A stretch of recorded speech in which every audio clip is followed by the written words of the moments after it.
Welcome to listening to stories on Kevin TV audiobook channel, Shadow Slave. Chapter 1796, End of the World. It was a black, glistening millipede that lunged at him from under the deadfall. Its armored body was about 3 meters in length, as wide as an adult man's torso. Instead of a pair of mandibles, it had an eerily human mouth full of sharp, needle-like fangs. The millipede was a corrupted beast. Sonny did not move from the saddle, and simply turned his head with a dark look. Before the creature could reach him, dark tentacles rose from the blackened surface of the dead tree and enveloped it, slamming the abomination down. Then they moved like saws, their undersides turning into sharp blades. A few heartbeats later, the millipede was sawn into a dozen bleeding chunks. It struggled weakly, and then grew still. Sonny dismissed the shadows and stared at the gruesome remains incredulously. Then he sighed and looked up. "I'm supposed to eat that?" Before he could jump off the saddle to harvest the millipede's meat and soul shards, though, he sensed a tide of shadows moving in his direction. Soon enough, the broken forest came alive. It looked as if a flood of darkness flowed from under the ancient trunks, rushing at him with terrible speed. A deafening rustle assaulted his ears. Sonny cursed in a stifled voice. The flood of darkness was not the second coming of the dark sea. Instead, there were more millipedes slithering towards him. Thousands of them, at least, all of the same rank and class as the first one. Sonny was powerful. He was even powerful beyond belief if compared to an average saint. However, he was not inclined to battle a swarm of thousands of corrupted beasts. Dismissing nightmare, he turned into a shadow and fled. A moment later, the tide of millipedes flowed over the remains of their fallen sibling, and in a split second, the meat he had been reluctant to collect was gone. Not even a piece of black chitin remained. Gliding away stealthily, Sonny let out a bitter mental sigh. No wonder none of the sleepers of the Forgotten Shore had managed to find salvation by trying to reach another region of the dream realm. Even if they somehow managed to traverse thousands of kilometers of the Crimson Labyrinth, hiding from the dark sea at night, all that awaited them beyond the coral was death. Hollow Mountains and Nightmare Desert were a death warrant. But this burned forest was not any better. It was another death zone. Sonny had no doubt that there was no salvation west of the Forgotten Shore either. Doesn't matter. Leaving the swarm of millipedes behind, he continued to move north. It took Sonny a long time to make his way through the burned forest. He was quickly reminded that he was at the bottom of the food chain. After that first encounter with the swarm of corrupted beasts, he met many more nightmare creatures, most of them much more powerful than the millipedes were. There were plenty of great abominations on the outskirts of the forest. As for its depths, Sonny had not dared venturing there, moving instead in a wide circle. He had evaded some and killed some. His food stores were replenished, but his body was in a sorry state. It was to the point where he had to remain in the form of a shadow for a while, using one of the avatars as the main vessel of his consciousness instead.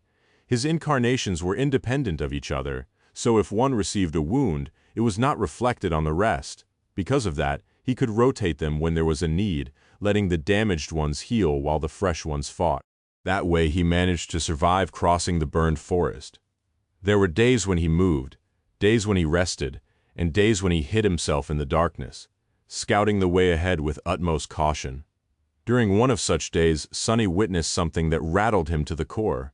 As his shadow climbed on the taller remnant left behind by one of the burned trees, he could suddenly see deep into the forest where an enormous depression in the earth was carpeted by broken trunks. And in the middle of that vast plain stood a charred stump. The sight of that stump left Sonny speechless. Its size was truly unimaginable. The surface where the trunk of the colossal tree had broken off was vast enough to be considered a plateau. Each bulging blackened root was like a mountain. The creases of the scorched bark were like deep valleys, and the shadows populating them were enough to drown entire cities. Sonny could not imagine what could have destroyed such a tree. When it had stood whole, its crown must have brushed against the stars, and the sun must have passed between its branches, following the moon. If there had truly been a world tree, then this had to be its corpse.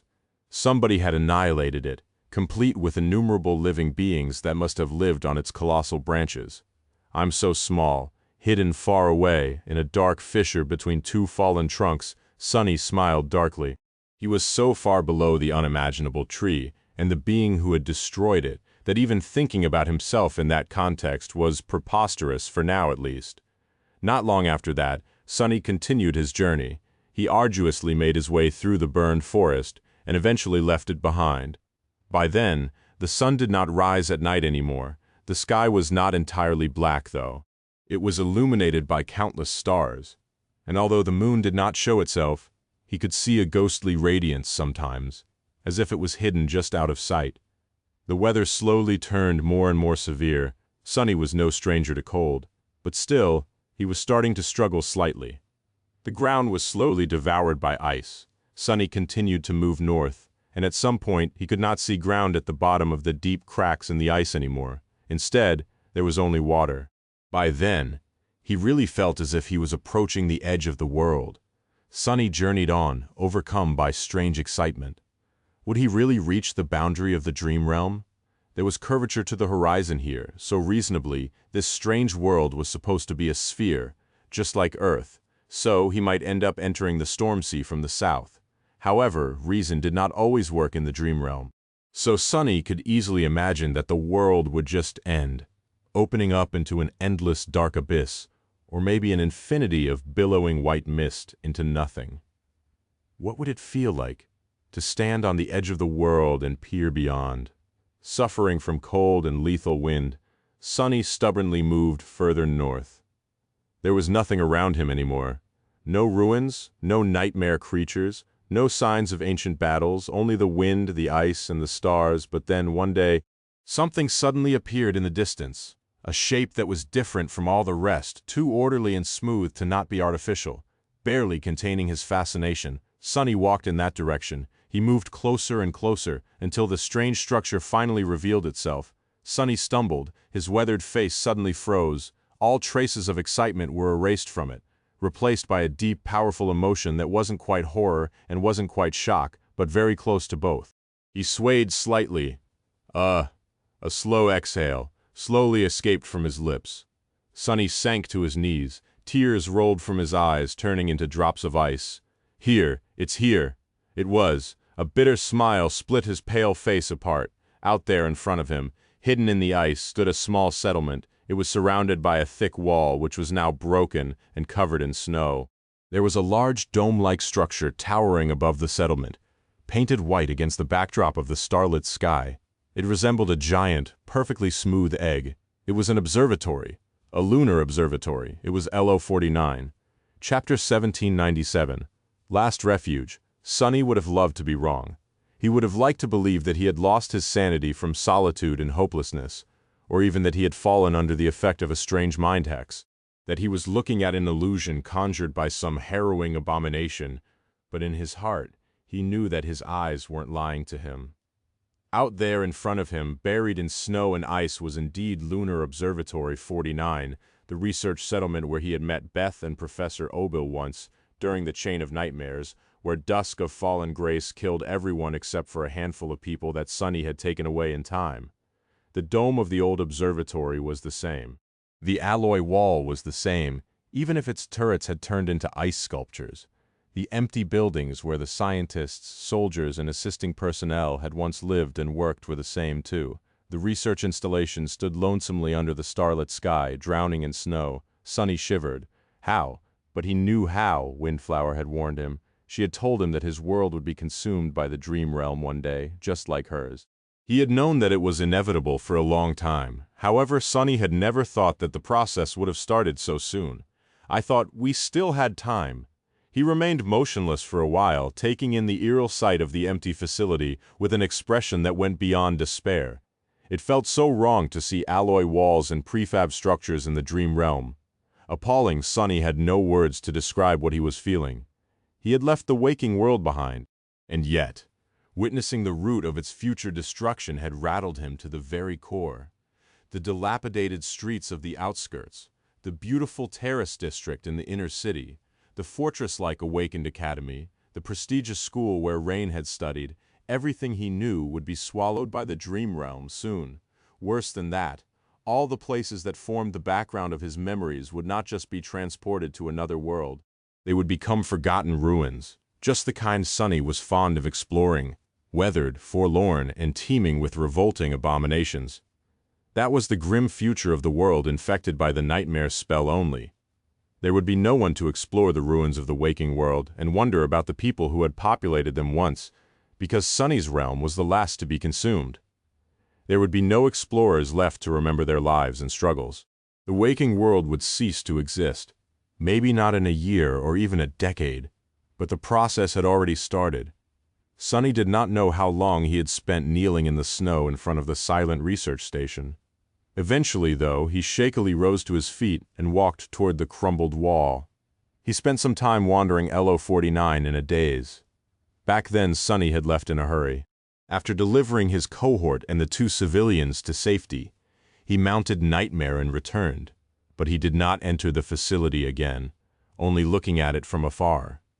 Everyone was gone, taken by dusk of fallen grace, even though Sunny killed the terror later with the help of Knave and Saint Bloodwave. The memory of the empty settlement was still connected to a feeling of powerlessness and deep, chilling fear in his heart. Funnily enough, he felt the same way now. Nothing seemed to have changed in LO49. There was some damage caused by the harsh environment, and the exteriors of the alloy buildings were covered in ice and snow, however. The interiors were in surprisingly good condition. All the tech had stopped working, of course. But the material legacy was all there. There were clothes, furniture and decorations, kitchen utensils, writing implements, and synthetic paper.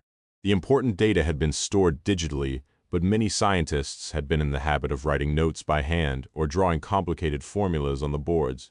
There were also useless items people accumulated throughout their lives: toys, trinkets, and sentimental mementos, posters, musical instruments, and handicrafts.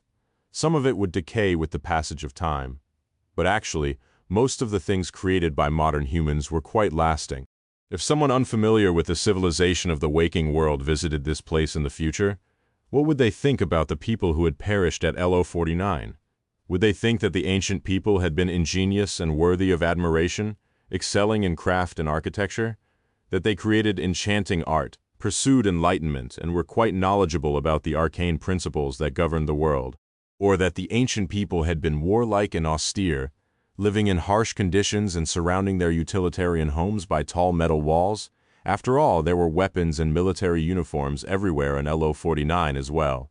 However, there were no corpses, no bones, no signs of a vicious battle. Nobody would know what had happened here, and at best they would feel idle curiosity about the fate of the missing inhabitants.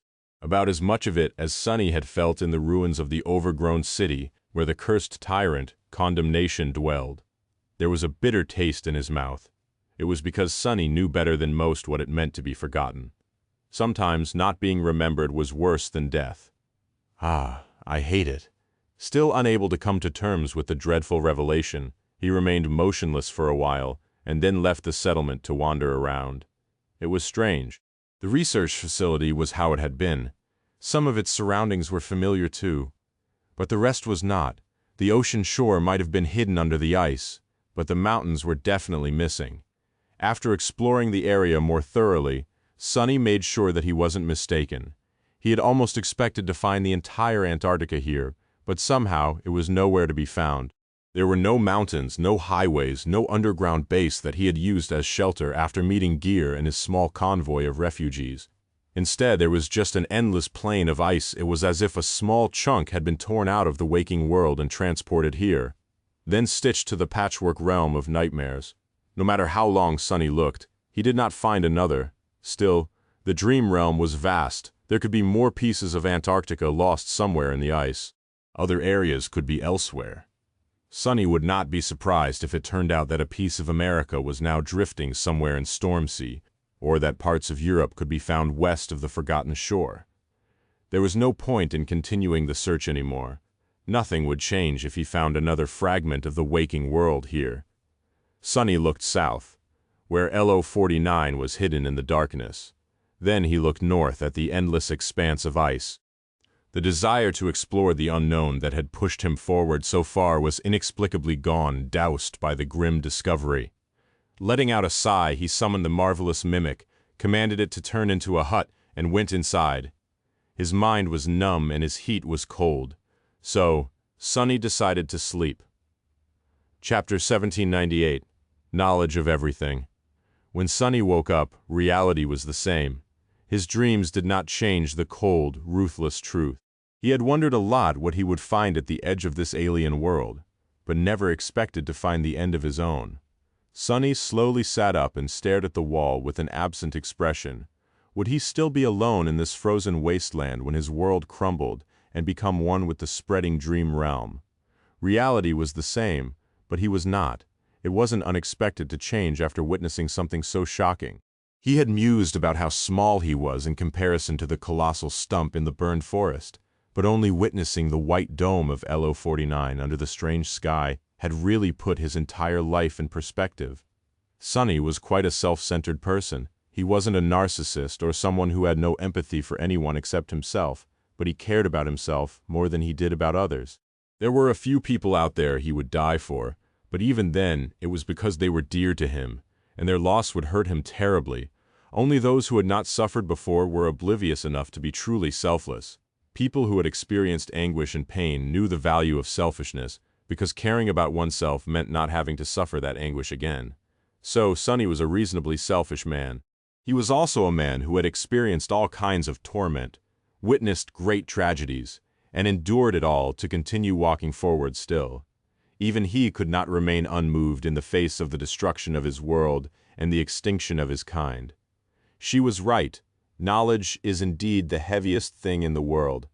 The winds were howling beyond the walls of the empty hut. The sky was cold and dark. Pale starlight bathed the desolate expanse of ice, reflecting from it in a ghostly radiance. Some distance away, the dome of LO49 stood lonesomely above the snow. Sunny let out a long sigh. He did not want to, but had no choice except to reevaluate a lot of things. Very important things, including the very concept of the future and his own place in its frightening reach. In fact, even though Sunny did not know what to think yet, he felt that he had already made a few decisions. It was just that he had not realized these decisions yet. Life was so messy. He had gone to Antarctica in search of conviction, thinking that his own was lacking. He did not find what he was looking for there, but instead learned that his own beliefs and aspirations were in no way inferior to anyone else's. Sunny had also learned to despise the sovereigns in Antarctica, the callous ghouls who played their games while countless people died, even though they could extend a hand and save them. He wanted to make his will known, and if not punish the tyrants, then at least prevent their hidden conflict from causing too much collateral damage among the civilian population. He did a few things to realize that goal, but before his efforts truly bore fruit, the Battle of the Black Skull happened, and then Sunny was thrown into the third nightmare. What happened in the tomb of Ariel? Well, he made a proper mess of everything and then somehow solved it as well, but the way he solved it was more damaging than the nightmare itself. However, those were his personal issues. They had nothing to do with the sovereigns, what he had wanted to do in Antarctica, and the fate of the world. And by the time he returned, the sovereigns had already made their move. And the southern campaign was over. Those refugees that had not been evacuated across the ocean fled into the dream gates and left the waking world. Sunny's immediate goal had no meaning anymore. Sunny himself, meanwhile, was abandoned by the world. He was forgotten, expelled, and erased from existence, untethered from everyone and everything, completely lost. So he left. He left and never looked back, crossing the hollow mountains, the forgotten shore, and the burned forest in solitude, all to leave the world that had rejected him behind, only to find a piece of that world at the end of the journey. What was he supposed to do now? Should he continue to pretend that nothing of what was happening to humanity had anything to do with him now? Should he continue to hide, keep his own company, and slowly lose his mind? Should he continue going north? Just yesterday, Sunny was full of excitement at the thought of exploring the uncharted parts of the dream realm. But today, he did not care anymore. The thrill was gone, replaced by a heavy emptiness. Summoning the endless spring, Sunny drank some water, sighed, and then absent-mindedly looked at the beautiful glass bottle. That memory of his had served him well over the years. It was a gift from someone who didn't remember him anymore. His expression turned cold. Of course, there was a different choice to be made, and a different destiny to be carved out. Instead of heading north, he could turn around and go back. He could return, And then what? Nobody remembered him. Nephis, Cassie, Effie, Kai, Jet, Rain, Teacher Julius, Saint Tyrus, Beth, and everyone else. They did not think or care about someone they did not know. But Sunny remembered, when I go back, if I go back, I'll have to do a few tricky things. By now, he was powerful enough not to be a mere spectator. Why did he have to simply watch the ruthless players move the figures across the board? Instead, he could exert his influence to personally change the game. A person like him could do a lot when no one was looking his way. The idea of confronting the sovereign seemed like pure madness before it still did, but was it really? Could Sunny exert his will and reshape the world to fit his desires? He would have to plot the downfall of Anvil, of Valor, and Ki Song. There was the third one as well, perhaps the most dangerous of the three, but dealing with the sovereigns was only the beginning. Now that the destruction of everything was accelerating, there was only one way, forward, to the very end. Either the nightmare spell would swallow humanity, or be conquered by humans, supreme, sacred, divine. The end could only be stopped if new gods were born of humanity. Therefore, that was what Sunny had to ensure. If he went back, did he dare to dream it? A long time ago, Nephis had proclaimed her determination to conquer every nightmare. Sunny had thought that she was insane back then. The wind was growing colder outside. He remained silent for a long time, listening to its howling. So what if it's insane? Sunny was not quite healthy in the mental department himself. He had not been for a long time. He did dare to dream it. At this point there was very little that he did not dare to do. Walking out of the door, Sunny looked at the sky. The sky was full of stars. I am nobody, and I have nothing. He inhaled the frigid air and looked south with a cold, dark gleam in his lightless eyes. So let's change everything. With that he dismissed the marvelous mimic and reached into his soul, which was still tethered to the waking world. Soon his figure disappeared from the sea of starlit ice. Instead, a ragged silhouette appeared on a desolate street in the outskirts of NQSC, surrounded by a whirlwind of dancing snowflakes. Chapter 1799. Back to civilization. Sunny returned to the outskirts. After years spent in the wild reaches of the dream realm, NQSC was like an explosion. Sunny almost fell to the ground after being assaulted by a myriad of movements and sensations. There were sounds, scents, and countless scenes. Most of all, there were shadows. A vast legion of them, all moving and changing, surrounding him like a boundless whirlpool. Overwhelmed by them, he spent several days hiding in an abandoned room at the top of a ramshackle dormitory hive. His mind wasn't ready for the sensory overload of being among hundreds of millions of people subduing his shadow sense. He waited for a while, slowly preparing himself to face humanity again. Gradually, Sunny let his senses loose. First to envelop a few levels of the dormitory hive, then all of it. Laying in the darkness, he could feel thousands of humans go about their harsh lives, observing their sorrows, joys, and struggles. Then his shadow sense extended outward, enveloping the outskirts one street after another. At some point, Sunny felt as if he was an invisible, omniscient deity. The area he could perceive was too vast for his mind to concentrate on each shadow, to witness every person, and yet there was no better way of throwing himself into the half-forgotten feeling of being human. Slowly, the feral grip of solitude that the dream realm had on his mind loosened. Sunny remembered how to be a person again. His status in the waking world was questionable. He didn't really exist. A nice family was now living in his terrace district house. He had no money, no citizenship, and no home, which was pretty much exactly how it had been back in the days of living as an outskirt rat. A very familiar situation. Of course, Sunny himself was entirely different from his younger self. He was a saint now, which meant that he wasn't just a rat. He was the strongest, most vicious and fearsome rat in the world. The loftiest rat there was, a true rat king. The outskirts themselves had changed as well. They were much emptier, as if someone had culled the population of this miserable place in the past few years. Sunny knew that many of the most disenfranchised people of the waking world had been seduced by the lure of the dream gates. One of his incarnations had followed Rain to Ravenheart, after all. But knowing and seeing were two different things. Even this place can change.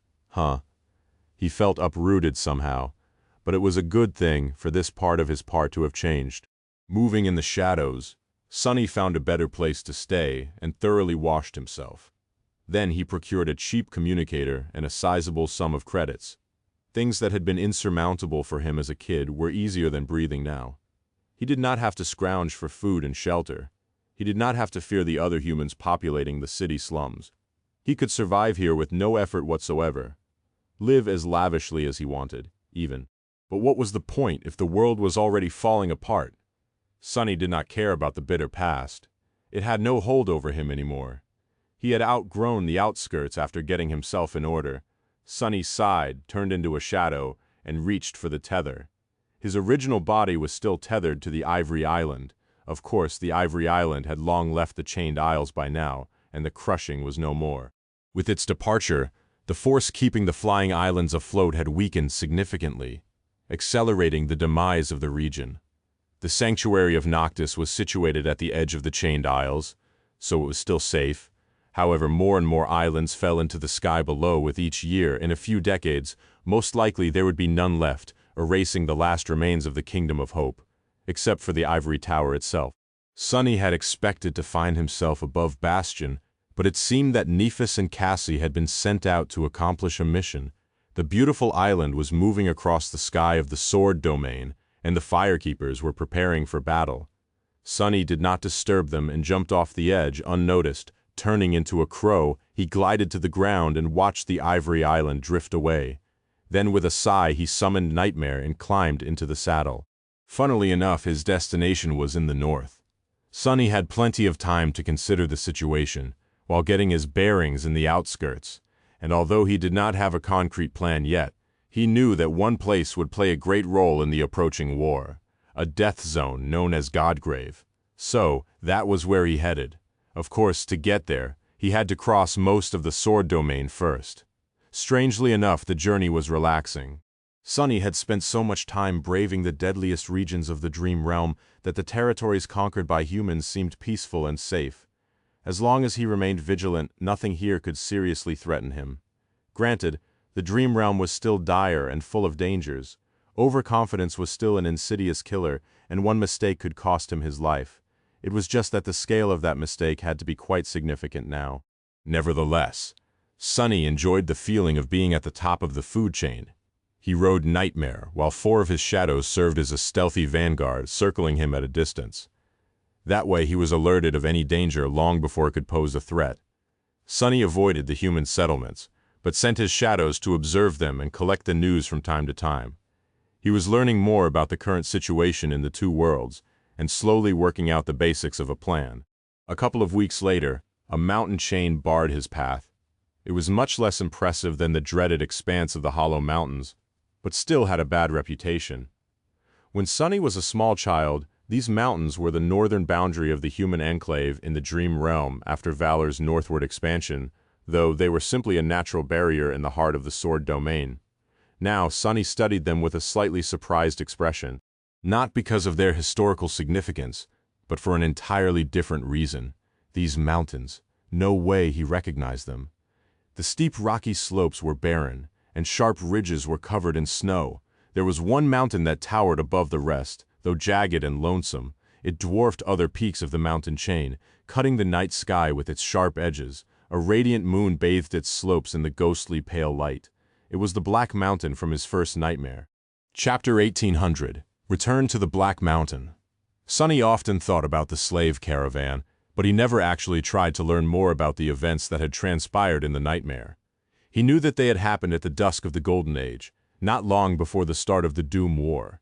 Back then the gods had grown indifferent and distant, and the soldiers of an expansionist empire that worshipped war wiped out the Shadow Cult, burning down all its temples. However, he did not know much about that empire and the lands it had conquered. The history of the Dream Realm was overshadowed by the calamitous destruction of the Doom War, and while it was possible to learn a thing or two about the previous eras, the devastation had erased most traces of the last human civilizations. So, Sunny had never actually expected to behold the Black Mountain again. He stared at its distant peak in bewilderment.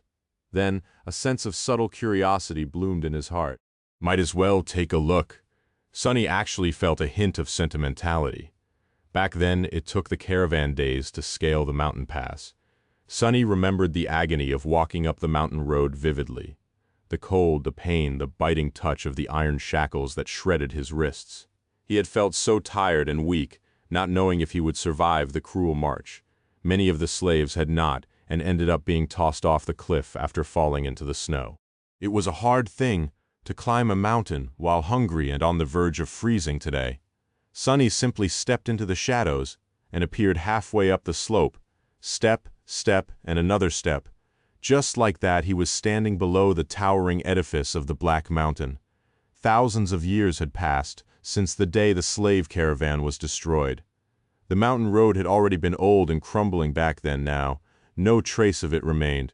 For a few moments, Sunny contemplated staying here for a while to find the old bones.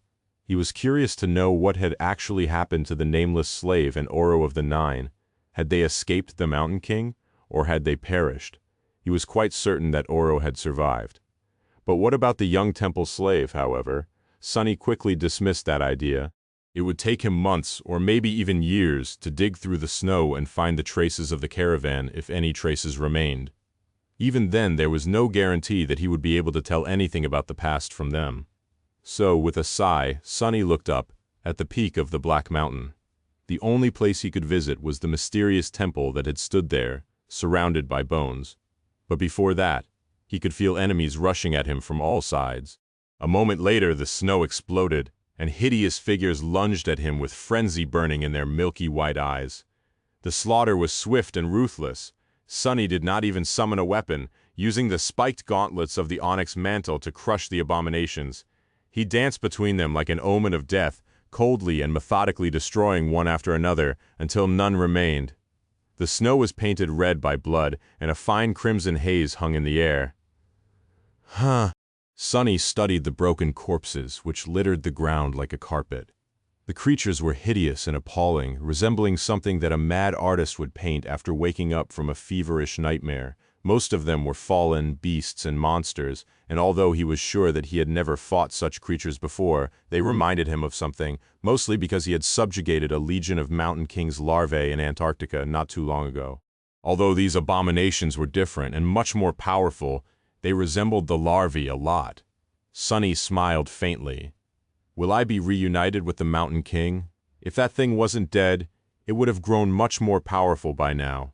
But no, the chances were slim.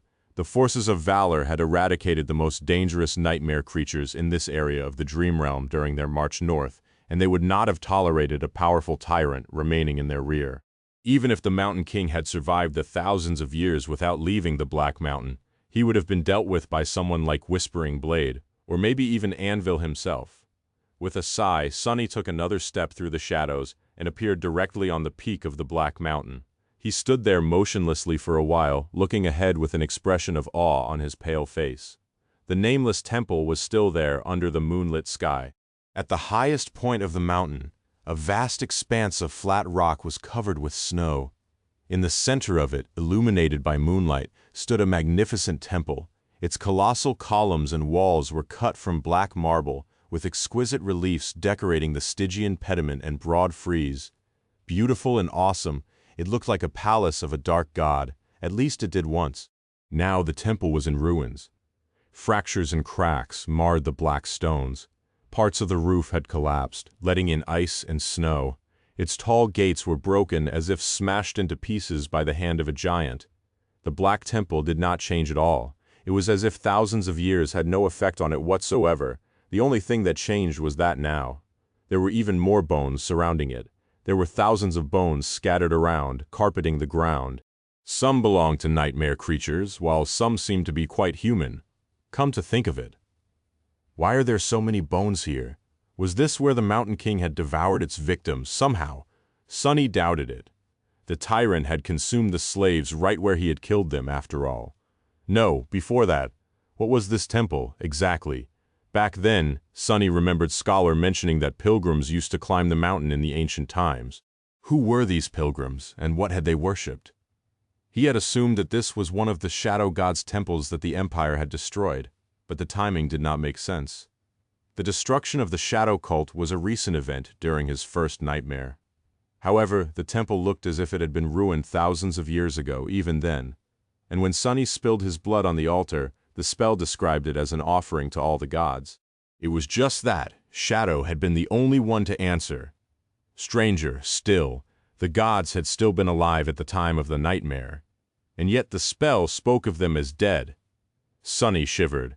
Had his offering reached the actual gods, and not a substitute of them put in place by the spell? Was the spell even capable of creating illusory copies of the gods? Probably not. If so, what did it mean, and how had Shadow God granted him a blessing from beyond the grave? Well, that last part wasn't that surprising. The gods were the ones who had created things like time and death, after all. So it wasn't strange to imagine that they had a special relationship with these laws. A god could very well respond to a question before it was asked, and bless a slave who had offered himself as a sacrifice despite being dead, especially if that altar stood in a very special place, the Black Temple. Sunny hesitated, unsure of what to think. Now that he had found the ruined temple again, he realized that he didn't actually know anything about it. He was certain of one thing, though. This place, it felt sacred. A sense of solemn, silent sanctity was emanating from the obsidian walls of the ancient temple. It looked majestic and beautiful in the moonlight, and although the ground around the ruin was littered with bones, it did not feel vile or ominous at all. With a sigh, Sunny headed toward the broken gates of the temple. And as he was approaching, he felt it. He did not see it, and he did not hear it. He did not even perceive it with his shadow sense. But somehow, he knew there was something in front of him, a vast, invisible, intangible being, one that was reaching out to him, emanating a subtle sense of purity, loneliness, and power. Suddenly, Sunny realized why there were bones scattered everywhere at the peak of the Black Mountain. However, the guardian of the temple did not seem to hold any malice toward him. Instead, there was a sense of joy and recognition. The invisible being was reaching out to something in Sunny's soul, the golden light, the flame of divinity. Sunny's eyes widened a little. I didn't even know. Back then he had felt nothing when entering the temple, but the bones had been there, which meant that the guardian had been there as well. And yet it let Sunny in, instead of adding his corpse to the pile of bones, because it had sensed a faint mark of divinity on his soul. The Mountain King, too, since the tyrant entered the temple, it must have been touched by divinity once as well. Sunny had not known how close to death he had come, and how lucky he was to survive. Would it let me pass now? Taking a deep breath, Sunny looked forward and stepped through the gates of the nameless temple. Chapter 1801. A new home. Sunny crossed the threshold and entered the great hall of the ancient temple. It was just as he remembered it. The vast hall was desolate and empty. Its roof had partially collapsed, letting in the elements. There were piles of rubble on the floor, covered with snow and ice. Cascades of moonlight were falling through the holes in the roof, suffusing the dark hall with a beautiful and otherworldly splendor. Deep shadows surrounded the silver light, not daring to touch it. Everything was silent. Sunny took a deep breath. He had almost expected to find the bones of the Mountain King on the floor, where it had been torn apart by Shadow, but there were none. The desolate hall was empty, enveloping the temple with shadow sense to make sure that there was no danger. Sunny took a step forward. It shattered with a brittle sound under the onyx soles of his armored boots, and the ancient shadows stirred, reaching out to him in reverent glee. Surrounded by them, as if wearing a cloak of darkness, he walked toward the altar. It used to be a single slab of black marble, long and wide enough for a human to lay on it comfortably, or maybe not so comfortably if it had been a sacrificial altar. It didn't matter now, anyway, because the altar was broken. The great slab of black stone had shattered and was laying on the floor in several pieces. That was the only thing in the temple that had changed. Sunny studied the broken altar for a while, his face slowly growing paler. There were too many mysteries surrounding this place. He concentrated, trying to remember everything he knew about the first nightmare, the dead gods, and the secrets of the fallen pantheon, and then his eyes widened. Of all the knowledge Sunny had learned in his life, of all the pieces of information gathered in his memory, one suddenly stood out, a memory that Sunny had never considered very significant, and had no reason to it. Was the evaluation the spell had given him after the first nightmare. Not the important part that had to do with the appraisal, but rather the slightly poetic summary that had been there seemingly on a whim to add some flavor. Standing above the broken altar, Sunny whispered, a nameless slave ascended the Black Mountain. Both heroes and monsters fell by his hand. Unbroken, he entered the ruined temple of a long-forgotten god and spilled his blood on the sacred altar. The gods were dead, and yet they listened. The temple of a long-forgotten god. He inhaled deeply back then. Sunny had been an ignorant kid from the outskirts. He knew very little about the world, let alone about its greatest secrets. He had not known who the forgotten god was, and so he had not paid attention to these words. The spell had never uttered them after that, and neither used nor translated the runes describing the lost deity. Of course. Sunny looked around the ruined temple. Why had his sacrifice been made to all the gods? Perhaps because this temple had been built in the time before the memories of the seventh god were struck from the world. It was consecrated to worship Dream God as well, and therefore when Dream God became forgotten, the temple was forgotten as well, because worshipping the forgotten god was forbidden, just like worshipping the daemons, his children, was still. Sunny was sure that there were some who had disregarded the will of the gods and put their faith in forgotten God despite it. Otherwise, Scholar would not have heard stories of pilgrims climbing the Black Mountain in ancient times. The temple of the forgotten god. Sunny looked around the great hall with a complicated expression. He was himself forgotten by the world, so it wasn't hard to feel a sense of kinship for this forlorn ruin. He sighed and looked one last glance at the altar. There were deep shadows nestling deep below him, so Sunny knew that the temple extended underground. He had never got the chance to explore it during the first nightmare, so it was nice to have an opportunity now. He was curious to see what he would find out. Still, he would leave this place and continue toward Godgrave soon. There was no time to waste before that, however. Sunny froze. It was because he had something familiar when looking at the broken altar. Wait, no way can it be. The shattered slab of black marble gave off a subtle but very familiar feeling. Sunny stared silently. It was a gateway. He had missed that fact at first, but now that he studied the broke altar closer, there was no doubt it felt exactly like the one in the sanctuary of Noctis, the chain circle in the ivory tower, and the runic one in the crimson spire. And if the altar had been made into a gateway, Sunny looked around once more. Then the nameless temple was now a citadel. Suddenly, he wanted to laugh. How fitting. He was a transcendent, and a homeless one at that. Most saints, however, were usually in control of a citadel, ruling it at the behest of their sovereign. There were exceptions, of course, like Saint Tyrus, who had lost the sanctuary of Noctis and had been exiled to Antarctica with her entire clan. Fortunately, White Feather was doing much better now. Sunny himself served no sovereign, and he wasn't even sure if he could take possession of a citadel. Citadels were created by the spell, after all, so he didn't know if controlling one was something that only a carrier of the spell could do. It was worth trying, though. He hesitated for a while. Then he hesitated some more. Right, but how do I actually claim a citadel? If there was an instruction manual for being a saint, Sunny had never received one. After thinking for a while, he retracted the onyx mantle, bared his forearm, and commanded the onyx shell to reduce the resilience of his skin there. Then, he cut his forearm with his fingernail. Nothing happened. Letting out a frustrated sigh, Sunny also commanded blood weave to release a few drops of blood. Why was it so difficult to bleed a little? Several crimson drops fell on the broken altar and rolled down the surface of one of the black shards. There was no reaction. Once again, nothing happened. Sunny scratched the back of his head. The small cut on his forearm was already healing, and before too long it was entirely gone.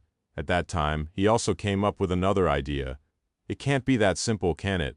Feeling uncertain, Sunny took a deep breath and silently released the tether connecting him to the ivory tower. Then he concentrated on his soul and started the process of placing a new one. He had a suspicion that it was very simple to claim a citadel. All that a carrier of the nightmare spell had to do was become a transcendent and use the gateway to return to the waking world. Then they would become anchored to that gateway, and therefore take possession of the citadel, unless it was already claimed, of course, in which case a more powerful saint would take control. However, Sunny was not a carrier of the nightmare spell, so he had to go through the process manually. Instead of allowing the spell to bind him to the gateway, he had to create that bond himself, and so he was placing down a tether. Chapter 1802, Restoration. The concept called tether by masters and saints was a mysterious but simple thing. It was a sort of imprint one could leave on the world by using their essence. The spot marked by the imprint was where one's soul was anchored to the world.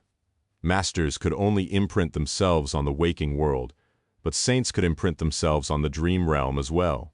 In addition to that, the tethers placed by saints were much more expansive and deeply rooted in the fabric of the realm than those placed by masters. In fact, Sunny was quite certain that they were entirely different things. It was just that both served the same purpose, so humans just used the same word for both. The reason why transcendent tethers were so much more robust than the ascended ones was because of the nature of saints. The soul of a saint was connected to the world, and so it interacted with the world much closer. For example, saints could absorb spirit essence from their surroundings. In rare cases, they could also pour their soul essence out into the world. There was no need to mention how vital the former was, but the latter was more or less useless. The soul essence would swiftly dissipate if it wasn't poured into a special vessel, like a memory, for example. However, one time when pushing one's own essence onto the world was necessary was the process of creating a tether. If manipulated in a special way, the essence would leave an imprint on the area where it had been unleashed before dissipating. That imprint was the tether, and since it maintained a faint connection with the saint's soul, it was possible to pull on the connection to step between realms and return to the place where one's soul was imprinted. Only two tethers could exist at a time, one in each world. It was necessary to break the connection with the old one before creating a new one. Well, in Sunny's case, each of his incarnations could place two of their own. Regardless, that was what Sunny was doing now. He was pushing his essence into the world and controlling its flow to create an imprint. The process took some time and was quite arduous. However, he was not doing it blindly. Instead of allowing his essence to cover the area freely, he tried to concentrate all of it in an isolated spot, namely, the gateway of the ancient temple. Soon his tether started to take form. And then something unexpected happened. There seemed to be a strange reaction between the gateway and the forming tether. It was as if the two had been created to exist together all along. Not only the strain on Sunny lessened significantly, as if the process had taken on a life of its own, but he also felt as if the imprint was becoming deeper and also different in some way. At the same time, Sunny felt something changing within his soul. It was as if a mystical bond was being established, connecting him to the ancient temple. He felt very strange. Diving into the soul sea, Sunny saw that the vast expanse of still water was still no more. Instead, it was surging, boiling almost with great waves rolling on the dark surface, as if someone had thrown a huge boulder into the black water, sending ripples spreading across the silent expanse of his soul. What? As Sunny watched, astounded, the water at the very heart of the soul sea suddenly foamed, and then a familiar black edifice rose from beneath the waves. A perfect replica of the nameless temple, how it had been before its roof collapsed, and its gates were broken, slowly rose from the lightless depths of his soul, bathing in the dark radiance of his 6 soul cores. Soon enough, the surging waters calmed down, and the soul sea grew still and silent once more. It was as if nothing had happened, only there was a great temple of black stone standing on the still water now. Sunny stared at it with wide eyes. I'll be damned. That was pretty cool. He regretted not being connected to the spell once more. Sunny could feel a deep connection to his newly claimed citadel, but did not know what he could do with that connection and what it was meant for. If he was still a carrier of the spell, there would be hopeful runes to guide him to the necessary understanding, without a doubt. But then again, the spell did not even explain the enchantments of the memories it created to most awakened. Who knew how helpful it would have been in case of a citadel? Sunny knew that he would have to explore and investigate this matter personally. Until then, however, what do I even do now? He had not been planning to come in possession of an unknown citadel. Ruling one was not in his plans. Right now, he was in the middle of traveling to Godgrave after hesitating for a while. Sunny sighed. Well, whatever, I can spend a few days here. Having a secret lair to return to wouldn't hurt anyway. His original body was anchored in the nameless temple now, so he had no choice but to consider it in his future plans. There was one silver lining to the unexpected situation, though at least Sunny wasn't homeless anymore. Several days later, Sunny was sitting on the steps of the nameless temple. The sun was traveling across the clear blue sky, and the snow covering the mountain peak was shining with its light. There was a stunned expression on his face. The other 5 incarnations were resting on the lower steps, panting heavily. One was tiredly rubbing his shoulders. Another was leaning on a broom made by manifesting shadows. A third one was sprawled on the black stone, lazily staring at the sky. There was one who was pouring dirty water out of a bucket, and another one who was looking at them with disdain. They had been busy cleaning up the temple for the last few days. The cleanup was mostly finished, but the reconstruction had not even begun. Sunny knew that he would need special stone to rebuild the broken roof. He could scavenge some from the ruined cathedral of the Dark City, durable wood for the beams. Would he have to visit the burned forest again to harvest some? Luckily, he was good at all things having to do with craftsmanship, not only because of experience and practice, but also because of bone weave. His fingers were dexterous and responsive, like those of a master artisan. Any tool he needed, meanwhile, could be manifested from the shadows. However, the scope of the work that had to be done to restore the nameless temple to a decent state was not the reason why Sunny was spacing out right now. Instead, the reason was the discovery made by his original body. While the avatars had been busy with cleaning, he had explored his new citadel. Of course, he had discovered the mystical circle in the Undertemple almost immediately. However, it took him a while to figure out what that component did. The instinctual understanding of its purpose was hidden in the connection Sunny shared with the citadel. So it can move. He raised his gaze and studied the desolate mountain peak. Sunny assumed that the nameless temple had been built here, and wondered what madness forced the builders to carry the great weight of black marble to the top of a towering mountain. But now, he knew that the ancient temple had been built elsewhere, and had stood elsewhere, before appearing on this mountain peak one day. He also knew that it could move again, now that it had an owner once more. Slowly, a bold idea formed in his mind. Sunny lingered for a while, then looked at his avatars, and studied each one for a few moments. Eventually, his gaze landed on the gloomy incarnation. He smiled. "Let's do it this way, then." Sometime later, a sudden commotion disturbed the deadly peace of Godgrave. A dark figure in an onyx armor reached the edge of the dead god's breastbone, covered in ash and blood. Behind him was a trail of severed flesh and broken bodies. The man's face was hidden behind a ferocious mask carved from black wood. Standing on the precipice of an abyssal drop, he gazed down silently, paying no heed to a wave of abominations rushing at him from behind. Then a great temple built of black marble was suddenly standing on the bone plain. As the man wearing the demonic mask turned, 3 warriors clad in the same onyx armor walked out of the darkness under the eaves of the black temple. A graceful stone knight followed, wielding a black blade and a round shield, then a silvery fiend forged in the flames of hell, a tenebrous steed shrouded in the mantle of nightmares, and an enormous serpent with onyx scales. The dark dwellers of the black temple faced the tide of abominations calmly, and a few moments later, more blood flowed on the white surface of the ancient bone. A great darkness spread, hiding the battlefield from the cloudy sky. At the same time, far away, a young mundane girl was being taught how to slay nightmare creatures by an eccentric shadow, and further still, a trade caravan was approaching Bastion. Dozens of heavily loaded wagons were rolling down the road, pushed by monstrous echoes. A sizable force of Awakened was flanking the caravan, protecting it from the dangers of the dream realm. Their expressions were clear now that the Lake City was in view. A handsome young man with porcelain skin and onyx eyes was sitting on the bed of one of the wagons, leaning his back against a wooden crate and looking ahead with a beautiful smile on his lips.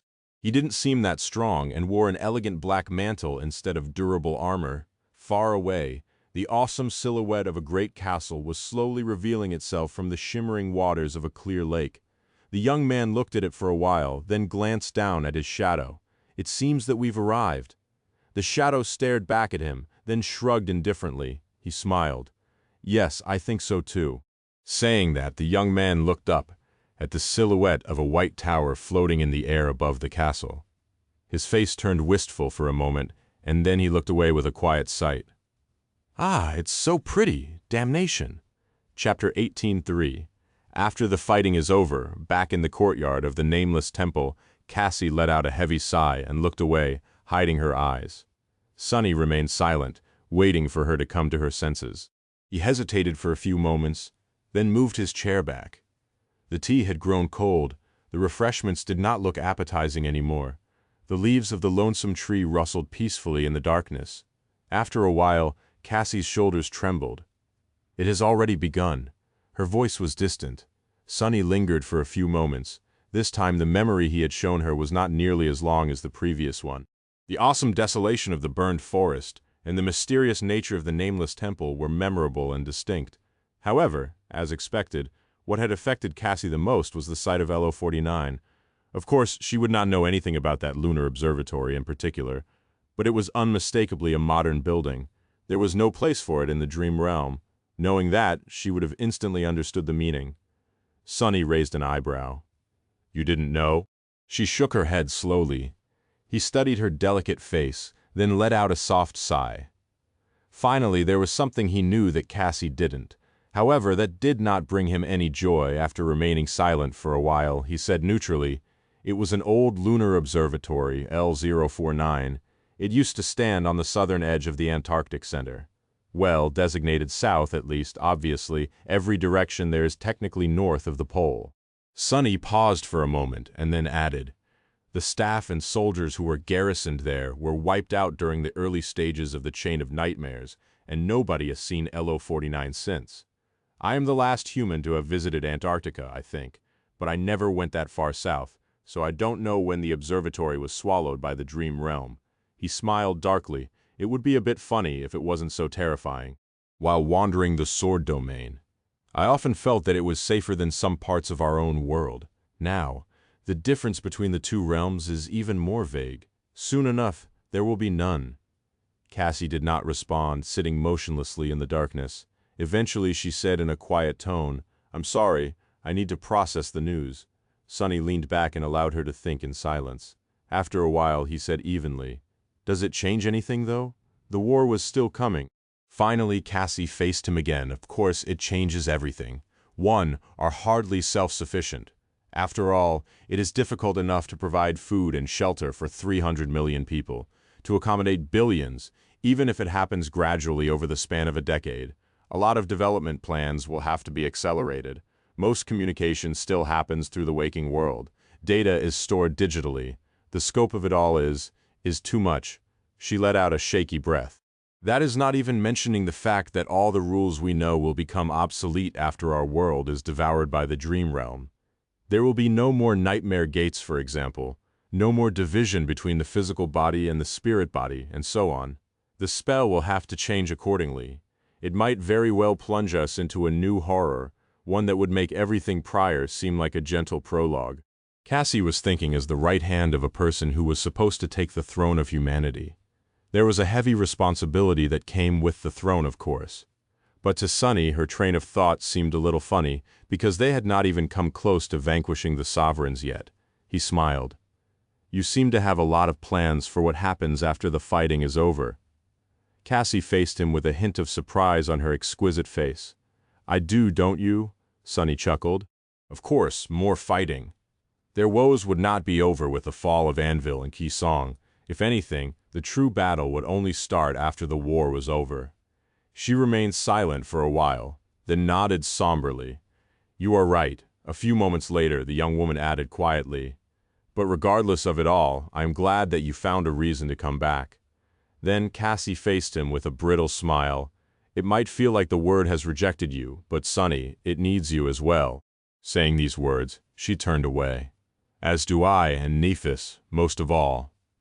Sunny stared at her silently, a complicated mess of emotions rising in his heart. He wanted to say something, but didn't quite know what to say. In the end, he simply shrugged. "That is all right, because I need the world, too. And Nephis, and you as well, Cassie." She smiled. "I'll remember with that." She stood up and sighed. "Our time is up. If I linger any longer, some people in Bastion might grow suspicious of the purpose of my visit." Sunny nodded lightly and rose from his chair. He had brought Cassie here from NQSC, so he had to bring her back as well. Soon the two of them appeared in a deserted alley in the depths of the outskirts. Cassie could use her own tether to return to Bastion immediately, but hesitated for a while. Eventually, she said with uncertainty, I won't say anything about what is happening between Nephis and you and Bastion. Sunny suppressed an embarrassed cough, feeling grateful for her decision to refrain from discussing that matter. The situation was strange and complicated enough already. Cassie took a deep breath. I want you to know something, though, he raised an eyebrow. What? She lowered her head. About how it feels on the other side, you see. I can't quite imagine how you feel being forgotten by everyone. But I do know how it feels to have forgotten. It is a strange thing. When we first met, I didn't know who you were. By all accounts, you were a stranger. And yet there was this strange sense of familiarity, as if we've known each other all our lives. Cassie took a deep breath. There were other feelings as well, subtle and faint, but undeniable. I won't describe them, but I'm sure that Nephis is being swayed by these unconscious thoughts as well. Even if she can't retain the memories of you, the emotions those memories stir remain. So, she wasn't just captivated by Master Sunless because he is charming, handsome, and pleasant to be around. Cassie faced Sunny once again. You might think that her feelings are not quite real, because her knowledge of you is not quite true, and maybe you're right, but I still want you to respect them. She remained silent for a moment, then nodded. That is all I wanted to say. You can decide what to do yourself. Before Sunny could say anything, she was gone. He stared at the empty space where Cassie had stood expressionlessly. After a while, he sighed. Did I just get the, if you hurt her, I'll kill you talk? The tone wasn't quite the same, but somehow it did feel like that. Chuckling, Sunny turned around and pulled on his tether. If I hurt Nephis, she'll kill me herself. Well, at least she'll try. I'm a bit hard to kill these days. Chapter 1804. Unexpected invitation today was a strangely slow day for the brilliant Emporium. Actually, it wasn't that strange. Sunny had been complaining about how swamped he was in the kitchen when the business was good, but now that it was dull, he missed the money he could have made dearly. The lack of clients was not strange, but the mood in Bastion was which, in turn, was the cause why so few people were visiting. It was an odd mixture of agitation and somber anticipation. People were incensed and indignant about the attempt on Neff's life, which was attributed to Clan Song more and more, but, at the same time, some of them were disturbed by the swiftly changing tone of public opinion. After all, people weren't fools. Many could recognize the malignant roots of the spreading rumors. They might not know who was behind the propaganda, but they could at least sense that they were being lied to. Others had enough foresight to see where the volatile situation was headed, even if they did not know why. All in all, there were as many dissenting voices as those wishing to hold the Queen of Worms responsible. It was all happening a little too quickly. Sunny was still reeling from the recent conversation with Cassie. Now that he knew how fast the war was approaching, his own mood had turned strange as well. Luckily, he did not have a lot of time to worry about such things. He was terribly busy, despite the lack of customers.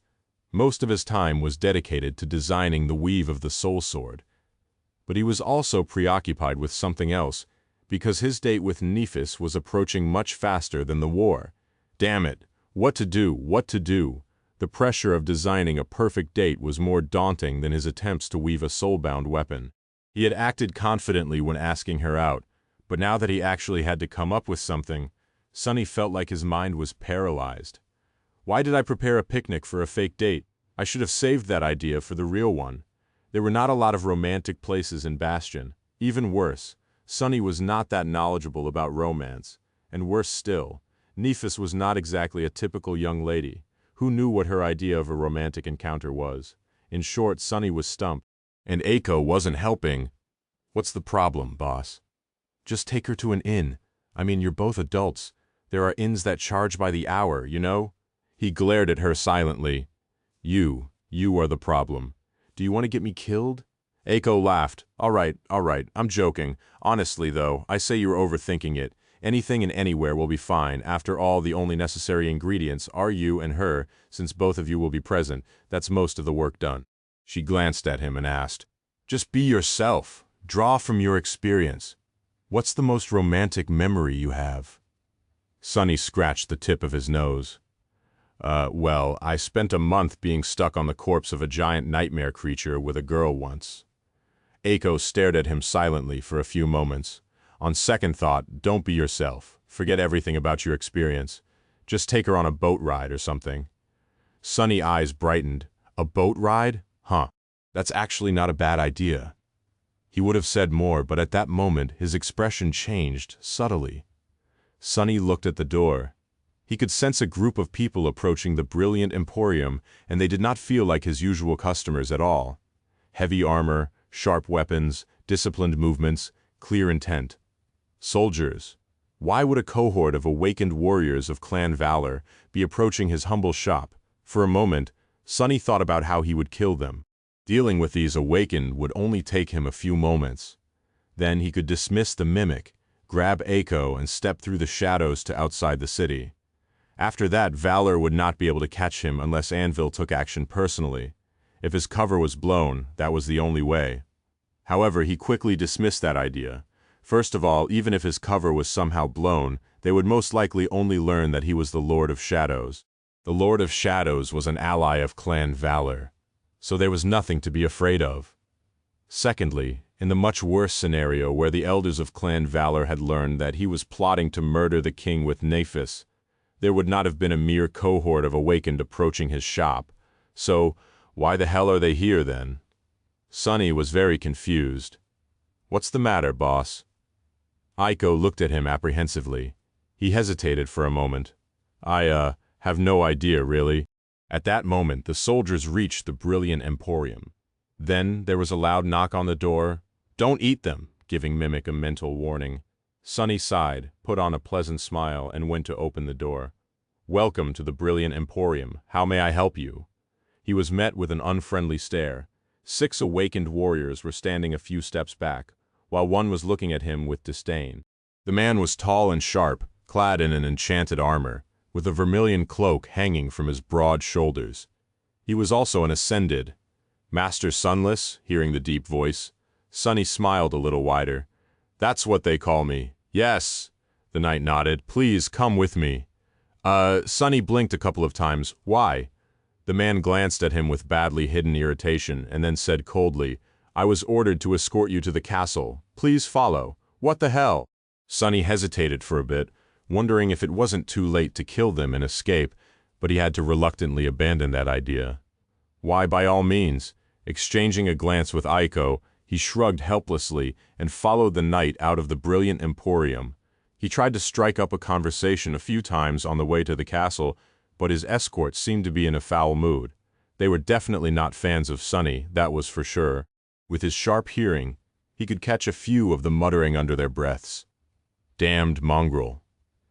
No, really, what was going on? Was he going to get splashed in the face with water and be given a tidy sum of soul shards to never see Nephis again? That was what usually happened in dramas. Sunny had thought of 1,000 possible reasons for this unexpected visit, each more ominous than the previous one. However, he failed to learn the truth until the very end. The escorts brought him across the lake, and then to the very heart of the castle. When Sunny was led to the main keep, where the direct line of Clan Valor resided, he was on the verge of collapsing from fright. Half an hour later, he somehow found himself in a grand hall, facing none other than Morgan, the Princess of War. Morgan was leaning on a stone throne, holding a sharp sword in her hand. Her gaze was piercing. Suddenly, Sunny felt a chill run down his spine. She doesn't know, does she? The last time they met was during the assassination attempt. Of course, back then, Sunny was wearing the persona of the Lord of Shadows. Morgan's cold gaze traveled across his figure, making him shiver. Then her scarlet lips parted. Oh, Morgan's voice sounded calm. I understand now. Sunny struggled to keep a deep scowl off his face. What does she understand? Smiling faintly, Morgan descended from the dais and approached him. The sharp blade of her sword glistened in the rays of sunlight. Master Sunless, I presume. Sunny nodded and forced himself to speak. Princess Morgan, it's an honor. She stared at him with a strange expression, then cleared her throat. Indeed, please kneel. Sunny raised an eyebrow. Pardon. Her gaze turned a little dark. I told you to kneel. He hesitated for a few moments, glanced at his escorts, and then elegantly lowered himself to one knee. Morgan has grown immensely strong after transcending. Still, if she attacks, I should be able to dodge. She raised her sword slowly, and at the same time he prepared to call upon the shadows. However, to his shock, the sword did not fall down to cut his neck. Instead, Morgan touched the blade to his left shoulder lightly, then repeated the same process with his right shoulder, and the crown of his head Sunny was dumbstruck. What is going on? Having finished the strange action, Morgan dismissed her sword and smiled in satisfaction. Master Sunless, I hereby proclaim you a knight of valor. Rise, Sir Sunless. May your edge never dull. Sunny's eyes widened. Pardon, Chapter 1805, Sir Mongrel. Sunny was so stunned that he did not know what to say. All he could think was, what the hell? No, really him, a knight of valor? His mind short-circuited for a moment. Of all the things Sunny had expected when a cohort of unfriendly soldiers invited him to the castle, that one never crossed his mind. Still standing on one knee, he raised his head and looked at Morgan with a dumbfounded expression. She studied his face for a few moments, then clicked her tongue and turned away. That will be all. You can go now. Remembering that he had been allowed to rise, Sunny slowly stood up. Princess Morgan, please excuse my impudence, but if I may ask? Before he could ask anything, though, the guards unceremoniously grabbed him and escorted him out of the hall. A moment later, the door was slammed shut, hiding her bewitching figure from sight. Just like that, his very short and very baffling audience with Morgan of Valor ended. Sunny was left standing in the corridor, not sure what to do. He blinked a couple of times. Are they forcefully conscripting independent masters? That was the only thing he could think of. But then it didn't make any sense. If Clan Valor really wanted to conscript him into the army on the eve of war, they would have gone about it in a different manner. Forcing a master with no loyalty to fight for them could do more harm than good. Slowly, Sunny realized that a person who he had assumed was just passing by was actually standing still and staring at him. Composing himself a little, he looked up. There was a dignified middle-aged man in a well-tailored livery standing in front of him. His gray hair was neatly combed, and his expression was perfectly stoic. Noticing that Sunny was paying attention, the man nodded. Sir Sunless, I am Sebastian, the steward of the great Clan Valor. Allow me to congratulate you on your knighthood. Sunny took a deep breath. I'm not dreaming, am I? He exhaled slowly. There was actually a steward named Sebastian and Bastion. That was just a little bit too much, wasn't it? Worst of all, Sunny couldn't even sense the man's rank. He could have been a mundane person or a saint. Sunny forced out a polite smile and said, Nice to meet you. Ah, please forgive my lack of manners. I have to admit, I'm extremely vexed right now. Can you explain what is going on? The middle-aged steward nodded. Certainly, sir. You've just been granted the title of a Knight of Valor. Oh, additionally, you have also been appointed as the Knight Commander of the Ardent Wardens. What an honor. Sunny closed his eyes for a moment. Ardent Wardens? Who are these Ardent Wardens? The steward gave him a dignified smile. Ardent Wardens are a grassroots volunteer organization that holds various activities to enrich the daily lives of the elderly citizens of Bastion. Food drives, cultural events, interest clubs, and the like, self-governed. Sunny stared at him silently, struggling to maintain a calm expression. So if these Ardent Wardens are self-governed, then why do they need a Knight Commander? No, wait. Why does a volunteer organization dealing with bored elderly people need one? The middle-aged man nodded seriously. Exactly. There was not a hint of sarcasm in his esteemed voice, but somehow Sunny got the impression that he was being mocked. He was very confused. So what are my responsibilities as a Knight Commander, exactly? The steward lingered for a moment, then said in a solemn tone, There are none, Sir Sunless. Well, I should rather say that there is only one. It is to uphold the dignity of the great Clan Valor. Don't do anything that would besmirch the prestige of the royal family, and you should be good. He paused, and then added neutrally, Of course you will receive a monthly stipend, as well as other benefits befitting a man of your station. Sunny stared at him some more. Crazy! I'm going crazy! So, let me get this straight. I was made a knight, but I don't have to perform the duties of a knight. There is nothing I'm responsible for, but I am going to be paid for doing nothing? Sebastian smiled. Your wisdom is unmatched, Sir Sunless. You put it all so eloquently." With that, he walked away at a brisk pace and beckoned for Sunny to follow. "Now, please come with me." Sunny suppressed a frustrated groan and hurried after the steward. "Coming, coming.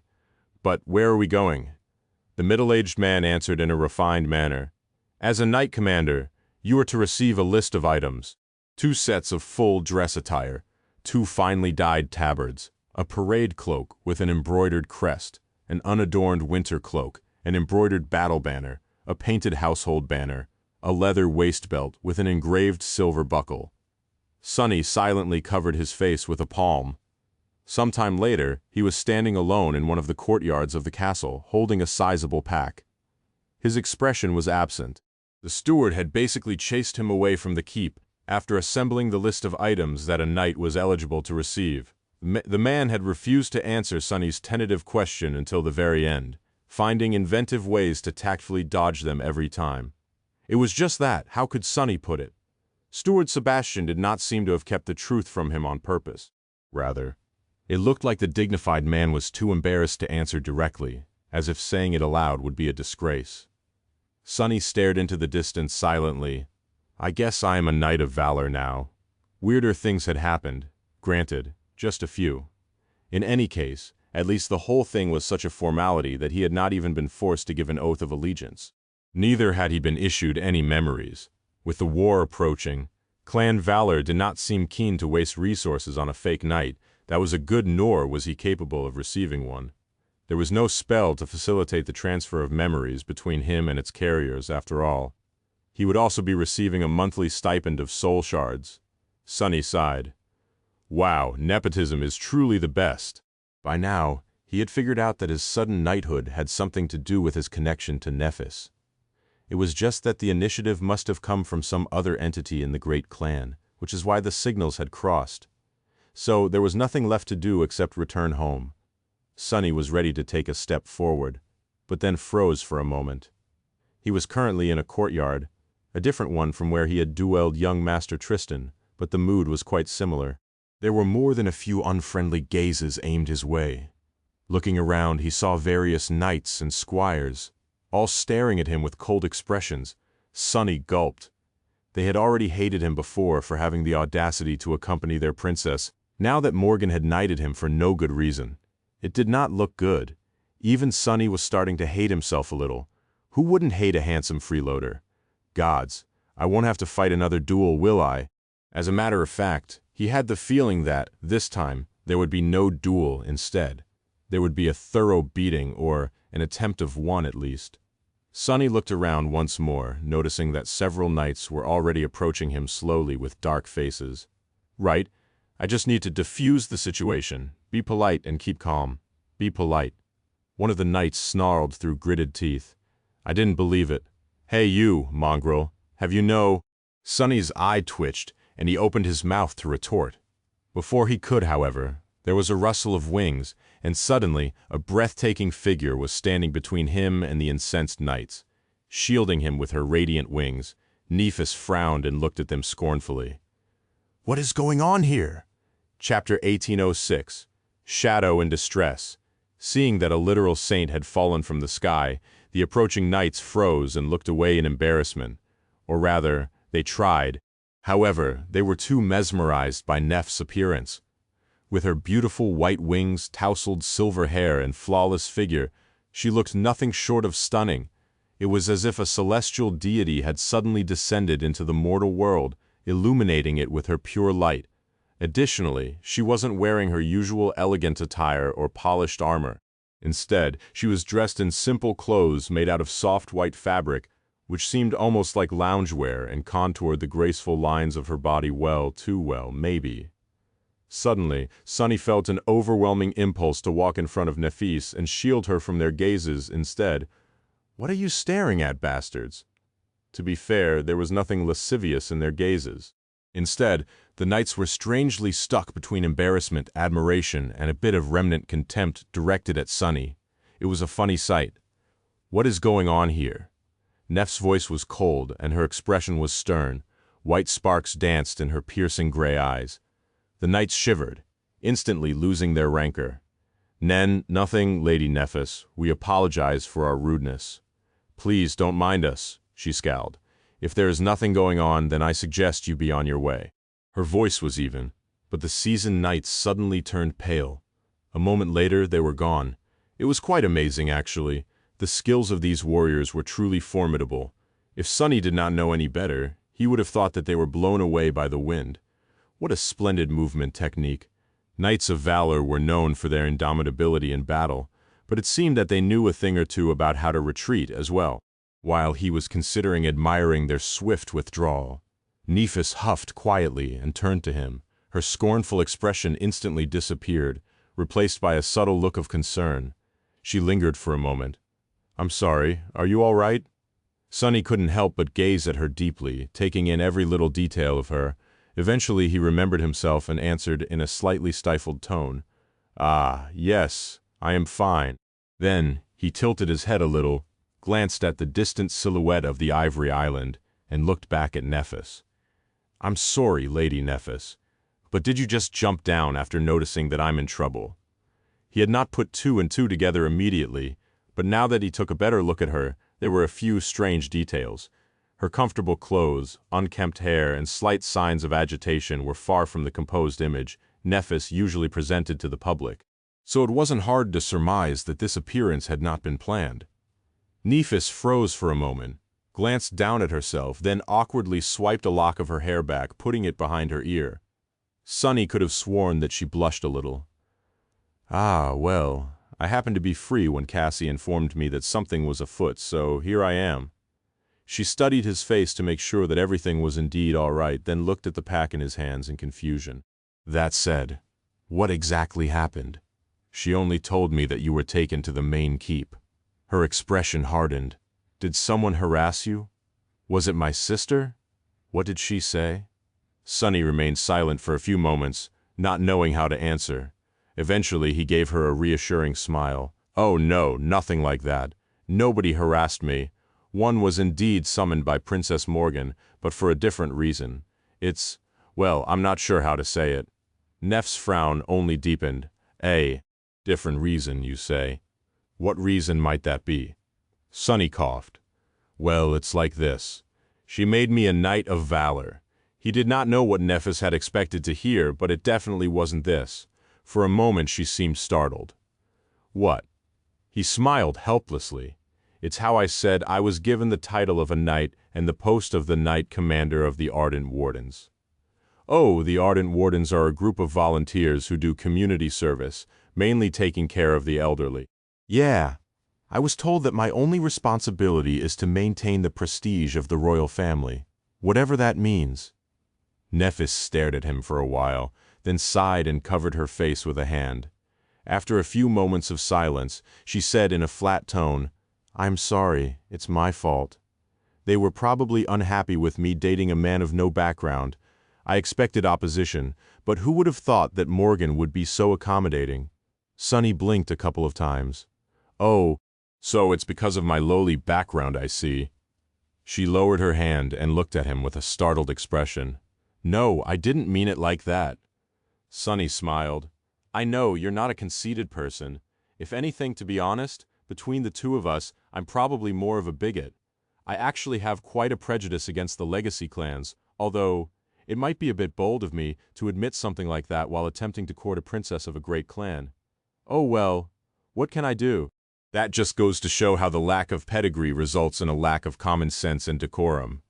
Hearing his light-hearted tone, Nephis relaxed a little. She lingered a little, then met his smile with a tentative one of her own. Then, I am grateful that you are willing to put your prejudice aside and give this princess a chance. You are an admirably broad-minded person, Master Sunless. He laughed. No one has ever accused me of being broad-minded before. It's just that I would have to be mad to let my pettiness stand in the way of seeing you, Lady Nephis. Then he suddenly froze. Right. Weren't they supposed to go on a date in a few days? Meeting her today, therefore, was a bit awkward. What was he supposed to do? Pretend that they had not made plans, or try to woo her right now? Noticing his puzzlement, Nephis asked, What's wrong? Sunny hesitated for a few moments. No, it's nothing. It's just that. To be honest. I've been thinking about our date a lot constantly, even.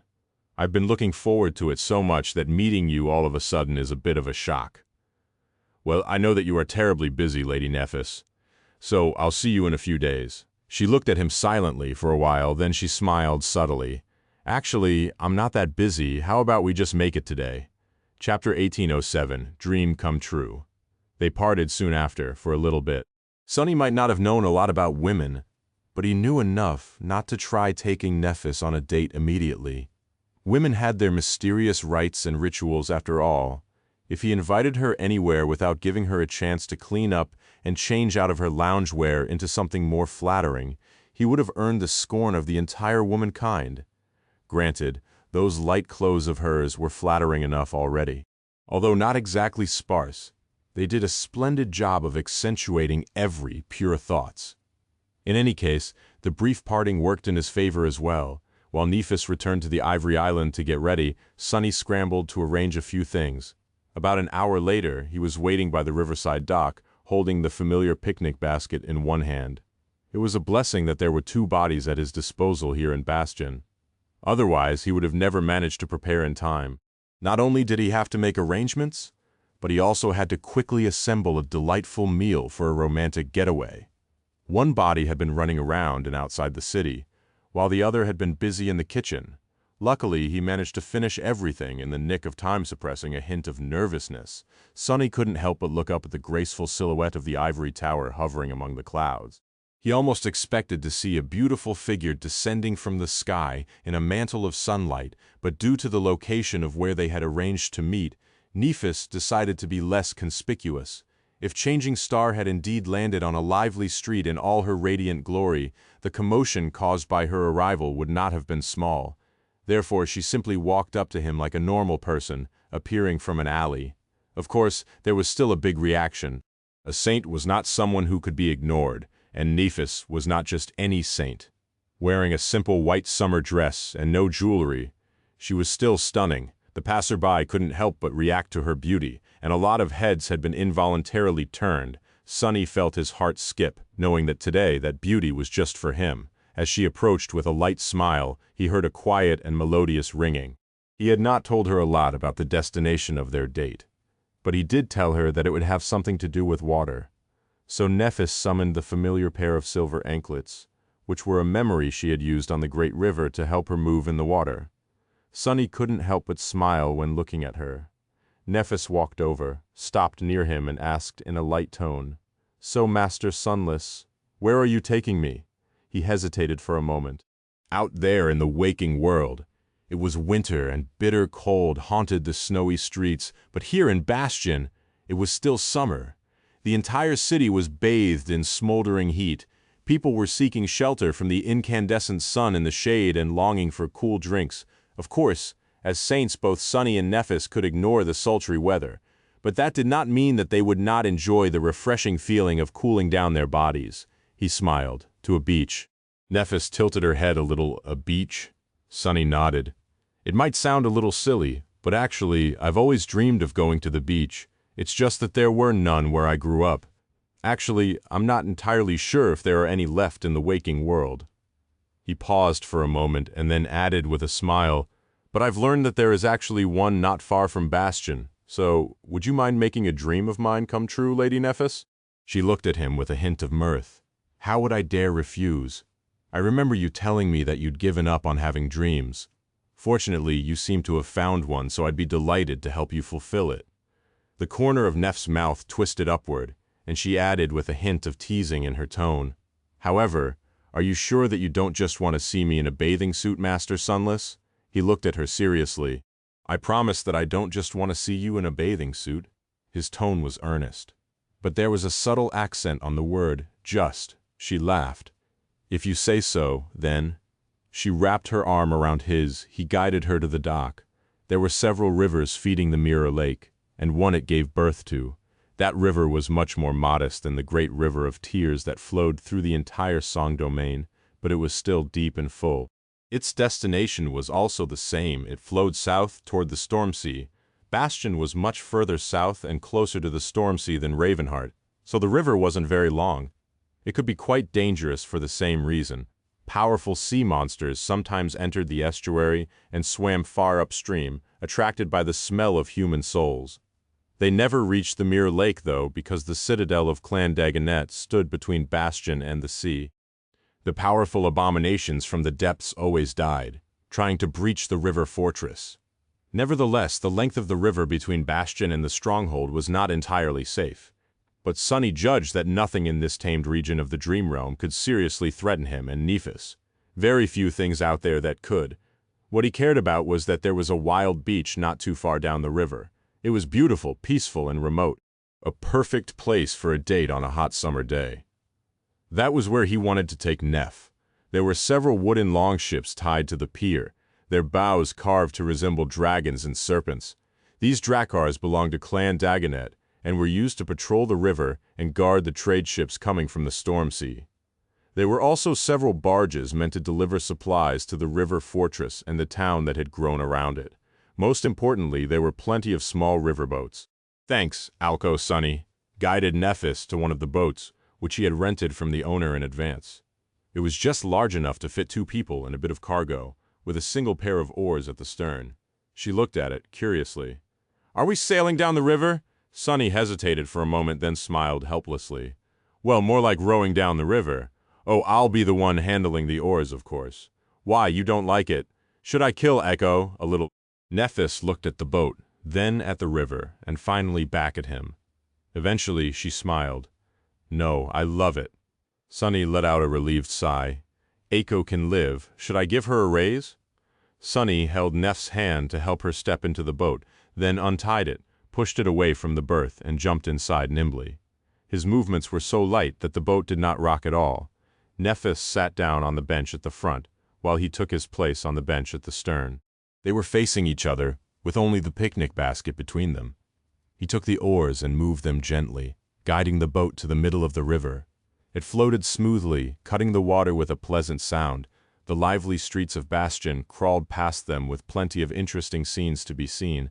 The further from the shore they moved, the quieter it became, until the bustle of the city had turned into a quiet hum. Sunny was not looking around, though. He was looking at Nephis, and in turn she was looking at him. Both were smiling. Nephis leaned to the side and lowered a hand into the water. Watching her fingers cut its surface, she sighed deeply, and then closed her eyes for a moment. Her features relaxed. How peaceful. Hearing her say that made him happy. Sunny extended his shadow sense in all directions, so he knew that there were no nightmare creatures hiding under the water. He did not spoil the mood by telling her to be careful. Instead, he used the few moments she had her eyes closed to stare at her with an unabashed craving. Then he averted his eyes and concentrated on rowing.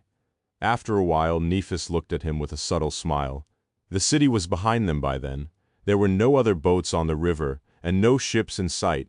The only sounds breaking the silence were the rustle of water and the soft splashes produced by the oars. She leaned back a little and asked in a leisurely tone, "Won't you grow tired from rowing?" Sunny chuckled. It was obviously a question asked for the sake of being polite. He was supposed to be a master, after all. Guiding a small boat downriver would not tire him. He could have used a measure of strength suitable for an ascended and sent the boat flying at great speed to strain himself, but then the oars would probably explode into splinters. That wouldn't be nice at all. "Oh, I might not look it, but actually I'm quite strong." He let go of one of the oars for a moment and showed her his hand. "These hands of mine can crush mountains." Nephis laughed. "I'm sure. Still, I feel guilty watching you do all the work." Sunny remained silent for a moment. Then his smile turned a little daring. "Why don't you come here and help me then?" She looked at him, then rose with a smile and moved to the rear bench. Sunny shifted to the side to give her some room. A few moments later, they were sitting side by side, each holding one oar. The bench wasn't quite wide enough to fit 2 people, so their bodies were pressed tightly against each other. The cool breeze was caressing them gently, and the sun reflected beautifully from the surface of the water. The river was peaceful and quiet. Sunny could feel the heat of her body through his clothes, and she could undoubtedly feel his. He inhaled deeply. Rowing a boat in this manner was a little tricky. The oars had to move both simultaneously and with equal amounts of force, Otherwise, the small vessel would either turn to the shore or start spinning in place. But Sunny and Nephis easily fell into a comfortable rhythm. They were perfectly in sign, the oars rose and fell in tandem with each other, and the boat remained perfectly straight. It was rocking a little, though, and due to the fact that they were so close, each holding an oar with one hand, maintaining balance was a little tedious. Sunny moved his free arm and wrapped it around Neff's waist, firmly holding her in place. She glanced at him with a smile, then did the same. Just like that, they remained silent for a while, rowing in harmony while enjoying the breeze, the peaceful quiet of the river, and each other's warmth. The silence between them wasn't awkward or tense. Instead, it was comfortable and soothing, easing their tired minds. After a while, Nephis looked at him and asked, "What are you thinking about?" Sunny lingered for a moment, then shrugged slightly. "Just life, I guess. How it is sometimes full of sorrow and sometimes full of joy." She studied his face carefully, then turned to enjoy the view of the river. "Interesting. My life is quite different, I think. I'm content at times, and at other times I'm resentful. But I don't really feel joy or sorrow that much. Mostly, I'm just focused. Actually, I feel a little guilty if I'm too happy or too sad. It makes me feel that I have allowed myself to become distracted." He looked at her curiously. That was how Nephis was. She lived in service of her goal, which didn't mean that she was miserable. It just meant that her mind was preoccupied with practical matters, and she mostly drew both satisfaction and discontent from the actions undertaken to realize her aspiration. That was a valid way to live a life. Still, Sunny felt that she was being too harsh on herself. He hesitated for a moment. "Really? Then when was the last time you felt joy? And when was the last time you felt sorrow?" Nephis looked at the river with a faint smile. She remained silent for a bit, then answered in an easy tone, "I don't quite remember." Sunny kept looking at her, not saying anything. Was it because it was not important to her, so she had forgotten? Or was it because her joys and sorrows had all been connected to him? He hugged her tighter. Sensing it, she turned to face him and smiled. "What about you?" Sunny blinked a couple of times and answered honestly, "Why, I'm full of joy right now." Hearing Neff laugh, he smiled brightly. "As for sorrow, I had to throw out a batch of strawberries because there were too few customers in the cafe as of late. That was really sad." Her laugh grew a little louder. That made him happy as well. After a while, Nephis looked at him, lingered for a few moments, and then said neutrally, "This was a really great idea. I have a bit of history with boats, you know." Sunny knew, of course. From the boat she had built from the bones of a demon, to cross the dark sea to Ananke's ketch, the two of them had shared many poignant moments while rocking on the water. Nephis sighed. "I once sailed down a great river with a dear person. That person is gone, but the fondness remains." He couldn't do anything but hold her close. Sunny knew that she was talking about Ananke, but even though she could not remember him, these words described the two of them too. Looking ahead, he smiled and said, "Then it's good to forge new memories, to remember them fondly as well, one day in the future." Eventually, the beach he had wanted to take her to appeared in sight. By then, basked in her warmth. Sunny felt a bit regretful that it did. Bastion used to be surrounded by a vast, lush forest. Sadly, the entire forest had been one giant, dreadful abomination, a fallen titan that possessed immense power and almost inexhaustible vitality. The Knights of Valor had risen to become one of the deadliest forces among the early carriers of the Nightmare spell, precisely because the warriors of the future Great Clan had spent decades fighting against the titanic forest and its horrid spawns. There were no masters and no saints back then, and yet they managed to push it back from the shores of the Mirror Lake. Nevertheless, Bastion had still been besieged by the hungry woods from all sides, and it was only after the second generation of Awakened came of age that the situation changed. One of the sons of the famed founder of Clan Valor took command of the Knights and waged a ruthless war against the vast Titan. Today, everyone knew the name of that son, for he had become the King of Swords. As for the abominable forest, it was long gone, burned to the ground, the ashes scattered by the winds. A bustling city and fertile fields now stretched where impenetrable woods once stood, blocking the light of the sun and drowning the land in darkness. Sunny and Nephis had traveled far enough downstream to leave the settled parts behind, though now tall trees crowded the shore, these ones quite docile and not dangerous at all, unless one went digging for their roots or tried to cut them down, at least. There was a river bend not too far away, and the trees retreated a little along its curve, forming a sequestered beach. Emerald leaves were rustling like a vast sea, and sunlight poured from the pure azure sky. The air was shimmering from the sweltering heat. Further away from shore, the ground was covered by moss and swaying grass, but there was a wide strip of golden sand near the water. It was beautiful and peaceful, like a picture out of a book. Sunny smiled when he saw the picturesque view. "We're here." The two of them carefully guided the boat to the shore.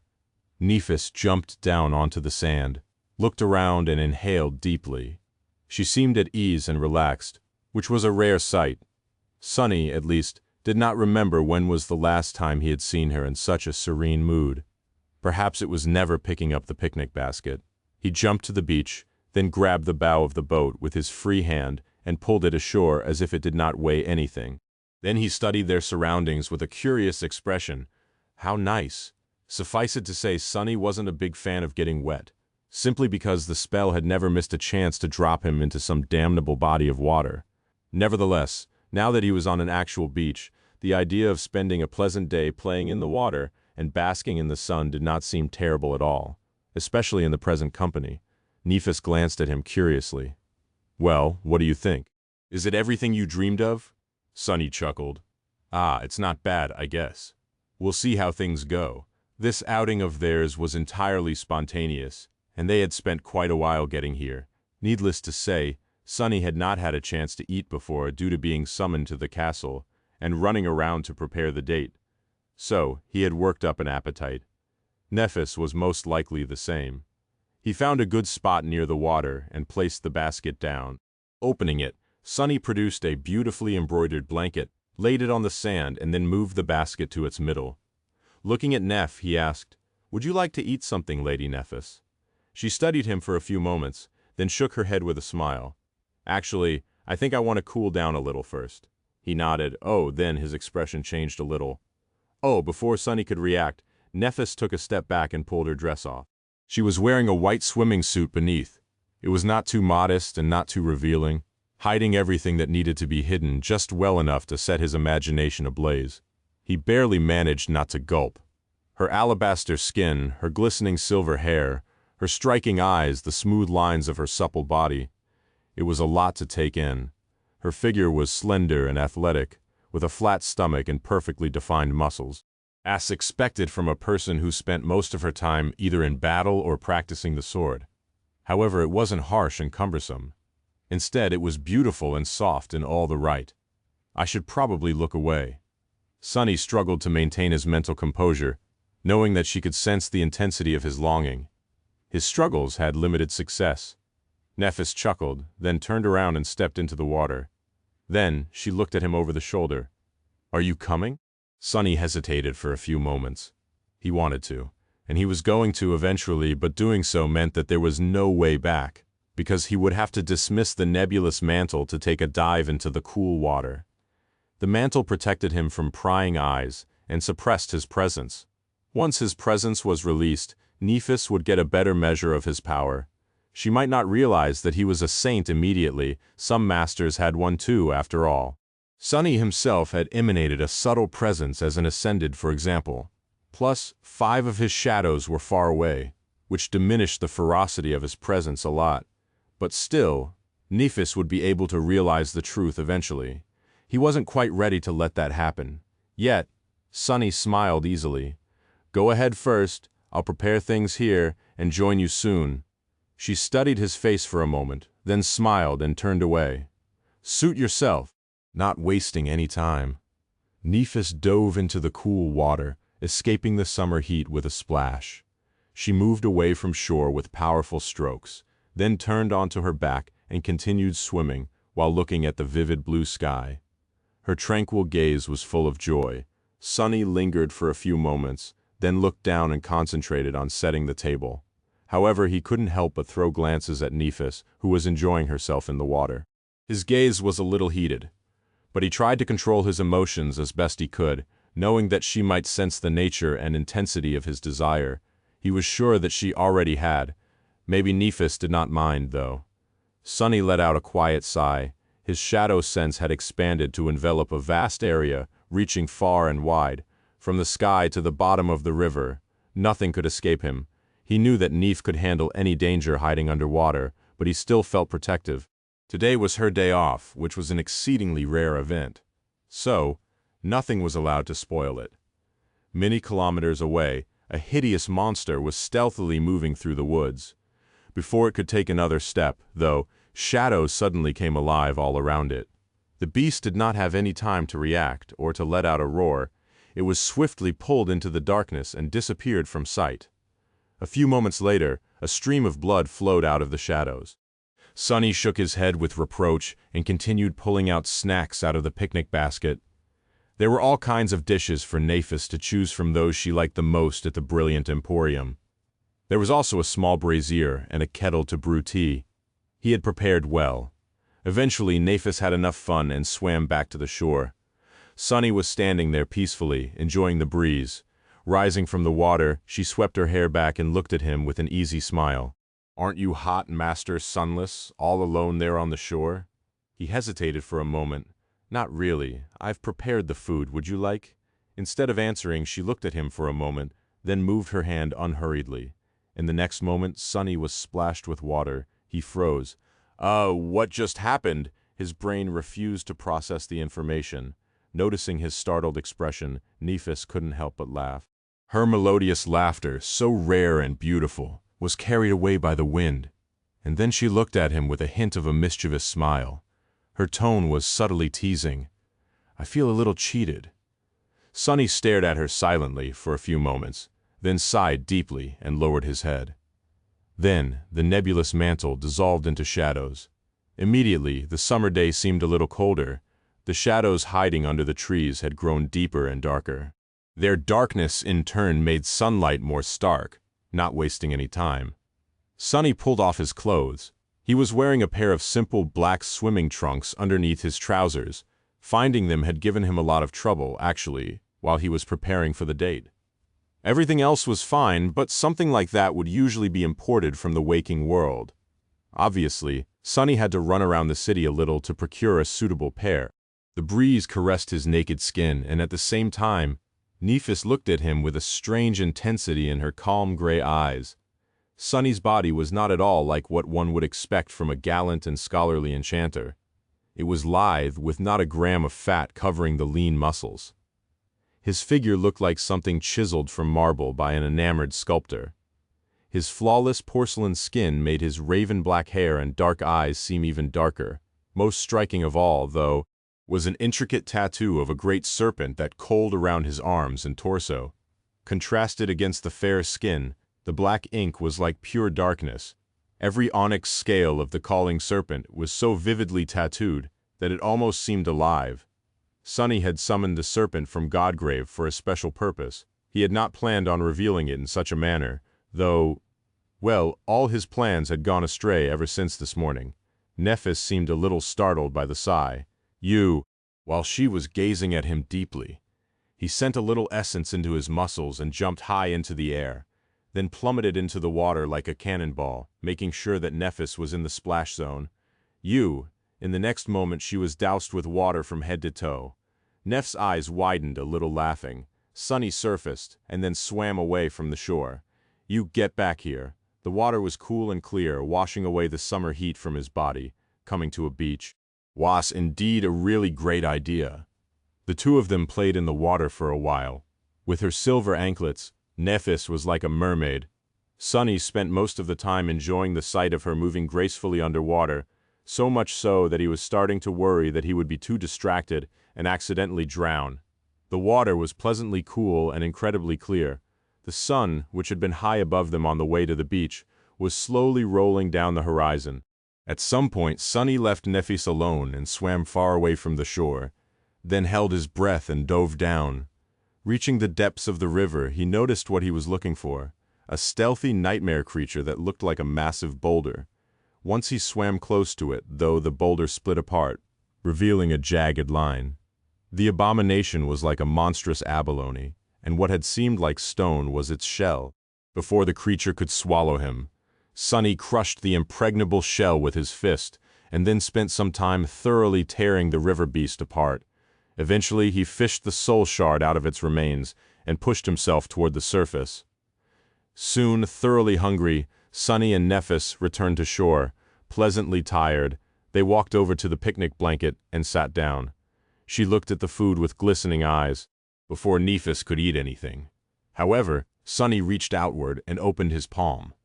The soul shard was laying on it. It was a bit different from how the usual rough crystals. This one was perfectly round and polished, glimmering with a beautiful nacre color. Nephis looked at it with curiosity. "What is this?" Sunny smiled. "Just something beautiful for you."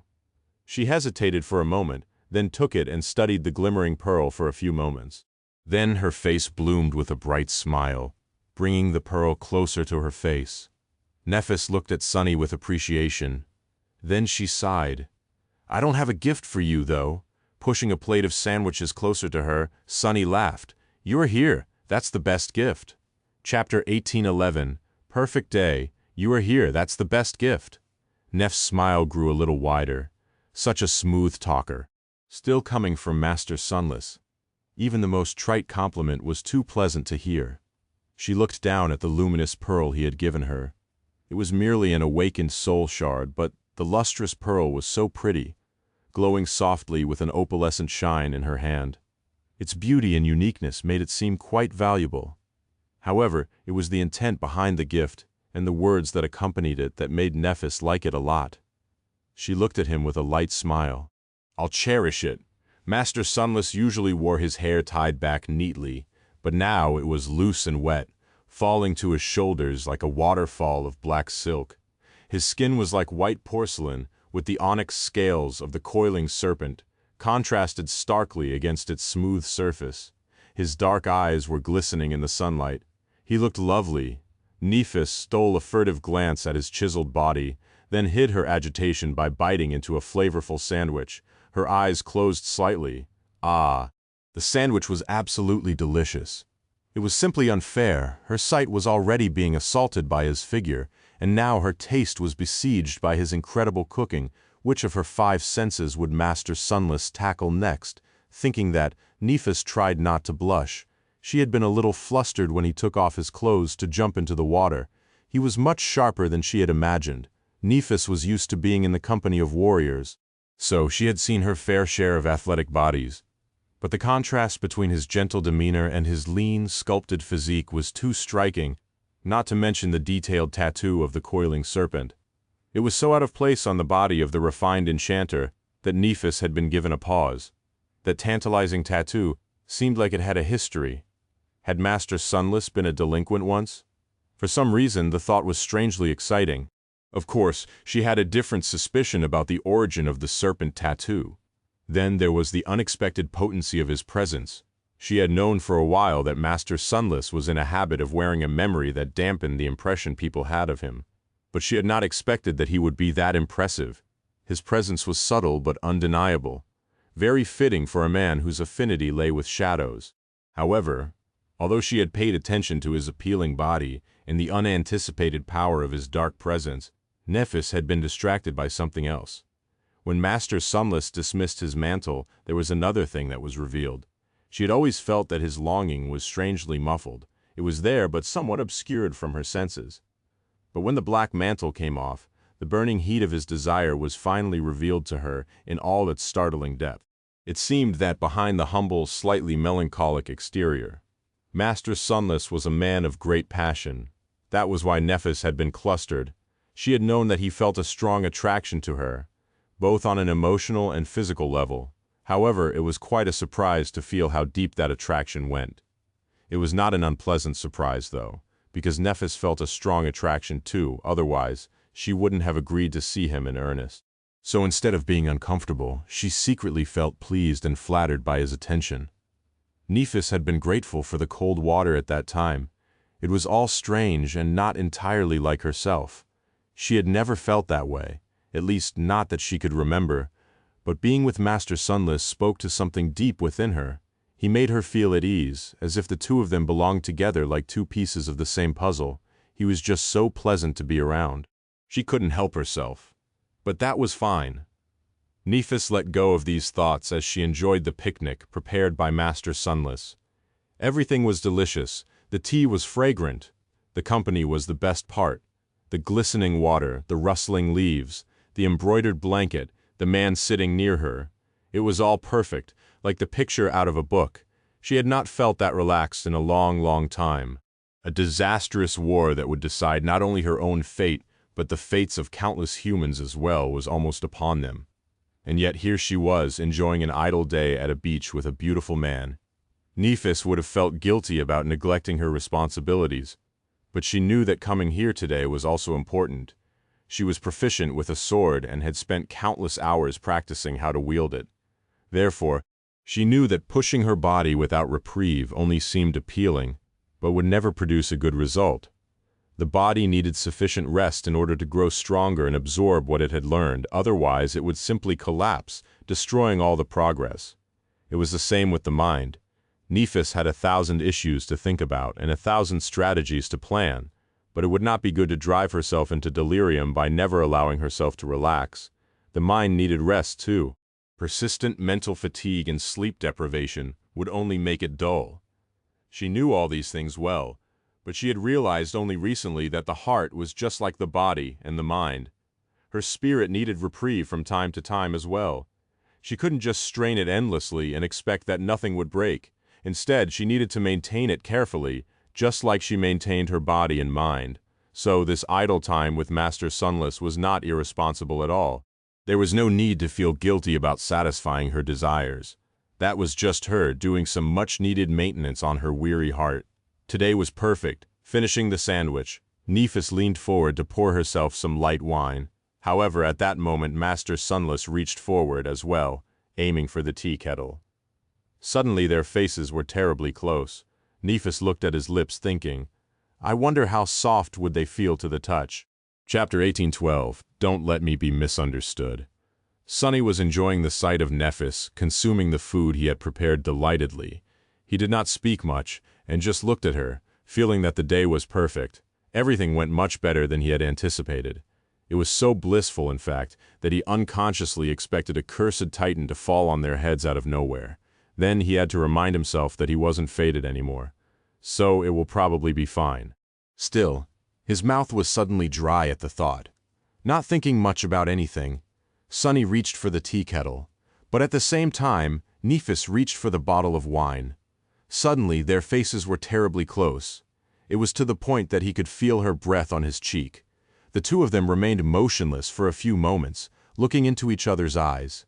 Neph's gaze was calm, but also made him feel hot. His own gaze, Sunny had no idea. He felt that it was rather intense. Her tantalizing lips were so close, she did not exactly move, but he sensed a subtle tension in her muscles, as if she was about to lean closer. The leaves rustled softly all around them, and the setting sun painted by the sky in a million shades of golden radiance. Sunny took a deep breath and said, I need to tell you something. Just like that, the moment was gone. He sighed. I said that there were secrets that I might never reveal, but before anything else happens, there's one of them in particular I must share. So Nephis remained motionless for a bit, then picked up the bottle of wine and leaned back, pouring the greenish liquid into a glass. She exhaled slowly and took a sip. Then she smiled faintly. You don't really have to tell me? I already know. Sunny froze. His heart skipped a beat. No, a few beats. Suddenly he was a little panicked. Hiding his frazzled state, he forced himself to breath and asked, slowly, Lady Nephis, what, exactly, do you think you know? He had been gathering courage to admit that he was the Lord of Shadows for so long. But she already knew? No? Since when? There were too many thoughts buzzing in his head. Nephis drank more wine and smiled wistfully. Well, it wasn't that hard to figure out, was it? She paused for a few moments, then sighed. Plus, I feel like you've been giving me hints since we met today. I would be a fool not to realize. Her tone wasn't particularly agitated, which was good, however, at the same time. Why wasn't it? How could she be so nonchalant? Sunny had been agonizing about this issue for a long time, so he felt a little hurt by the fact that she could remain so calm about it. He also didn't know how she could remain calm. Nephis looked at him and continued, "There are too few people with an affinity to shadows out there, but now I am suddenly surrounded by them. Additionally, you could not have expected me to know, given how rare and arcane this knowledge is, but my experience in the third nightmare allowed me to draw a direct parallel between you and the Saint of Godgrave." Sunny trembled. "What knowledge?" Her smile grew a little gentle. "That mantle you wear looks just like the ritual attire of a priest of the nightmare spell. The mask the Lord of Shadows wears is part of that attire as well. Now, it might be a coincidence for me to stumble on two people with high affinity to shadows, and it might be a coincidence for two awakened to possess memories inherited from the followers of Weaver. But both of these connections can't be a coincidence." He slowly poured the tea into his cup. Indeed. Why had he not thought about that? Probably because the nebulous mantle was quite inconspicuous. Unlike the eye-catching Weaver's mask, he had not expected anyone to attribute it to the cult of Weaver, but this was Ananke's mantle, after all.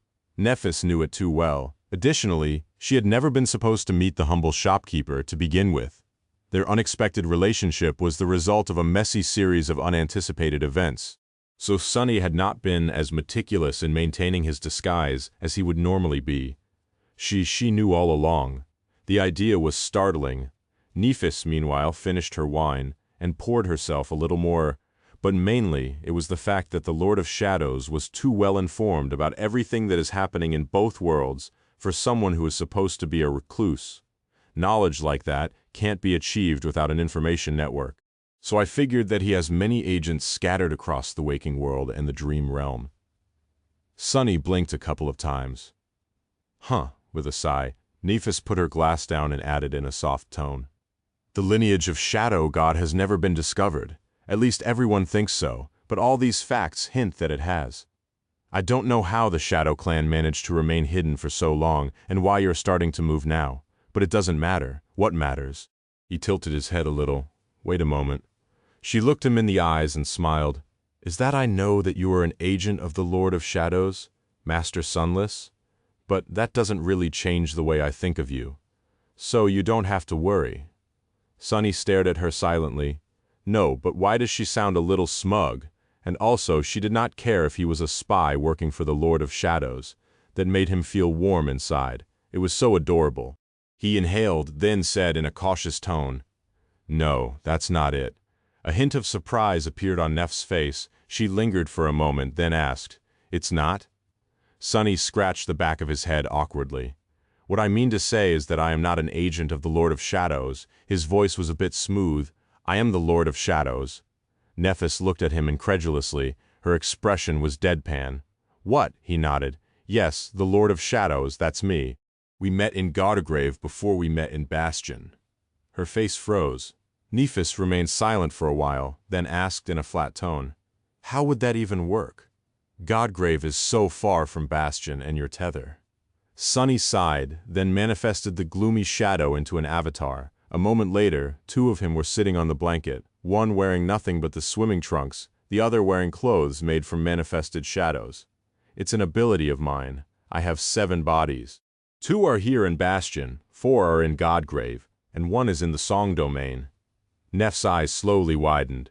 She stared at the two of him without saying anything, her expression perfectly emotionless. After a while, Sunny asked, Lady Nephis, are you fine?" She nodded slowly. "Yes, of course." He hesitated. "Are you sure?" Nephis raised an eyebrow elegantly. "Yes, why are you asking?" Sunny coughed. "Because the river is on fire." Chapter 1813. Behind the Mask. The river was indeed on fire. It was quite a strange sight. A vast expanse of clear water was boiling, and more than that, a sea of white flames was spreading across its surface like burning oil. A wave of heat assaulted Sunny like a tide, bathing him in warmth.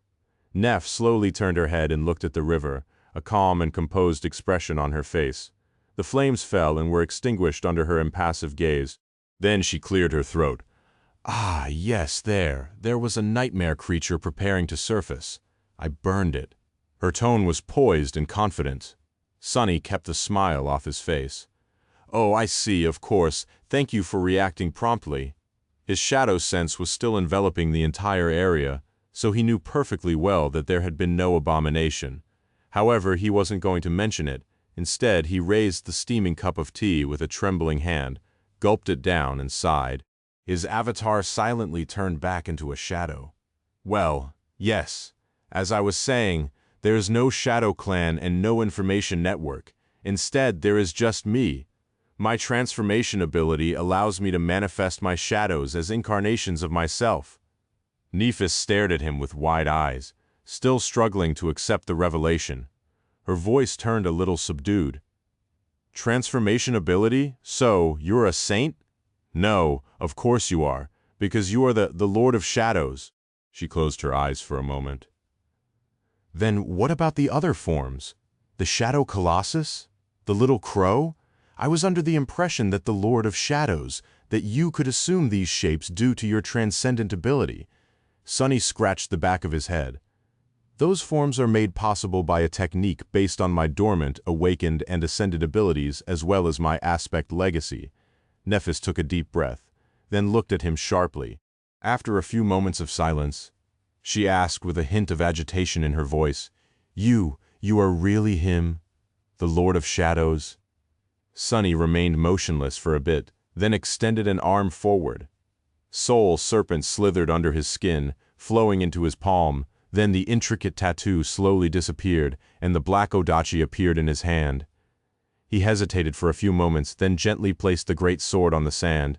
"Yes, although it would be more appropriate to say that the Lord of Shadows is me." Sunny looked at Nephis with a pale smile. "I attained transcendence 4 years ago, near the end of the Southern Campaign. After that, well, I was a little done with the world. So I spent a few years wandering the dream realm aimlessly, having no desire to return. But eventually I did. I sent most of my incarnations to Godgrave, where they battled the nightmare creatures and established a foothold in that damned place. And at the same time, I came to Bastion and opened my shop. That is pretty much it." She looked at him for a while without saying anything. What was she thinking about? Sunny was afraid to imagine. Was she blaming him for fooling her? Feeling betrayed? Was she too stunned to understand the meaning of his words? Or was she perhaps all right with it? He did not know. Nephis, meanwhile, reached for the wine silently. The bottle, not the glass. Nephis was reeling. She couldn't help but look at Master Sunless. No, Saint Sunless. No, was that even his real name? She couldn't help but look at the charming enchanter and mentally compare him to the sinister, cold, overbearing Lord of Shadows. Sunless was slender, beautiful, and nice.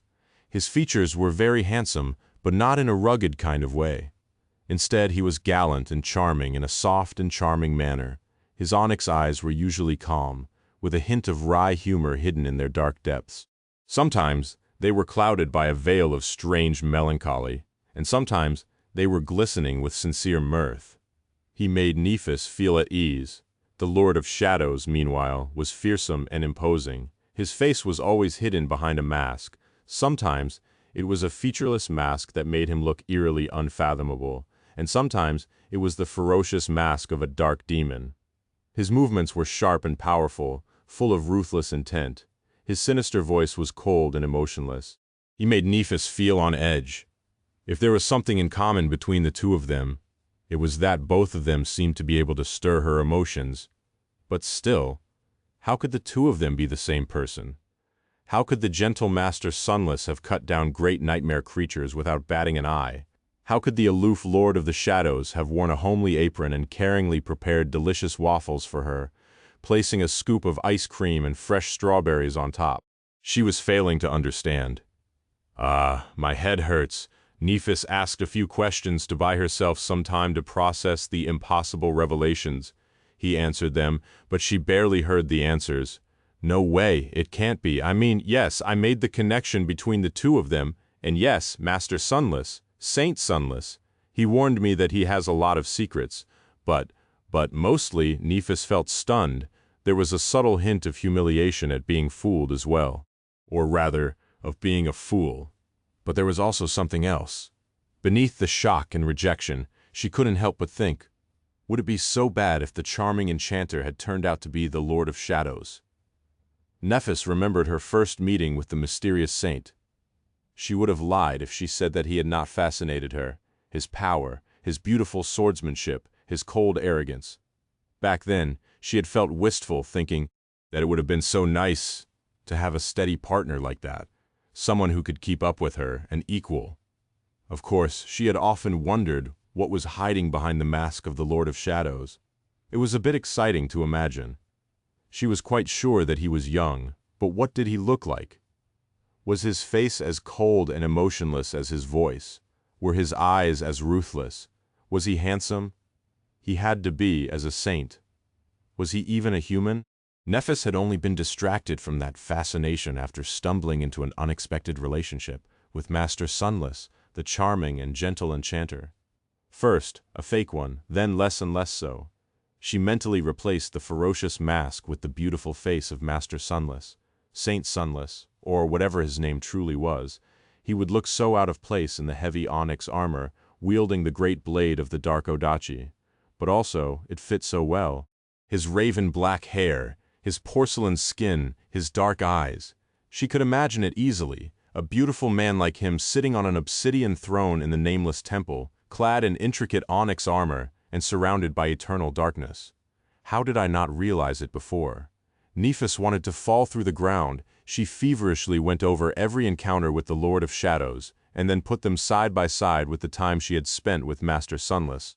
The way he watched her practice swordsmanship, the way he watched the lonesome tree in the courtyard of the dark temple, the way he seemed to enjoy seeing people eat his food, the way he seemed to prefer the solitude of the nameless temple despite surrounding himself with human-like shadows. She swallowed some wine, not feeling its taste. Wait, Sunless, is that even your real name? Chapter 1814, Confession. Sunless, is that even your real name? Sunny blinked a couple of times. Why is she? But then it made sense. He knew that his feelings for Nephis were real, and him being the Lord of Shadows did not change them. But for her, she must have been questioning everything she knew about him. Every word he had uttered was under suspicion of being a lie, and every action he had taken was under suspicion of being premeditated and purposeful. That was because, while Master Sunless was merely a person, the Lord of Shadows was something else. He was one of the players in the grand game between the powers of this world. Sunny lingered for a moment, then offered her a fragile smile. Sure, that is my real name. Well, actually, although it is my real name, most people call me Sunny, so I was going to suggest that you call me that too, soon today. He faltered, then sighed. Listen, First, I want to explain something. My intention was never to deceive you. I did not approach you with an ulterior motive, insinuating myself into your good graces for a nefarious purpose. In fact, I never expected to meet you at all. I mean, meet you here in Bastion. He wasn't being very eloquent, but there was no helping it. Sunny's mind was in turmoil, and therefore, so were his words. He sought a momentary refuge in the act of gulping down tea. It was sort of like this. The Lord of Shadows was supposed to be a part of me that deals with the big picture. While Master Sunless, he wasn't supposed to have any purpose at all. He was just meant to live the life that I have always wanted to live, but was never able to. A quiet and peaceful life away from bloodshed and strife, one that had nothing to do with the sovereigns, the war, the nightmare spell, the gods and the daemons, the future. Sunny sighed. I just wanted to manage a small shop and live quietly. Or rather, I wanted to let a part of me experience that bliss at least. So that was what I did. And I never expected that a few days after the Lord of Shadows met you, you would walk into my shop. Actually, I was so startled that I fell, like a fool. Neff blinked. That was why you were on the floor? Sunny coughed and scratched his head in embarrassment. Yeah. She stared at him intently. Walt, what about the duel with Tristan of Aegis Rose? He looked down. Oh, that. I tried really hard not to hurt him too much. Nephis opened her mouth to say something, then closed it again. Then she opened it once more and covered it with a hand as if mortified. Wait. So when Sunny smiled sheepishly. Ah, right, that happened too. It was a bit funny, actually. Effie was in a habit of belittling the Lord of Shadows in an earnest attempt to help out Master Sunless win Nephis over. Her clumsy attempts to help missed the mark completely, of course, but were strangely endearing, although Nephis had indeed ended up seeing the humble shopkeeper in a favorable light. So maybe Effie actually knew what she was doing. Sunny wasn't sure at that point. Noticing that Nephis seemed to have lost the ability to speak, he hesitated for a moment, and then said softly, "When you walked into my shop, it was like worlds colliding. Well, and after that, one thing led to the other, and before I knew it, we were in a contractual relationship. I was being knighted, and you were spending more time with me than with the Lord of Shadows, who was supposed to be the only incarnation of mine to face you." He hesitated for a moment. I knew that the best course of action would be to sever that connection and make sure that Master Sunless, the humble shopkeeper, never comes in contact with Changing Star of the Immortal Flame again. But I was selfish and I was greedy, and I went along with the flow, allowing it to pull me closer to you. Nephis looked at him strangely, something flashing in her eyes, then a slight frown creased her elegant brow. She mumbled, "Wait, but initially I only trusted you. This version of you, because Cassie had vouched that you could be trusted, and she would not have done something like that without a thorough investigation. How did she miss all these clues?" Sunny almost choked on his tea. Wiping his lips, he put the cup down and glanced at Nephis carefully. "Ah," he said tentatively. "Actually, Cassie was the first to find out. She made sure that I had no malice toward you and tacitly agreed to keep my secret for a bit, so that I could tell you myself eventually." The wine bottle was slowly melting in Neff's hand. Her voice trembled a little. "Castle knew." Sunny smiled awkwardly. "Sorry, Cassie. Ah, yes, we sort of struck a deal for reasons. But you should know that she only has your best interests in mind. So if you want to blame someone, blame me. She has really done the best she could. It is me who's at fault." Nephis stared at him silently for a while. Then she stared at him some more. Sunny had a feeling that she was yelling at a certain blind seer currently, in her head. He tried to imagine what Nephis was feeling. His imagination failed. Surely she was shocked, embarrassed, a little, reeling, but maybe was there no possibility that she was a little happy as well? The Lord of Shadow wasn't her enemy, after all. In fact, they had built some trust and rapport in the recent months. They had fought side by side, and he was someone anyone would wish to have by their side on the battlefield, someone who could support her on her treacherous path, not just treat her to a plenty between the calamitous battles. Wouldn't it feel nice to know that someone like that was also kind and caring to her at least, and that he was willing, longed for, really, to be more than just an ally? Both the Lord of Shadows and Master Sunless were parts of Sunny, and together they made someone who could stand side by side with Nephis wherever she went, and support her in whatever way she needed. In short, I'm not that bad, am I? Nephis inhaled slowly, then said in a subdued tone, "Which one of you is the real you?" Sunny hesitated for a few moments, then said the truth. "All of me is the real me." He looked away. "It would be easy to say that one of my incarnations is a mask, and the other one is the true me, but that would be a lie. They are all me, and the only difference between them is the role they have to play. The Lord of Shadows is meant for war, and so he is aloof and unyielding. Master Sunless is meant for peace, and so he is soft and accommodating." Sunny lingered for a moment, and then added quietly, "I guess you can say that one of them is what one want to be, while the other is what I have to be, but that is not really important. What's important is that." He looked at her with a pale smile. "Both of them are me, and I am sincere in my feelings for you. You know it. You should have felt my longing." Nephis studied his face for a long time. Then she nodded slowly and blushed. "I see, I need to digest it. Sorry." "Wah!" Before Sunny could react, beautiful white wings appeared behind Nephis, and she soared into the air, sending sand flying in all directions. "Wait," he called after her, but she swiftly rose into the sky and then disappeared in the direction of Bastion. Sunny was left alone on the beach, frozen. You, he looked down, remained silent for a while and grimaced. "You forgot to take your dress." Indeed. Nephis was in such a hurry to leave that she had forgotten to pick up her white summer dress. Of course, she could summon a memory armor to cover her body at any moment, but still, Sunny sighed deeply. He didn't regret confessing his identity to her. He would have felt uncomfortable going further without doing that, but he did regret it a little. Their perfect date was ruined, and yet, he looked at the sky silently, there at the end. Her reaction wasn't that bad, was it? It wasn't. In fact, it was a little promising. Chapter 1815. Stranded. The sky above the Moon River Plain was gray and unfriendly. Drops of cold water were dribbling from above, and the winds were blowing above the barren wasteland, howling as they dove into the canyons. Rain sat in front of the crackling fire for a few minutes, staring somberly into the distance.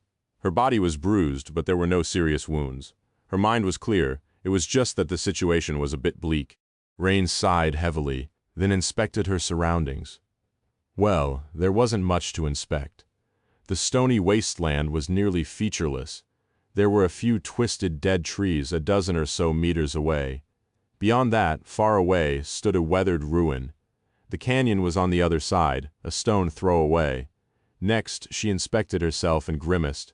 Rain was wearing her usual leather pants, Henley wool vest and jacket. She was not going to suffer from the cold because her body was protected by her worn-out military bodysuit, but her warm coat was still in her pack, which was back with the survey team full of survival equipment. The last time she had seen her sword, it was impaling the abominable hand to the ground. Her bow and quiver were now somewhere at the bottom of the canyon. The only weapons she had left were the hunting knife in the sheath attached to the small of her back and a dagger hidden in her boot. It wasn't much, however. What concerned Rain the most was not the lack of weapons, but the lack of simple tools. There was no food or water, either. Luckily, there was a young lady from a noble clan. Tamar had to have a few useful memories in her soul arsenal. Rain rubbed her face, then rose and walked over to the unconscious girl. After inspecting her carefully, she scowled and cursed quietly through gritted teeth. Damnation, Tamar wasn't in a good shape. She was not at death's door, but her body was terribly battered. Her face was bruised, and judging by a slight grimace that contorted it with each breath, so were her ribs. One of her arms was badly injured. If not for the vambrace of her enchanted armor, it would have been mangled even worse. Worst of all, both of her legs seemed to be broken. She must have been slammed against the wall of the canyon or had been caught between rocks, being tossed around by the current. Well, it was already a miracle that they had managed to survive. In fact, Rain should have been worse off than Tamar, whose awakened physique was much more robust. Her teacher must have made rescuing her a priority. Rain sighed deeply. She wasn't particularly fond of the haughty legacy, but there was also no animosity between them. So seeing her in such a sorry state made Rain feel despondent. Tamar had chosen to catch the falling laborer instead of saving herself after all. If she had been more selfish, she might have avoided getting hurt altogether. Stupid woman. Rain stared at the unconscious girl for a while, then rose and walked away. She returned a couple of minutes later, carrying a few sturdy branches. Awakened were much stronger than mundane people and could recover from many terrible wounds. They healed much faster. Tamar seemed to have already saturated her core as well, at that despite only awakening a couple of months ago. One of the perks of being a legacy, I guess. She must have received a treasure trove of soul shards immediately after becoming an awakened. Legacy clans were known to provide their young with a lot of support, granted, not quite to that degree. Clan Sorrow must have liked pampering young Tamar. Or rather, they probably were in a hurry to make her as strong as possible before the start of the war. The thought made Rain feel cold. In any case, Rain wasn't too concerned about the younger girl. She would make a full recovery before too long. However, this was the dream realm. They were lost and far away from other humans. Their situation was rather precarious. Taking off her jacket, Rain hesitated for a few moments and unsheathed her knife. She cut her Henley and then tore off its sleeves with a regretful expression. Finally, she sat down on the ground and started to cut the sleeves into thin strips of fabric, meaning to make them into cords. It was better to set Tamar's bones before she regained consciousness. Once the cords were ready, Rain returned the knife into its sheath and approached the legacy girl. Her greaves and cuisses were in the way, so Rain had to unstrap them. Memory armor was rarely donned and stripped. since awakened could simply summon and dismiss it. However, that did not mean that it couldn't be taken off normally. Granted, Rain wasn't very familiar with how all these plates of metal were fastened to a human body and each other, so she fumbled a little. She was in the process of trying to remove a greave when something about her surroundings subtly changed. Looking up, she was a little startled to see that Tamar had opened her eyes and was staring at her dazedly. "What are you doing?" The legacy girl's voice sounded hoarse. Rain looked down. "Ah." From the side, it surely seemed like she was trying to loot the half-dead young lady for a pair of boots, like a complete scoundrel. Rain smiled sheepishly and then said in a friendly tone, "Don't scream." Tamar looked at her in confusion. Then her eyes widened, and she let out a stifled groan. The pain had finally caught up with her. Damn it! The young legacy slumped on the ground and gritted her teeth, reeling from pain. Rain, meanwhile, let go of the greave and shook her head in dejection. All that work, completely in vain. She waved to attract Tamar's attention. "Hey, Lady Tamar, dismiss your armor." Tamar looked at her silently for a few moments. "Why?" Rain inhaled quietly, then tried her best to imitate the tone her mom had used to make her younger self take medicine. "Your legs are broken. I need to set the bones, well, unless you want them to heal wrong." The young legacy gritted her teeth, then raised her torso and looked down. A few moments later, she fell back on the ground, her face turning pale. There was a long stretch of silence, and then her plate armor collapsed into a whirlwind of sparks, leaving only the cloth underlayer behind. Tamar was left wearing only a simple white shirt and breeches, shivering slightly in the cold. Rain hesitated a little before picking up her jacket and covering the younger girl with it. Then, she looked at her pale face from above. "It's going to hurt a lot. Do you want to bite down on something?" Tamar slowly shook her head. "Just to do it." "Well, suit yourself." Rain returned to her feet, picked up on them gently, placed her hand on her calves, and said gingerly, "Listen, I'm going to count to 3, 1, without saying anything else." She pulled in. The next moment, Tamar clenched her fists and let out a string of curses. Or at least she must have thought that they were curses. In fact, this proper young lady had no idea how to properly curse. It was a bit adorable. You said you would count to 3? Rain shrugged nonchalantly. "I lied." Chapter 1816. Simple porter, Tamar handled the pain surprisingly well. Rain herself was no stranger to pain, but she had never been hurt that badly. She wasn't sure if she could have maintained composure in a similar situation, at least without a dire need to stay composed. Humans were wired to abhor pain, so there was nothing wrong with showing a bit of weakness. But after that first string of curses, the young legacy stayed silent and simply glared at Rain intensely. It was as if she was inviting her to try her worst. Weirdo. Luckily, Rain was quite good at treating injuries. All children learned the basic treatment procedures in school, and she had been additionally schooled on how to deal with most injuries in the wilderness by her teacher. So Tamar did not have to suffer unnecessarily. After the bones were set, Rain told her to summon back her boots, and then went about making splints from the branches and cords she had prepared. While she busied herself with it, Tamar finally spoke. "You, Ronnie." Rain glanced at her briefly, then looked back down. "Huh, she remembers my name? What?" The legacy girl inhaled slowly. "Where are we?" "Good question." Rain hesitated for a few moments, coming up with a believable lie. Sadly, the fact that they were alive was quite unbelievable. But then again, the existence of her teacher was even harder to believe. So any explanation she could come up with would sound more plausible than the truth. Eventually, she said, "I'm not sure either. Somewhere downstream from where we fought the tyrant. It looks like the river carried us pretty far. When I came about, I was laying on the edge of the canyon, with no trace of the others in sight. You were about 100 meters downriver. That's all I know." Tamar remained silent for a while. "How did we survive?" "A petty shadow rescued us from the current, then left us to fend for ourselves in the wilderness. Because I hurt his feelings." She smiled faintly. "No idea. I assumed it was because of some powerful life-saving memory you have." The young legacy raised an eyebrow. "There's no such thing."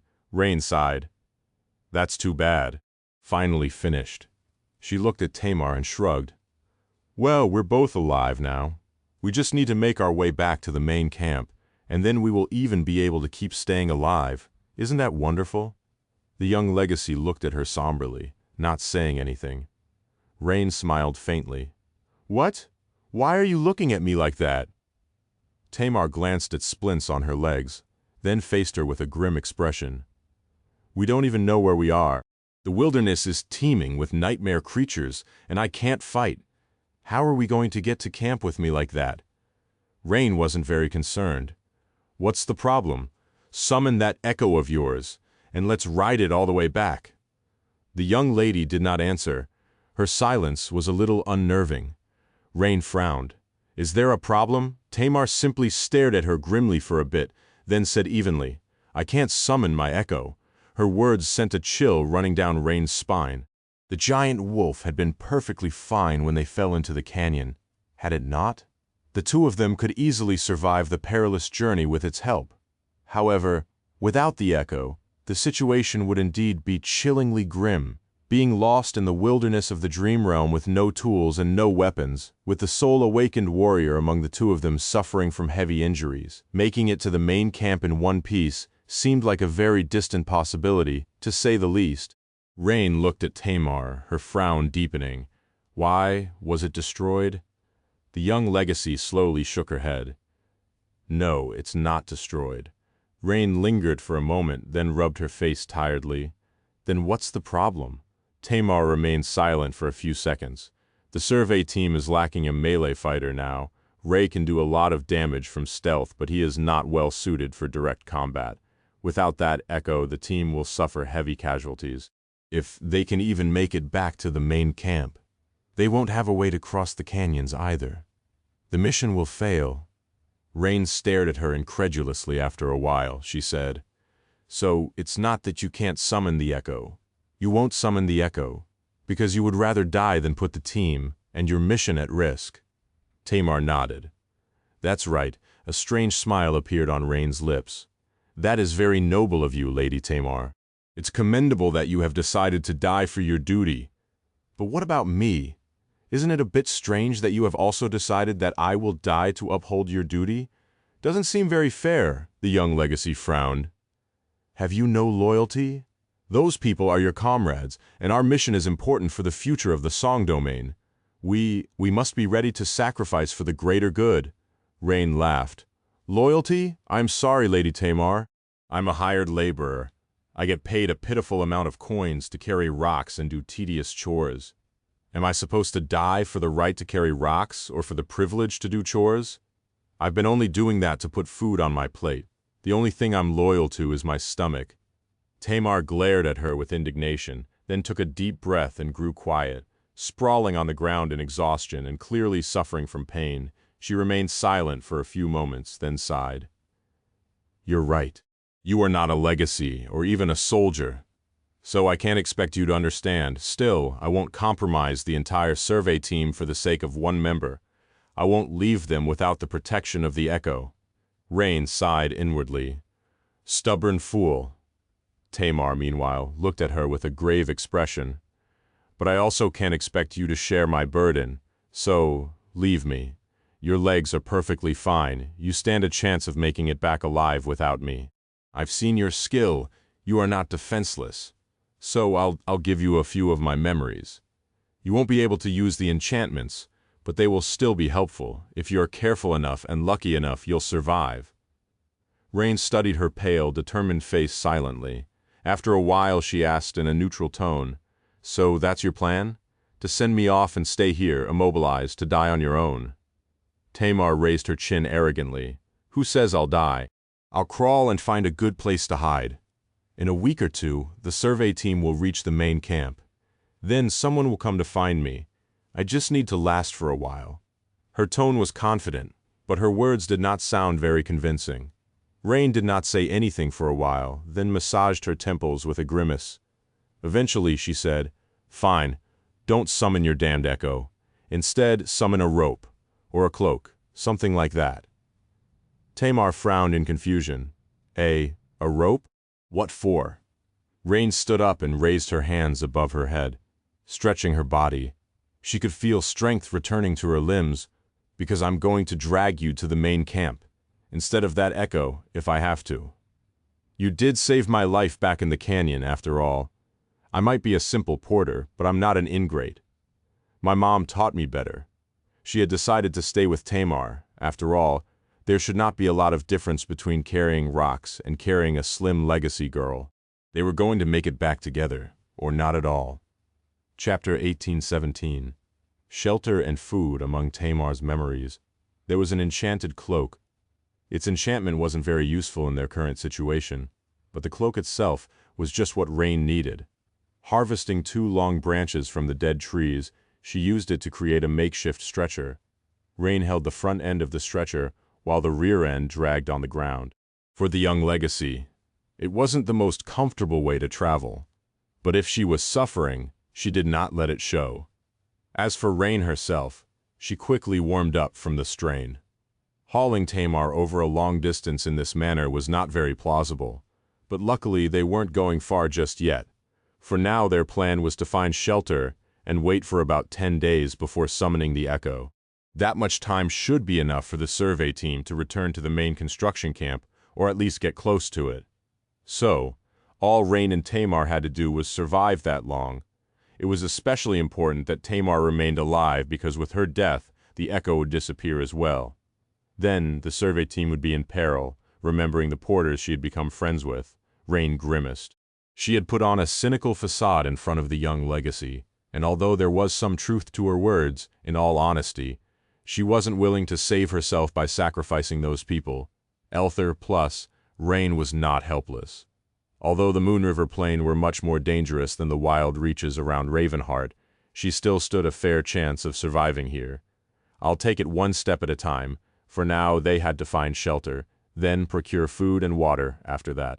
She was going to think about it later. Soon the ruins drew near. They were too large to be a solitary building, but too small to be the remains of a town.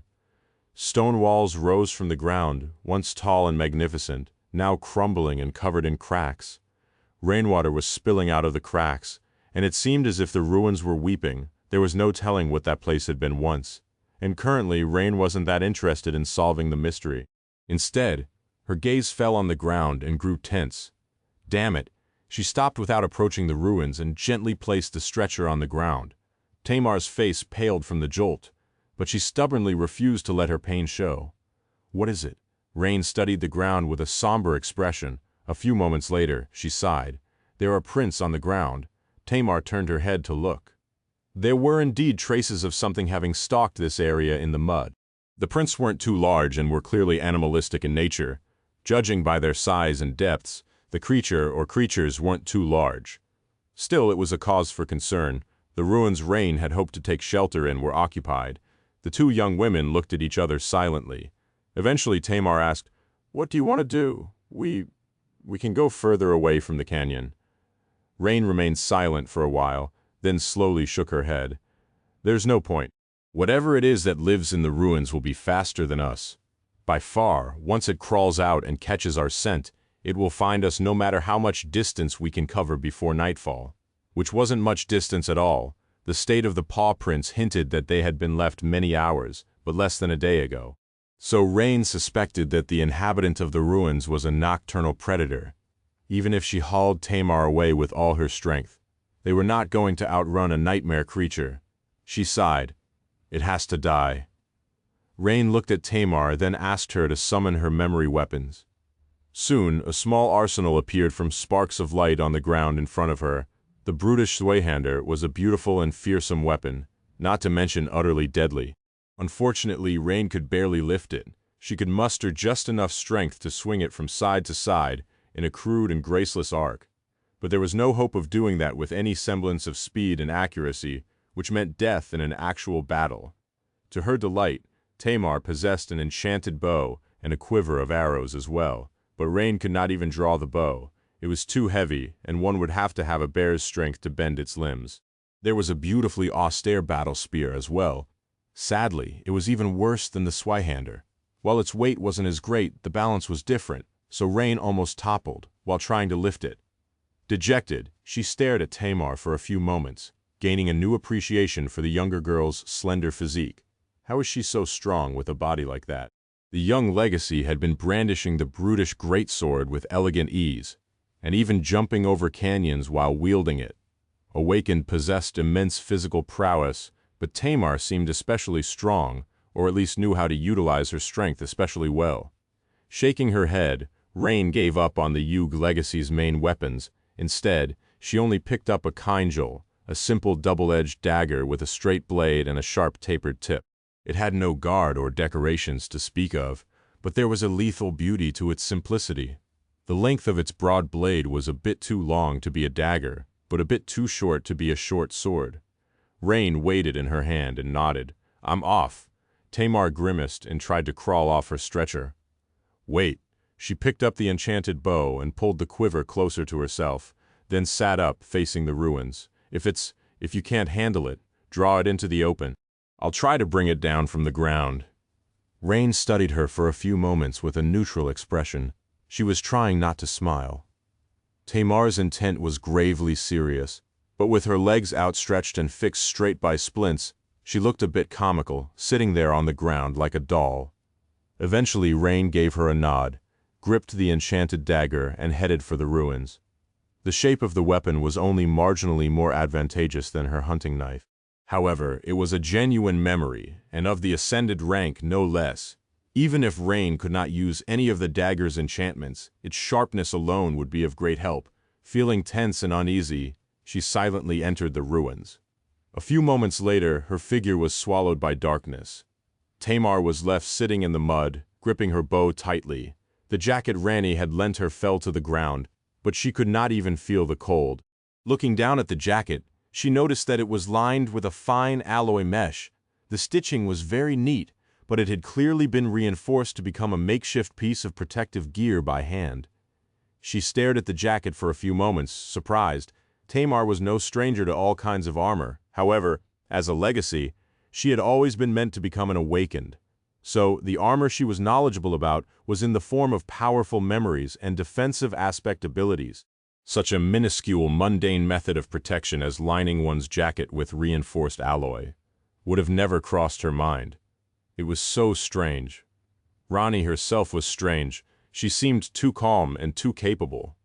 Most of all, her mental fortitude was entirely out of place. By all accounts, she should have been terrified and on the verge of panicking. It was Tamar who was supposed to be the one to maintain her composure in any situation, as an awakened warrior should. And yet, why did it seem as if Rani was more prepared to face the horrors of the dream realm than she was? As if, for her, all of it was just a normal Tuesday. Can she be a valor spy? That would be reasonable, however. Somehow Tamar did not believe it. She gritted her teeth and faced the ruins for a few minutes. There was only silence. And then the silence was torn apart by a chilling roar. Deep within the ruins, a heavy object collided against the stones. She heard a faint sound of something sharp, grinding against the ancient walls. One of them seemed to crumble with a loud crack. Tamar raised her bow and prepared to draw the string. A while later, a slender figure walked out of the darkness. Rani's clothes were soaked with blood, but the blood was too dark to have come from a human. Her expression was nonchalant. She was wiping the blade of the enchanted dagger on the sleeve of a black military bodysuit as she walked. Approaching Tamar, the strange porter flashed her a smile, an awakened beast. "We were lucky." Tamar looked up, staring at the mundane girl silently. Is that what she calls lucky? An awakened beast was supposed to be a herald of death for a mundane human. Even the government soldiers used heavy suits of mechanized armor and powerful rifles to face one. Soon, Rani dragged her into the ruins. Finally sheltered from rain, Tamar felt a little better. They entered a spacious hall in the central structure of the ruin. It was dark inside, but that did not prevent her from seeing the body of a large beast laying on the stone floor. The lower part of its body was buried under rubble, and its throat was savagely slit, seeping with blood. Sitting down on the floor, Rant leaned back tiredly. After a few moments of silence, she suddenly smiled. "Here's shelter, and look." She pointed at the dead abomination. "There's food." Her smile dimmed a little. "Now, I just need to find water." Chapter 1818. Moment of respite. Even though did not show it, she was still reeling from the short but lethal battle with the awakened beast. A creature like that was not something she had not faced before, But those encounters had always been preceded by careful planning and preparation, challenging an abomination as powerful as that blind was a chilling experience. Luckily, the beast had been slumbering deeply when Rain entered the ruins. She stalked them silently, found the enemy, and managed to devise a feasible plan without alerting the abomination. Then she cut her arm and stirred the nightmare creature awake with the scent of blood. Luring it out of its lair, Rain toppled a badly damaged stone wall on the beast, burying it under rubble. The enemy was immobilized, even if only for a few moments. So she rushed in, dodged its deadly claws deftly, and sliced its throat open with the sharp blade of the ascended dagger. It all ended in a heartbeat. Rain wasn't even injured, of course. She could have very well lost her life. One mistake was all it took to die. If she had hesitated even a little, or had been a split second too late to dodge the monstrous claws, the beast would have been gnawing on her bones by now. But it was dead instead. So it all worked out, in the end. I don't like it. Rain had grown accustomed to hunting nightmare creatures, but the lack of control in this improvised battle made her feel uneasy. She didn't like gambling with her life. Letting out a sigh, she glanced at Tamar and then went about making a fire. The young legacy had a tinderbox memory, so Rain did not have to go through the tedious motions of forcing the damp wood to catch flame by hand. Soon the ruin was illuminated by warm orange light, and the two of them were warming themselves in front of the fire. The rain had turned into a dribble by then, so she couldn't collect rainwater anymore, at least not conveniently. It would be easier to wait for the canyon to fill with water once again. She would walk there later. Rain had to scout their surroundings anyway. For now, though, she weighed the enchanted in her hand once again, then sighed and rose to her feet. Wait here. Dragging the carcass of the dead beast outside with some effort, Rain dressed it down and salvaged a fair deal of meat. She had no salt to cure it, and there was not enough wood to smoke it, so most of the meat was destined to spoil shortly. If they were lucky, though, it could last them just long enough. Returning inside, Rain skewered the meat on sticks and began to roast it. It would have been better to do it over coals, but open fire worked as well. Tamar observed her actions silently. All in all, she was holding up well despite the terrible injuries. After a while, the young legacy asked, "Ronnie, who are you?" Rain raised an eyebrow. "What do you mean?" "I'm a porter before that. I was a laborer in the main construction camp. They pay members of survey teams much more, so I volunteered." Tamar scrutinized her for a few moments, then shook her head. "You are too skilled to be a simple porter. Archery, swordsmanship, wilderness survival. Most of all, your mentality is not that of a mundane person." Rain looked at her dubiously. "I'm sorry, Lady Tamar, but have you spent a lot of time with mundane people?" The younger girl frowned. "What do you mean?" Rain smiled and concentrated on the roasting meat. "I mean that you legacies are a bit isolated from the rest of us mundane folks. You grow up being trained by your clans instead of going to school, and only attend the academy for a month or two to make connections with fellow sleepers. Then you assume an important position and spend all your time surrounded by awakened warriors. So how would you even know what a mundane person should be like?" She glanced at Tamar and shrugged. "Well, all right, I might be a bit of an outlier, but still, why can't I have great combat skills? Every child in the world is trained to be able to defend themselves. I trained especially diligently, both in school and with private tutors. That was because once upon a time, a nightmare gate opened near me, so I was motivated." Rain paused for a moment and then added with a shrug, "I worked long and hard to prepare myself for the first nightmare. It was just that my nightmare never came. I wasn't chosen by the spell and remained mundane. There is no inherent difference in skill or determination between mundane people and awakened. Wouldn't you say it's just a matter of luck?" Tamar studied her for a bit, then asked, "That might have been so in the past, but the situation is different now.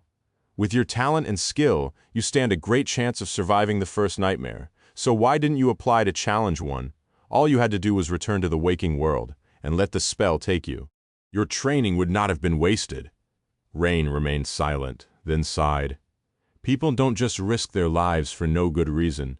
I value my life a lot, you know, because there is someone out there who treasures it." Her expression turned somber. She hesitated for a few moments, and then added, My older brother died challenging a nightmare. My parents have suffered enough, so I don't want to risk putting them through that pain again. Rain did not expect the proud Legacy to understand. Legacies were a ruthless bunch, after all. But to her surprise, Tamar seemed to feel her words deeply. The younger girl lowered her head and looked at the ground. After a while, she said stiffly, "Mine too." Rain looked at her in confusion. "What?" Tamar sighed. "My older brother died, challenging a nightmare too. He was much older than me and very talented, the pride of our clan. He became a master at an early age and challenged the third nightmare after a while and died there." Her expression was stoic, but her voice was tinged with heavy emotions. Eventually, the young Legacy shrugged. "Well, the age gap between us was too big, so I did not know him well. I just thought I'd share, since you did first."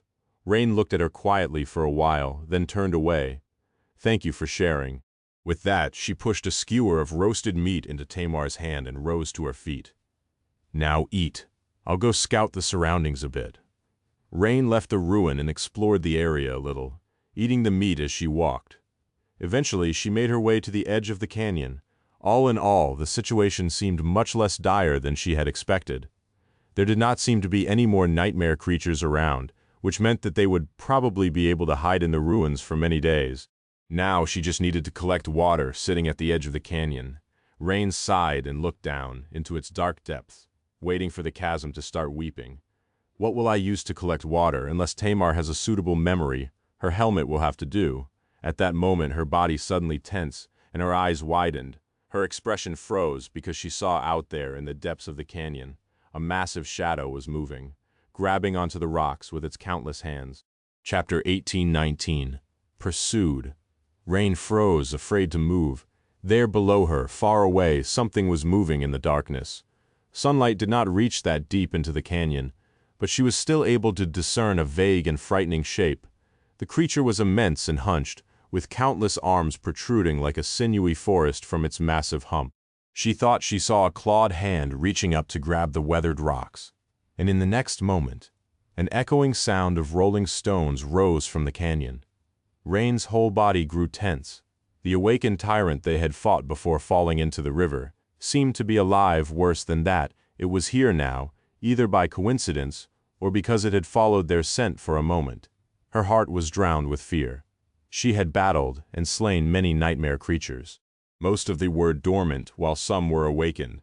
The strongest of them had been the huntsman and barely survived that fight. There was no chance that she would be able to survive a battle against an awakened tyrant. That creature was not something a mundane person could ever kill. Not even an awakened would face it alone. Even a full cohort was not always enough to deal with a tyrant. To Rain, the hideous abomination was like a herald of death. Still, she forced herself to calm down. Fear was not going to help her. What would, though? Nothing came to mind. Run. We must run. That was the only logical conclusion. Forgetting to breathe, Rain slowly backed away from the edge, trembled as she turned her back to it, and silently rose to her feet. Then she took several cautious steps forward and broke into a sprint. Damn it, damn it, damn it. So much for hiding from danger in the ruins. So much for waiting for 10 days. Not only had danger found them, but it was also of a kind that they had no hope against. Rain glanced at her shadow and hesitated, not knowing if she should say something. Her teacher had been strangely silent since the morning, as if he wasn't there at all. In the end, she didn't say anything. Entering the ruins, she saw that Tamar was laying on the floor, staring at the ceiling with a bleak expression on her face. The younger girl was in terrible shape, so Rain had hoped that she would have an opportunity to rest and recover a little. Sadly, that was not in the cards anymore. Noticing Rain's hurried motions and grim expression, Tamar rose on an elbow and scowled. "What's the matter?" Rain was already rolling the strips of monster meat into her jacket, knowing that hunger and physical strain did not go well together. In the wilderness, food was life and hunger was death. Get on the stretcher. She paused for a moment, and then added darkly, "The damned tyrant has followed us. It is climbing up the canyon." Tamar's eyes widened. She froze for a moment, then gritted her teeth and silently crawled onto the makeshift stretcher. Rain threw the rolled jacket to her, then grabbed the handles and grunted. Ah, the young legacy girl wasn't exactly heavy, but she still weighed much more than Rain could carry comfortably. Worse still, that weight wasn't distributed evenly between her shoulders and waist, like that of a backpack would. Dragging her to the ruins was a bit of an exercise, but would Rain be able to drag the stretcher across many kilometers of rough terrain? Not without killing herself, most likely. Curse it all. There was no time to think. For now, she had to create as much distance between them and the tyrant as possible. There was still a possibility that the creature had been carried to this corner of the Moon River Plain by the same current as them. So it could have been here by coincidence. In that case, they still had a chance to escape. If not, let's go. Rain dragged the stretcher out of the ruin and hesitated for a few moments, a lost look on her face. Where were they supposed to head? Every direction was the same, except for where the canyon and the tyrant were. So Rain felt inclined to rush in the opposite direction from the abomination, going west. But she decided to ask Tamar's opinion first. As if guessing her thoughts, the legacy girl spoke quietly from the stretcher. The canyons of the Moon River Plain typically stretch from north to south. We have been carried far south by the river, so the main camp should be somewhere northwest of our position. She hesitated a little and then added, "However, we don't know how far we were carried exactly. It may be more prudent to head further south instead. That way, we might reach the edge of the plain and find the Lake of Tears."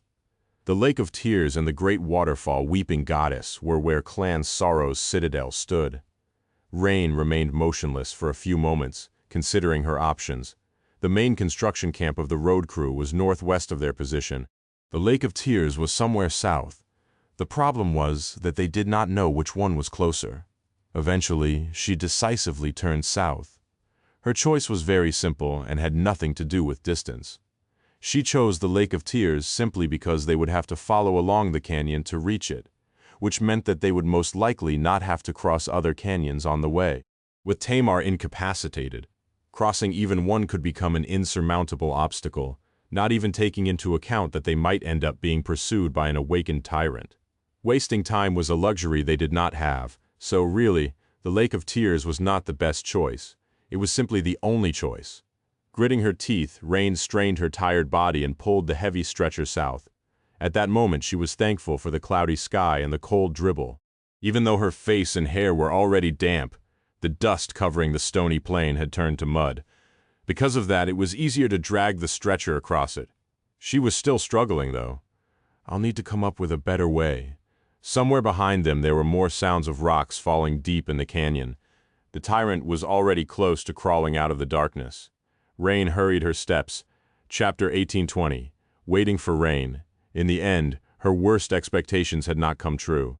But it was very close. The tyrant had not happened to be there by coincidence. It was, in fact, following their scent. Rain saw from afar as its ugly shape rose from the canyon, pulling itself onto the stone with a dozen monstrous hands. The creature looked like a hideous giant that was on the verge of toppling under the weight of its bulging hump. However, it wasn't really a hunchback.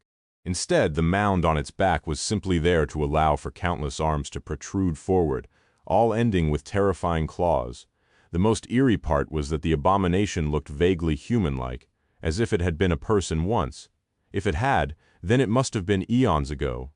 After climbing out of the canyon, the tyrant spent some time wandering near the edge, its oversized head low to the ground, dragging Tamar away with all her might. Rain couldn't help but glance back into the distance from time to time. She couldn't understand what the tyrant was doing, but when it wandered to the ruins, spent some time there, then stumbled south, she realized something. The abomination was sniffing for their scent. That would mean that they were done for, only it didn't, because there was one detail playing to their advantage. The tyrant was blind. Rain herself had blinded it, putting 2 arrows through its eyes. So even though the creature seemed hell-bent on following them, it couldn't simply rush in their direction. It had to follow their scent, laboriously stumbling across rough terrain as it forged a path forward. Its hatred seemed to be truly boundless, though, because even after a few hours the ghastly figure could still be seen far in the distance, wandering the plain in search of them. They couldn't lose it. Curses. Rain was slowly increasing the distance between them and the tyrant. Her arms were on fire, as if her muscles would melt at any moment. Her breathing had turned hoarse, and she felt like she was drowning. It took all of her resolve and determination to keep pushing forward, dragging the makeshift stretcher behind her. Just a few hours had passed, and she was already in such a sorry state, so, despite the fact that the distance was increasing, Rain did not feel at ease. That was because she knew that she wouldn't be able to keep this pace up indefinitely. More than that, once the night fell, they would have to stop. She would need to rest. Tamar was not doing too well either with her injuries. What she needed was to remain still and recuperate, not be jolted painfully every few moments as her stretcher dragged across bumps and creases. Her broken legs had to be a cause of constant torment. Even if Rain could push through her exhaustion and Tamar could endure the rough handling, it was simply too dangerous to travel across the Moon River plain at night. Despite the abundance of moonlight, it would still be dark, and the fact that there was a nightmare creature pursuing them did not mean that there would be none ahead of them. Bad. It's bad. Unlike them, the tyrant did not need to rest. It was not afraid of the darkness either. So Rain had to get as far away from him as possible before nightfall, so that they would not be caught until dawn. What would happen if the abomination did find them, sucking in a hoarse breath? Rain glanced at her shadow again. Her teacher was mercurial and unfathomable, but she was pretty sure that he would not let her die. What about Tamar, though? Would his benevolence extend to a stranger from a legacy clan? She wasn't sure. The lives of the survey team members were also tied to Tamar's life, so Rain could not stop. I'm going to die. It felt like she would die from the strain long before the abomination caught her, and yet she persisted. By the time the sun disappeared behind the horizon and the 3 moons rose into the sky, she could barely feel her hands, but she could not see the tyrant anymore either. Rain found a stone mound to shield him from the wind and placed the stretcher down. Then she simply fell to the ground, breathing heavily. She was so tired that she couldn't move. Tamar wasn't much better, laying motionlessly on the stretcher. Her face was even paler than before. The barren land was bathed in moonlight. In the darkness, its harsh desolation looked beautiful and shrouded in mystery. A myriad of bright stars shimmered in the sky, veiled here and there by heavy clouds. "Ronnie, are you alive?" Tamar's voice sounded weak. Despite everything, Rain couldn't help but chuckle. It seemed so. After a while, she asked, in a subdued tone, "Do you think that the Queen's authority extends this far? If we die, will we turn into pilgrims?" Tamar remained silent for a while, then sawed evenly. "Of course, otherwise you would have already fallen into the first nightmare." Rain sighed. She couldn't argue with the truth. Sometime later, she finally mustered enough strength to sit up. Leaning on the cold surface of the stone mound, Rain stared at the sky dejectedly. She was suffering from thirst even more than she did from physical exhaustion. So she hoped that rain would come. With a name like mine, can't the heavens be a little merciful? A strong enough downpour could wash away their scent. As well, deciding to be optimistic, Rain asked Tamar to summon her helmet. They consumed some of the remaining meat in silence. Afterwards, the young legacy looked at her somberly and said in a subdued tone, "You can just leave me behind and save yourself, you know." If Rain wasn't slowed down by the need to drag her wounded companion along, she would have had a much higher chance of escaping from the tyrant. That much was obvious. She scratched the back of her head and answered half-heartedly, "Aren't we heading for the Lake of Tears? That is where your clan's citadel is located." "What am I supposed to say if I show up there alone?" "Sorry, one left your daughter to die because she was too heavy." "I doubt they'll welcome me warmly after that." Tamar looked at her silently for a few moments. Unexpectedly, a faint smile eventually appeared on her face. "I'm not that heavy," Rain sighed, "and I'm not that strong now. Go to sleep. You need rest. We'll move on at dawn, so there's no time to waste. I'll take the first watch and wake you up at midnight." Tamar wanted to say something, but just nodded silently in the end. It had been a terribly long day, and she must have been mentally exhausted from dealing with the pain and mental burden.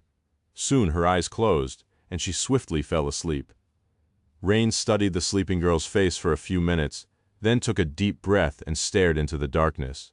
Despite the terrible fatigue, despite being tormented by thirst, she still knew what she had to do. If you want to get out of here alive, all you need to do is awaken. That was what her teacher had said.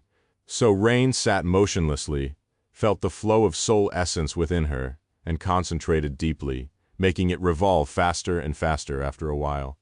She felt cold drops falling on her face. A minute later, the rain had turned heavy, shrouded the world with a rustling veil, never losing control of her essence. Rain smiled, picked up Tamar's helmet, and crawled out from beneath the overhanging stone ridge. Placing the helmet on the ground, she allowed the downpour to pelt her freely and continued to force her essence into a raging whirlpool. Deep within her soul, another grain of sand was being formed. Teacher is always right. Chapter 1821. 1,000 Steps.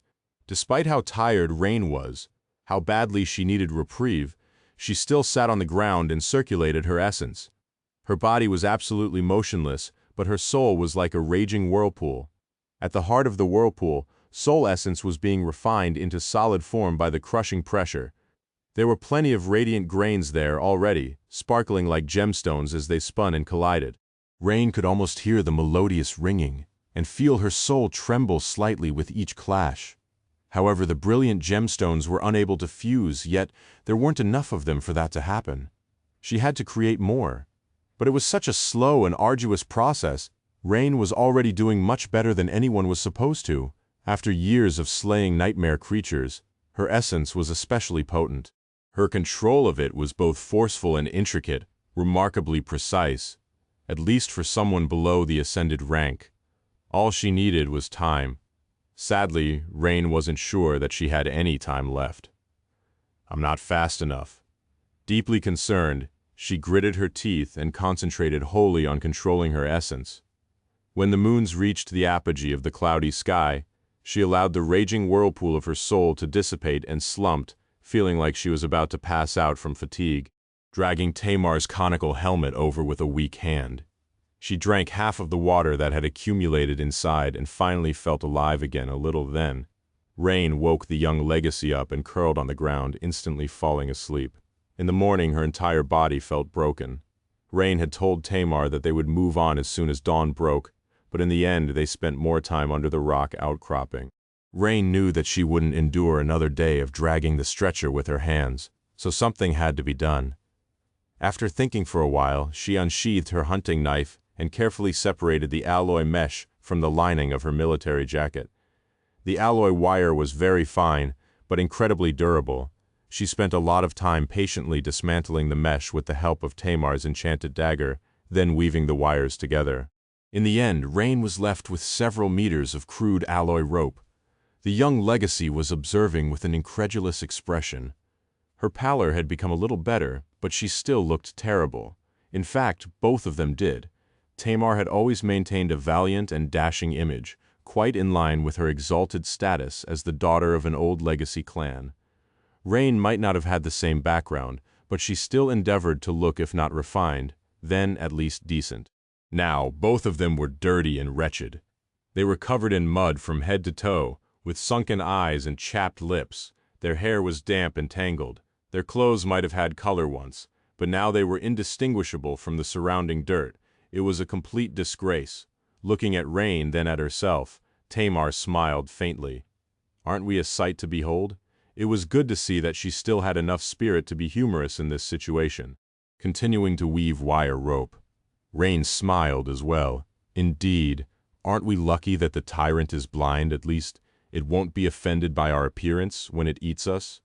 Listening to Tamar chuckle in a weak voice, she fashioned one end of the wire rope into a simple harness, then secured the other end to the stretcher, putting the harness on herself. Rain gave it a cautious tug. Much better. By then she could already see the hideous giant far away in the distance. The abomination had not lost track of them despite the heavy rain. It was still following their scent, albeit a little slower. Of course it is, we have to go. Tamar had seen the tyrant as well. Rain noticed that she never looked at it directly, keeping the creature in the periphery of her vision, just like Rain herself had been trained to do by her teacher. Many nightmare creatures could sense when a gaze was directed at them. So she had been taught to never look at abominations directly when stalking them. I guess legacy training has something in common with mine. She wondered who had it tougher, and decided that it was probably her. Helping Tamar onto the stretcher, Rain took a step forward. The wire rope dug into her skin, but it was much easier to pull the stretcher that way, which was not to say that it was easy. Rain still struggled against the heavy weight. She sighed quietly and gritted her teeth. Hooking his fingers under the wire rope to spare her chest and abdomen from being cut by it, she leaned her body forward and pulled. Rain was like a beast of burden, and the stretcher was like a strange mud sled. She was curious to see how long she would endure. Step, step, another step, 1,000 steps, more. The world narrowed down to a patch of drying mud in front of her. The feeling of the wire rope cutting into her shoulder, and the depleting struggle to pull the stretcher forward. The air flowed into her lungs as she breathed hoarsely. For a while her mind was empty of thought, full of only the harsh sensation of physical strain. Rain was doing fine for an hour or two, but then a sense of deep, suffocating exhaustion slowly seeped into her muscles, filling her body with lead. The horizon seemed as distant as it had been before, and the barren wasteland was unchanged. She felt like she had made no progress at all, and therefore her silent torment felt endless. The lumbering silhouette of the blind tyrant was still following them, far behind, prowling low to the ground. Rain pushed forward stubbornly, but at the same time, a cold realization sent chills running down her spine. It's hopeless. She wasn't one to give up without a fight, but she also knew better than to fight a hopeless battle, and this desperate struggle of hers was already lost.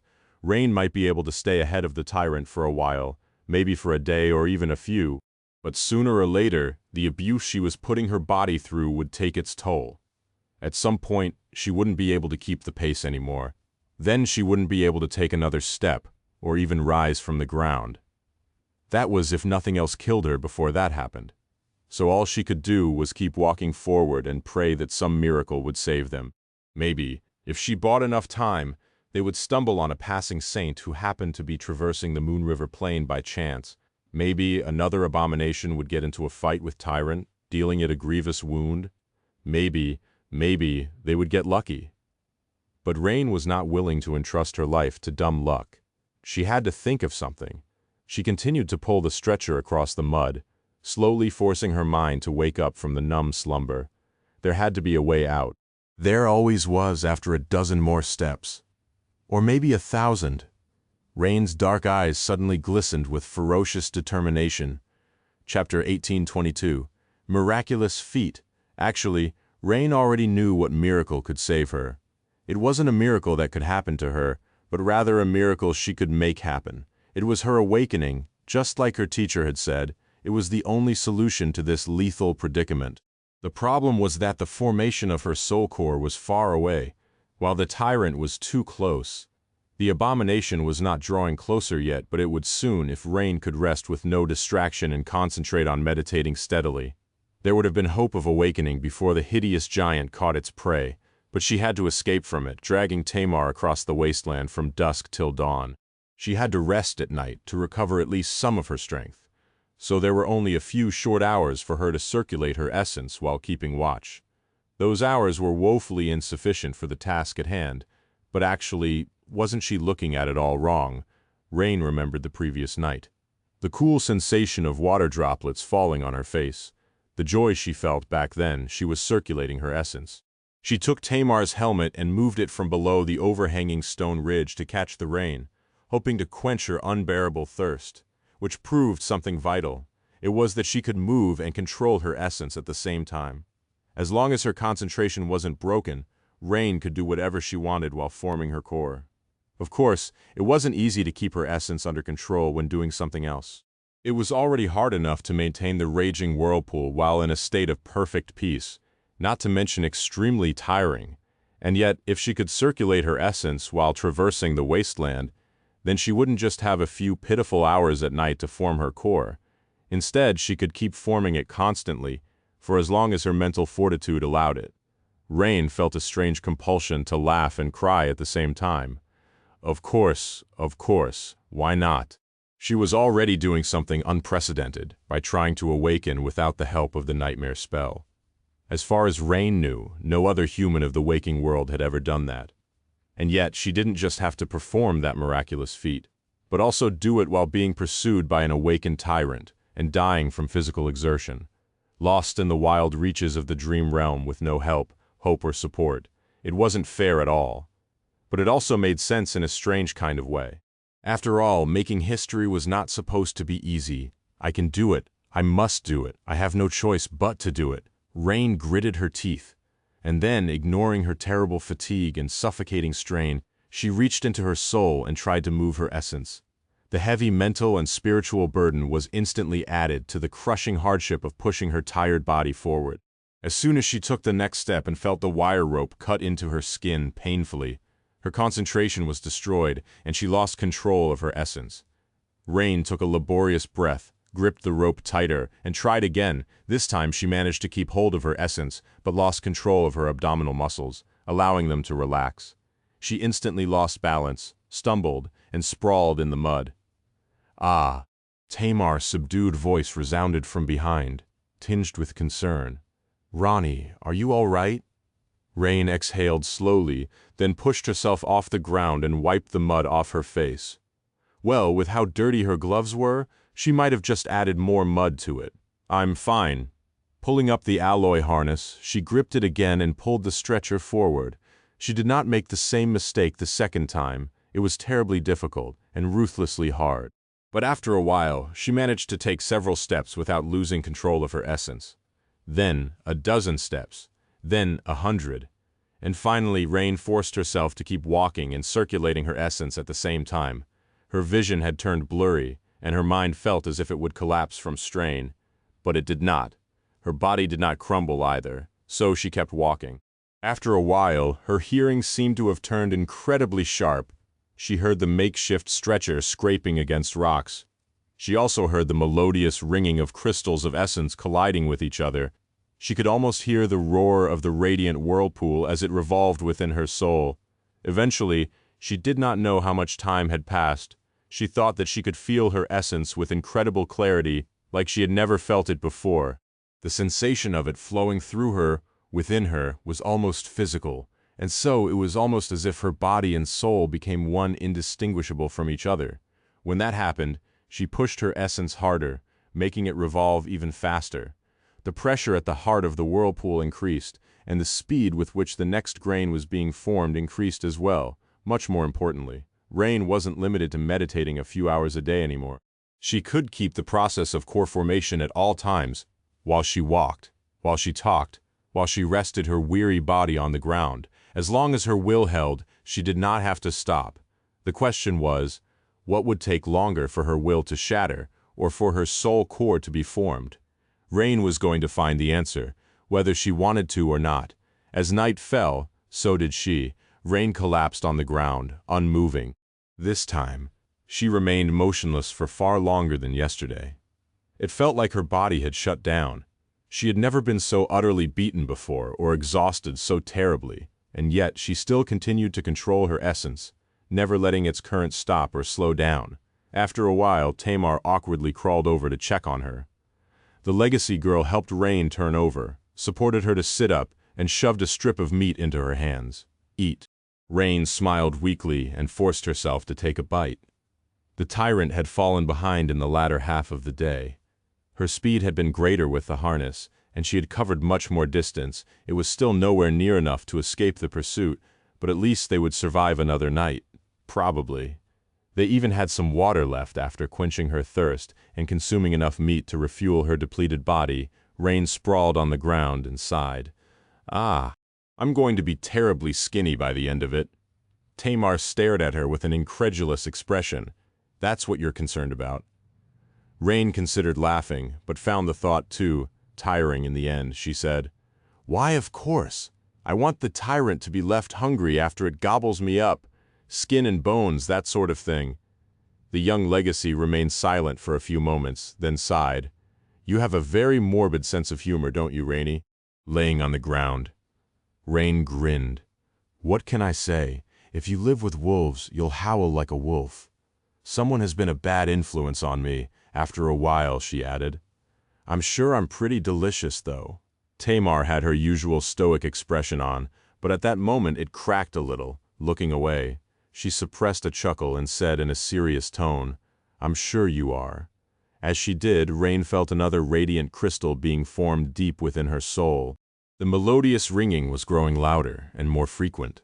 Chapter 1823, Mud. A desolate plain stretched as far as the eye could see under the cloudy sky. The horizon was shrouded by a rustling veil of cold rain, and the ground had turned into an endless expanse of mud. A canyon cut the plain like a deep scar, resounding with eerie weeping sounds. It would turn into a raging river soon, but for now, the vertical slopes were drowning in nothing but darkness. A young woman was moving across the plain, pulling a makeshift sled behind her, although it would have been hard to recognize her as a human from first sight. Covered in mud from head to toe, she looked like a gaunt golem made from clay. The mud stuck to her skin and clothes, making the woman look like a part of the barren wasteland that had somehow come alive. Her face and hair were covered in layers of dirt as well. Only her dark, sunken eyes could be seen, burning with fierce determination. In the end, Rain had lasted more than a day. In fact, she had lasted for 6, enduring the inhuman strain and crushing exertion of their desperate flight against all odds. She had reached her breaking point a long time ago, but somehow she managed to keep going even after becoming broken. Later, she faced some other, much deeper limit. Rain wasn't sure what it was, and couldn't clearly remember. All she knew was that she was still standing. That was all that mattered. The original stretcher had long fallen apart. The enchanted cloak was fine, of course, but the wooden frame had cracked and shattered. Rain had kept repairing it as best she could, but at some point she could only discard the broken branches and replace them. She built the new frame from the bones of the nightmare's creatures that had attacked them in the dead of night. The melodious ringing of essence crystals colliding with each other in the depths of her soul was almost deafening now, filling her ears. Her vision had grown vague and narrow. Most of her consciousness was consumed by the sensation of soul essence spinning in a raging whirlpool, permeating every cell of her body. The rest was filled with exhaustion and pain. Step, step, another step. The further south they went, the more bleak the weather became. Chilling rain poured from the gray sky more and more frequently, and grew more and more forceful. She didn't mind. Not only did it mean that they would not suffer from thirst, but pulling the stretcher through the mud was easier than it would have been if the soil was dry. Of course, it was a perilous exchange. Rain would have probably been dead if not for her military bodysuit. Being wet meant losing heat, and heat was energy. With how much she was exerting herself, energy was a precious resource that she dared not waste. Her body had already started consuming itself, so it was a dire commodity. Tamar, meanwhile, was not faring much better. She did not have to exhaust herself physically, and her wounds were healing, but new ones were added to the old ones after that nighttime attack. The young legacy had lost a lot of blood, and although they slaughtered the abominations in the end, it was not without a cost. Rain was concerned about the younger girl. They did not have a lot of chances to get to know each other better in the past 6 days. Most of their time was taken by the endless, exhausting march, and when they rested at night, both were too tired to talk. And yet Rain felt like an invisible bond had formed between them. How could it not, after they had gone through so much hardship together? The muddy plain, the weeping sky, the burning desire to survive. No one else would know or remember these trials, but they would. There was a sound that suddenly distracted her. She could barely hear it behind the rustle of rain, the roar of the water rushing through the canyon, the melody of her soul essence, and the silence of her numb thoughts. Ni, Rani, Ra. She flinched and came to her senses. In the next moment, she saw several swift silhouettes rushing at them through the rain. Nightmare creatures cursed them. Without wasting any time, Rain fell on the ground. Behind her, Tamar was already sitting up on the stretcher. She was holding a bow in one hand, knocking an arrow on its string with the other. While Rain was feverishly untangling herself from the alloy harness, the young legacy let the arrow loose. It streaked through the pouring rain and hit one of the abominations in the shoulder. Despite her weakened state, Tamar still managed to maintain admirable accuracy. However, it wasn't quite enough. The creature stumbled and rolled on the ground, but then rose again and continued sprinting. Although it had received a deep wound, none of its vital organs were destroyed. Damn it! There were 3 abominations, each the size of a wolf. From the looks of it, they were merely awakened. In fact, the 2 of them had been lucky to not encounter a fallen nightmare creature yet. Still, an awakened abomination was absolutely deadly, especially in a situation like this one, when the initiative was on their side. so tired. Rain remained laying on the ground for a few moments, then rose to her knees and unsheathed her hunting knife. She gripped the hilt of the enchanted dagger with her other hand and rose, holding both blades in a defensive stance. By that time, Tamar had already sent another arrow flying, finally bringing the wounded abomination down.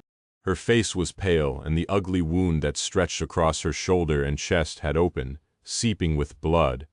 The strain of drawing a powerful enchanted bow was too much for her to endure, and yet she was already pulling the string for the third time. The nightmare creatures were almost upon them. Both lunged forward in a flash of claws, fangs, and frenzied eyes. Just then, Tamar's arrow hit one in the head, killing it instantly. The other jumped on Rain. She dove under its claws and thrust both of her blades forward.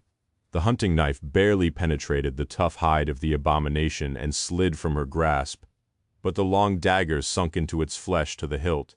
The creature fell on Rain and sent her crushing to the ground. She just barely managed to push the abominable beast, sending it flying over her head. They fell simultaneously. It hurts. Rain fell on her back but spun and rose to her knees almost immediately. Dashing toward the struggling abomination, she pinned it to the ground with the weight of her body and stabbed it repeatedly. Her strikes were aimed at all the spots where vital organs should have been. A while later, the beast stopped moving. Rain crawled off its corpse weakly and sprawled in the mud. After that violent burst of strength, she felt like she would never be able to stand up, and yet, throughout all of it, the melodious ringing never grew silent. Even while being lunged at by a snarling abomination, wrestling it to the ground, and sinking her blade into its flesh, Rain had never stopped circulating her essence. Somewhere deep within her, another radiant grain of sand was formed. She smiled tiredly.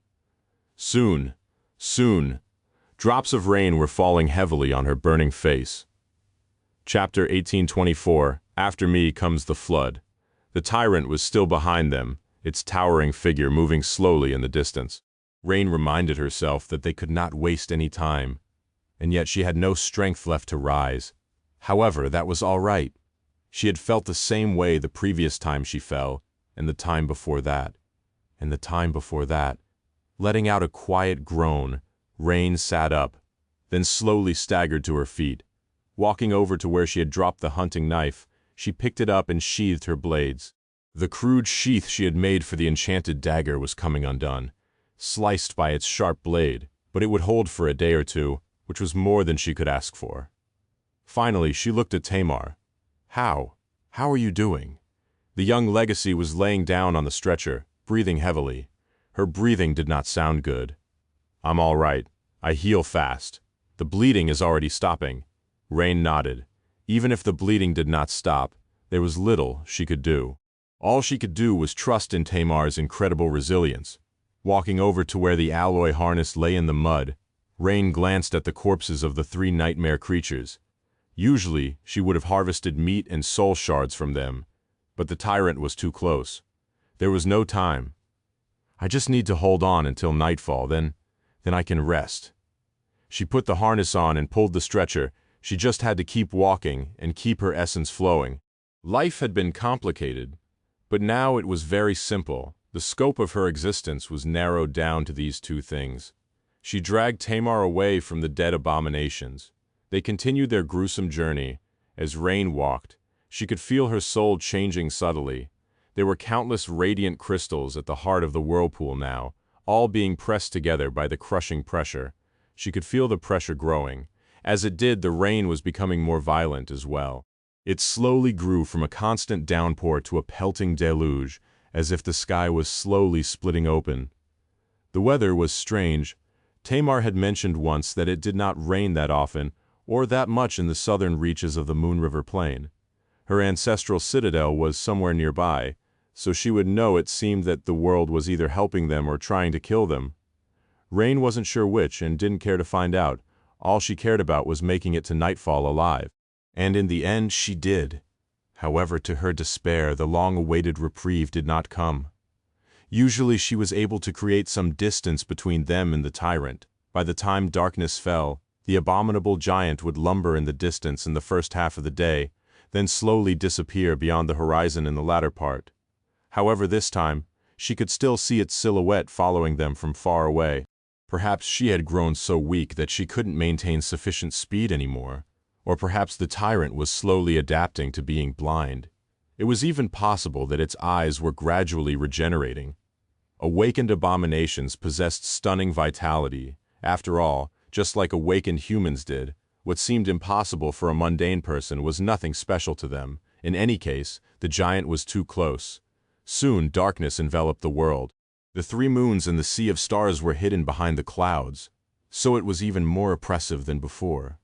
The rain fell in a constant stream, reducing the visibility even further. Rain lowered herself to the ground, kneeling in the mud. "Are we stopping?" Tamar couldn't hide the grim feeling of dread from her voice. Rain slowly shook her head. "We can't stop. Not tonight." The tyrant was too close, so they had to keep going. She took a deep breath, feeling cold air cut her tortured lungs, summon a luminous memory. They had avoided using one before, afraid that light would attract uninvited guests, but there wasn't much choice now. Soon, a wave of stark light flowed from behind her, illuminating a narrow circle around them. The streams of water falling from the sky seemed to ignite with that light, glistening like precious gems. It was pretty. Rain sighed. Then she rose from the ground and continued walking. South? South? How far south had they gone already? When would they reach their goal? It did not matter. Rain continued to walk, arduously pulling the heavy stretcher behind her. She continued to spin her essence and listen to the tremors running through her soul. She had reached a state of being beyond exhausted, and yet the worst part was that she couldn't see the tyrant anymore. It could have been far away, or only a few hundred meters behind them. It could have even been reaching for them with its countless hands already. I need to keep going, and so she did. Slowly, all thoughts disappeared from her head. All that was left was the ringing of her soul, which was slowly growing louder and louder. Rain did not notice that the pelting rain was becoming heavier and heavier as well. A powerful wind rose, sending water flying almost parallel to the ground. Soon, a blinding flash illuminated the world, and a deafening thunderclap shook the heavens. The rain was turning into a furious storm. She smiled, feeling the streams of cold water wash the mud off her sunken face. Her smile was a little scary. Eventually, the lightning grew so frequent that there were almost no breaks between its flashes. The thunderclaps had fused into a continuous litany of deafening roars. If it had seemed as if the sky was splitting open before, then it was collapsing entirely now. A vast and prodigious storm had descended upon the Moon River Plain. And yet Rain wasn't aware. She could only think about walking forward one step at a time, but then she couldn't walk forward anymore, not because her strength had abandoned her, but because there was nowhere for her to go. Rain stopped, barely noticing that there was no ground in front of her. There was no mud, no stone outcroppings. Instead, she was standing in front of an abyssal drop. She frowned. Have I lost direction and swayed toward the canyon? But that was not it. Slowly, she grew cognizant of her surroundings. The thundering storm, the blinding flashes of lightning, the impenetrable darkness, and a deep, reverberating hum that seemed to penetrate her very bones, resounding from somewhere below. Rain looked into the abyss and staggered. She might have fallen over the edge if not for the harness that attached her to Tamar's stretcher. The young legacy called from behind, struggling to make her voice heard over the storm. Ronnie, is it? In front of them, the Moon River Plain came to an end. The great plateau ceased abruptly, creating a vast and head-spinning wall of stone that stretched from east to west, as far as the eye could see. Countless canyons merged or opened into the vertical abyss, most of them expelling enormous jets of foaming water. The streams of water merged and plummeted down, creating an unimaginable, endless waterfall. It was as if the world was crying, the weeping goddess. They had reached the great waterfall that served as the boundary of the Moon River Plain. The Lake of Tears was somewhere far below. The city governed by Clan Sorrow was situated on its shore, and their citadel was somewhere close, cut into the cliffs. Rain's eyes widened, not from joy but from horror. We're dead, turning around.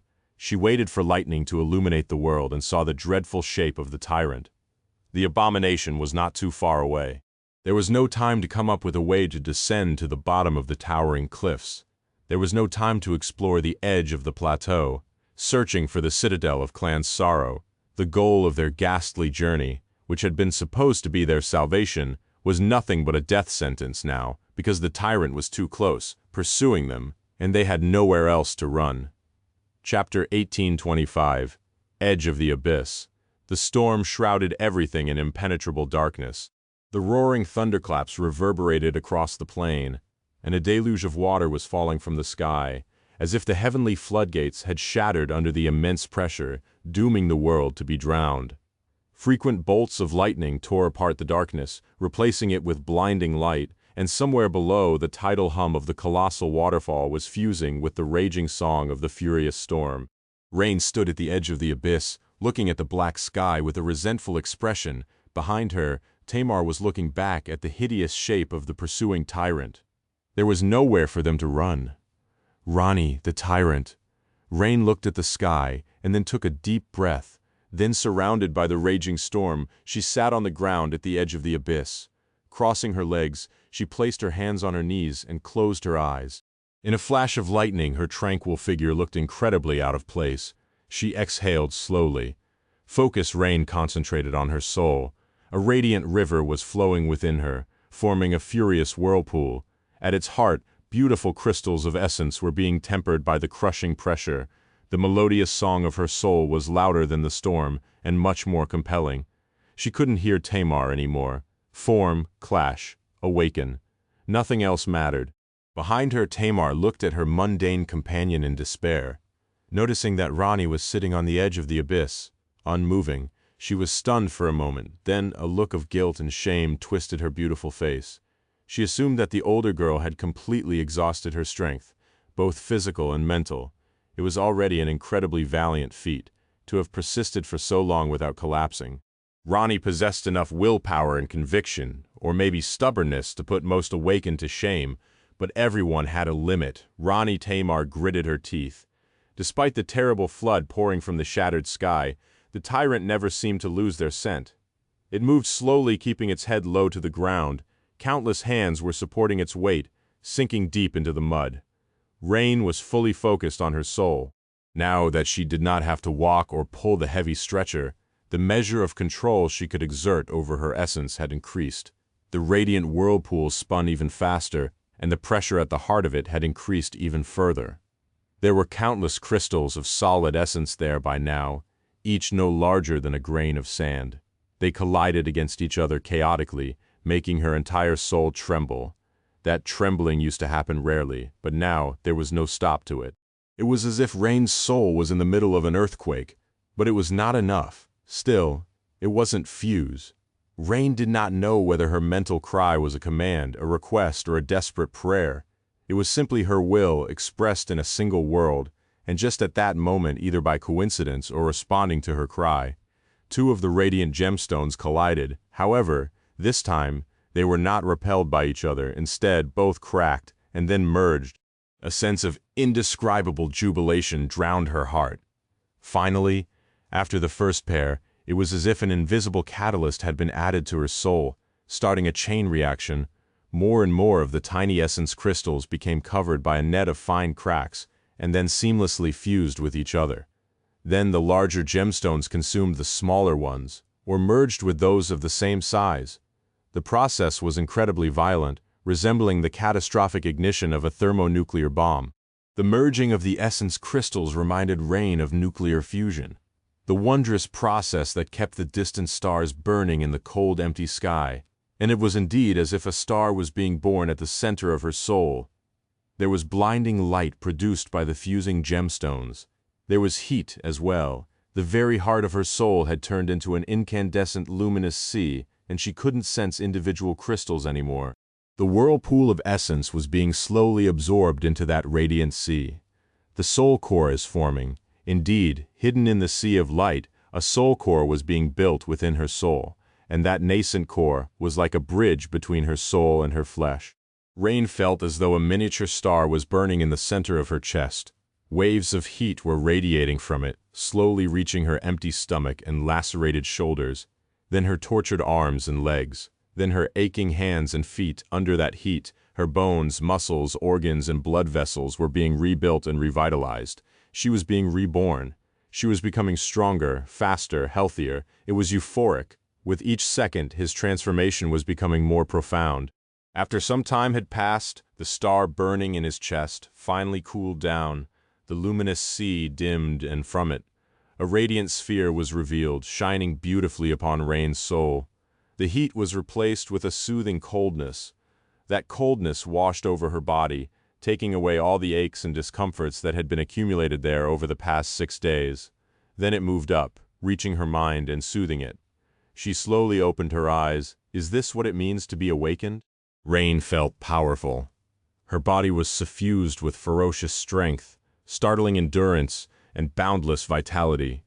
Her senses were sharper. Even her mind seemed to have become more profound somehow. Soul essence flowed freely through her body, seeping into her bones and muscles. It felt richer and more responsive, almost palpable. The soul core was at the heart of it all, serving as the bridge between tangible and intangible.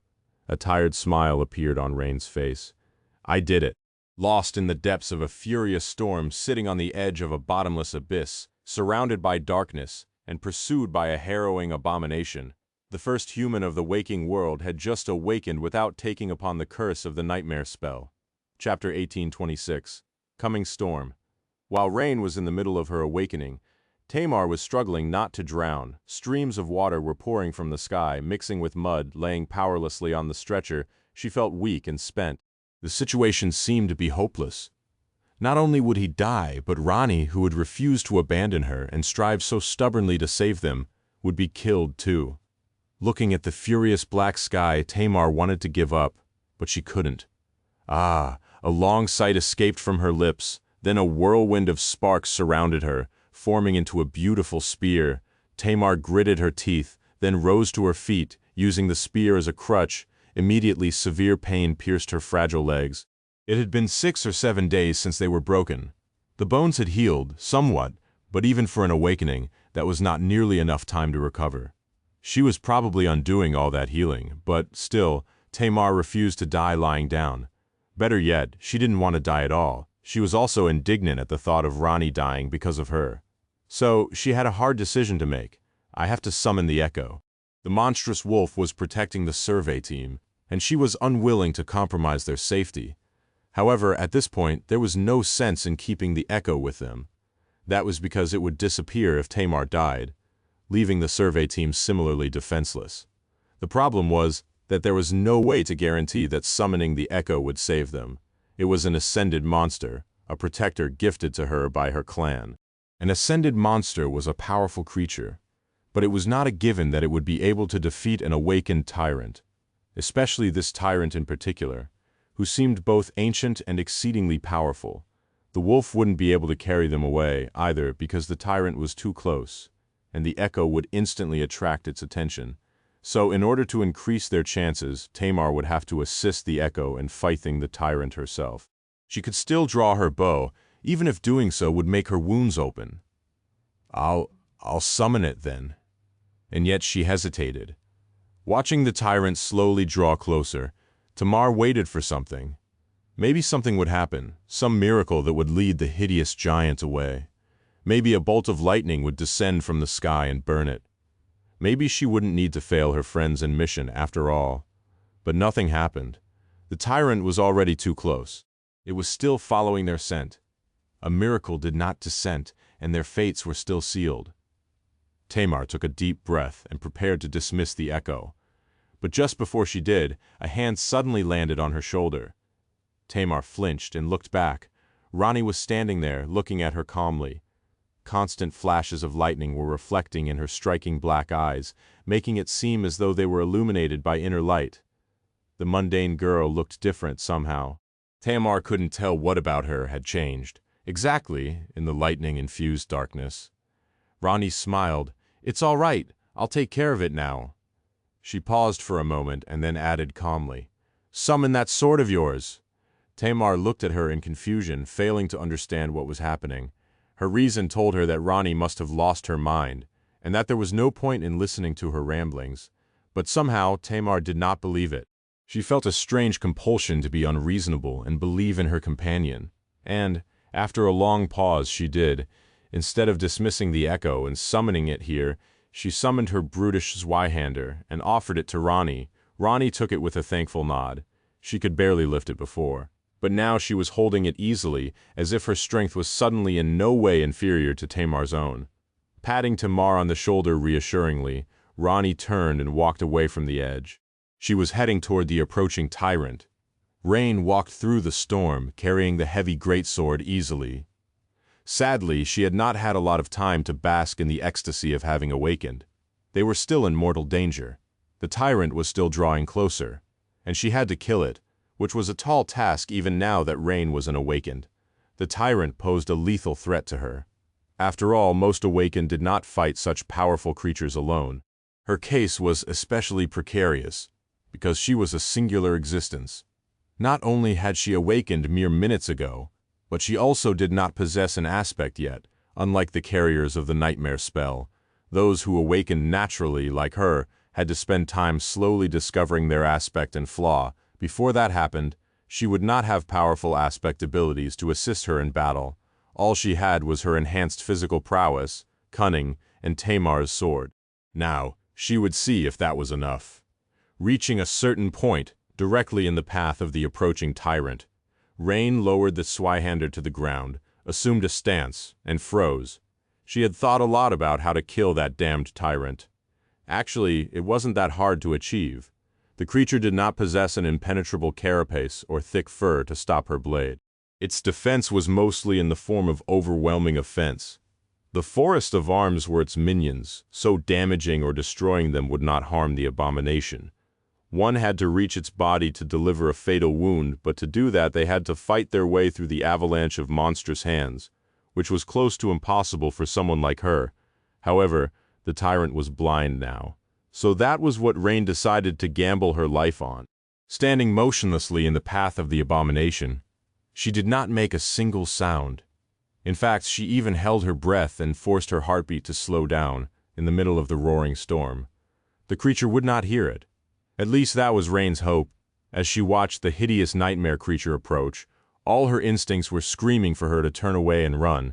However, she did not move at all. Soon the tyrant drew so close that she could discern every ghastly detail of its gaunt body. Flooded by the light of the flashing bolts of lightning, the creature was coming right at her. But it was not aware that its prey was so close. Yet soon a monstrous hand landed in the mud directly to Rain's right. Then another landed in the mud to her left. The abomination dragged itself closer. Its appalling, oversized head was now almost above her, the enormous maw close enough to swallow her whole in an instant. Rain smiled darkly. Got you. Instead of fighting her way through the forest of hands, she had allowed the blind tyrant to bring itself to her. She finally moved. As soon as she did, the tyrant's head jerked, turning toward her. But it was already too late. The Zweihander exploded forward, slicing through the mud and rising in an upward arc. Rain pulled with one hand and pushed with the other, using its long handle as a lever. Her awakened strength was great enough to make the blade of the greatsword turn into a blur. A split second later, the Zweihander struck the tyrant's chin. Its sharp blade carried enough force and momentum to slice its jaw in half, sever its tongue, break through the fragile bones of the nasal cavity, cut cleanly through its brain, and finally escape from its forehead. In an instant, the abomination's head was split in two halves. A moment later, Rain was already jumping back. She easily leaped a dozen meters back, then slid in the mud the same distance. By then, countless hands were already pummeling the spot where she had stood. If she had been even a little bit slower, she would have been crushed, but it did not matter, because those hands were nothing but minions. The tyrant itself was dead. Its body swayed heavily, and then collapsed into the mud, a river of blood spilling from its mangled head. Just like that, the pursuit was over. Chapter 1827, Cleansing. Hidden in the shadows, Sunny let out a secretive sigh of relief. The past week had been a terrible ordeal for Rain, but it had not been easy for him either. A long time ago, Sunny had told Rain that he could teach her how to wield a sword, how to traverse the dream realm, and how to kill her enemies. But he could not teach her how to be strong. The world was a cold and ruthless place, and his little sister was much too soft to endure its cruelty. Even now, all these years later, she retained that softness. She had learned how to wield weapons, survive in the wild, and hunt down abominations, but her nature was still the same. Rain had never suffered heartbreaking loss, had never felt the lightless depths of true despair, and had never faced the darkest sides of humanity. Despite her cool appearance and tough reputation, at her core she was still the same kind and sweet girl, which was a solace to Sunny. He never wanted her to lose that part of herself, and yet he couldn't coddle her too much either. It would only do Rain harm if she learned to rely on him too much. So he had laboriously created the persona of Shadow, her mercurial teacher, who was both friendly and caring, but also a little sinister and not completely reliable. That way, she could still feel a false sense of danger while being protected by him from the shadows, and grow stronger for it. It would have been fine to let Rain awaken at her own pace, but the war was too close. So Sunny had used the chance encounter with the awakened tyrant to design a trial for her, his own version of the first nightmare. The irony of how similar it was to his personal fist nightmare had not escaped him. A punishing escape through the wild reaches of the dream realm in the company of an awakened swordsman pursued by a blind tyrant. Of course, there were differences as well, and although Rain had never been in real danger due to him observing her from the shadows, she definitely had not felt that way. Her struggle had been real, her suffering had been real, and her eventual triumph was real. Sunny, meanwhile, had not struggled himself. All he had done was eliminate any fallen abominations that could have stumbled onto the two escaping girls, and keep an eye on the survey team to make sure that they made it back to the main camp all right. And yet he felt completely exhausted. Watching Rain suffer was not easy for him. He wouldn't go as far as to say that it had been harder than it had been for Rain, but still, that was the second way Sunny knew of for a soul to be cleansed of corruption. The first way was known to everyone, but very few ever considered it as such. It was death. Awakened were used to collecting soul shards from the nightmare creatures, but they really questioned why was it that the remnant fragments of corrupted souls were pure and untainted. What happened at the moment of death that purified them? Or was it death itself that eliminated the hideous darkness? Now that Sunny knew more about the world, the void, and the origin of death, he understood that death was a weapon to destroy corruption, and that was what it did. He observed the tyrant's tainted soul collapse and be cleansed as well. The moment the abomination lost its life, the vile darkness shrouding its soul withered and died. In the end, only 5 radiant shards were left, so Sunny let out a relieved sigh. Finally, the ordeal was over. Rain's grisly trial was finished, and the broader threat to her life was not as pressing anymore either. Now that her soul had been cleansed, Sunny would be able to take her out of the Song domain. He had many more options now. Of course, it wasn't certain that she would want to leave. Remaining in the shadows, Sunny glanced at her. At the moment, Rain was stumbling back to where Tamar was leaning on her spear with a pained expression on her face. He followed stealthily. This next part is going to be tricky. Chapter 1828, Lost and Found. Rain made her way back to where Tamar was leaning on the spear, put the sword down and sprawled tiredly in the mud. Now that the tyrant was dead, the rush of power she had felt because of the awakening receded. Her body might have been tempered and reforged, but it was still depleted and weary. Her mind, too. She was dead tired. Some distance away, the abomination's corpse was laying on the ground like a small hill of flesh. The creature was dead, but its minions weren't. The monstrous hands were still moving, searching for the killer in blind fury. Luckily, they remained attached to the tyrant's corpse, so their reach was limited. Until the corpse decomposed and fell apart, nothing would reach Rain and Tamar. The movements of the terrible hands were a little panicked. Looking at the sky, Rain let out a long sigh. The storm was slowly dissipating. The wind had already grown weaker, and the rain was not as heavy anymore. The lightning did not strike as often. The roaring thunderclaps were not as loud, as if growing distant. She could even see gaps in the veil of dark storm clouds. Unexpectedly, rays of pale sunlight were pouring from through the gaps, which meant that it was the 7th day of their journey. Rain stared at the rays of sunshine with displeasure. How annoying. She had hoped that it was still the 6th night. just to avoid the nightmare spell's favorite number. Rain had a mild aversion to the number 7, purely out of obstinance. Tamar finally let go of her spear and fell back on her stretcher. The younger girl looked at her for a long time, her eyes full of questions. But in the end, her exhaustion won and she simply closed them. Not long after, both Rain and Tamar were asleep, laying next to each other in the mud. This was the first time in a long while they slept peacefully. By the time Rain woke up, the sky had cleared. Strangely enough, she didn't feel groggy or exhausted. Her body did not ache all over, either. Instead, it was brimming with energy and vitality. The low hum of the weeping goddess enveloped the world like a lullaby. She stared at the clear sky for a few moments in confusion. Oh, right. I'm awakened now. Sitting up, Rain glanced in the direction of the dead tyrant. The forest of arms was still moving, but none of them had escaped the corpse. Yet, that was a relief. Looking away, she raised her own hands and studied them. Her skin had become smooth like silk. Her nails were like jade. Turning her hands, she stared at her palms intently. Her calluses were gone.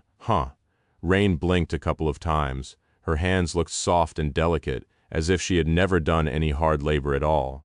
It was a bit stupid, but she couldn't help letting a small smile creep up on her face. Wait a minute. Rain pulled off her dirty, tattered shirt and unclasped the military bodysuit, peeling it off to reveal her fair torso. She opened her eyes wide. The mark left by the blow that the huntsman had dealt her was gone. A few other scars she had collected in the last few years were nowhere to be seen either. Her skin was supple and unblemished, nearly flawless. Wow. While Rain was delighting in the sight of her ladylike body, a hoarse voice resounded from behind her. What are you doing? She flinched and hurriedly pulled the bodysuit close, embarrassed at being caught doing something so unserious. Turning around, she saw Tamar looking at her with a complicated expression. Right. Rain smiled sheepishly. Nothing. I was just... Good morning, Tamar. The young legacy remained silent for a while, maintaining her usual stern frown. She glanced at the sky, which was already being painted golden and scarlet by the setting sun, but did not comment on how wrong Rain's greeting was. Eventually, she opened her mouth and asked hesitantly, Have you been awakened all along, Ronnie? Now that the deed had been done, Rain honestly wasn't sure how to deal with the situation. There had been no choice but to act when the tyrant was about to catch them. But how was she supposed to explain its death to the young legacy? She wasn't even done processing what had happened herself. Rain met Tamar's gaze and shook her head slowly. I think you know that I wasn't. If I was, I wouldn't have put myself through all that torment. There was hesitation in the younger girl's eyes. She knew that Rain could not have been awakened, and yet there was no other logical explanation. Reality and reason were clashing in her mind, leaving her in a state of loss and confusion.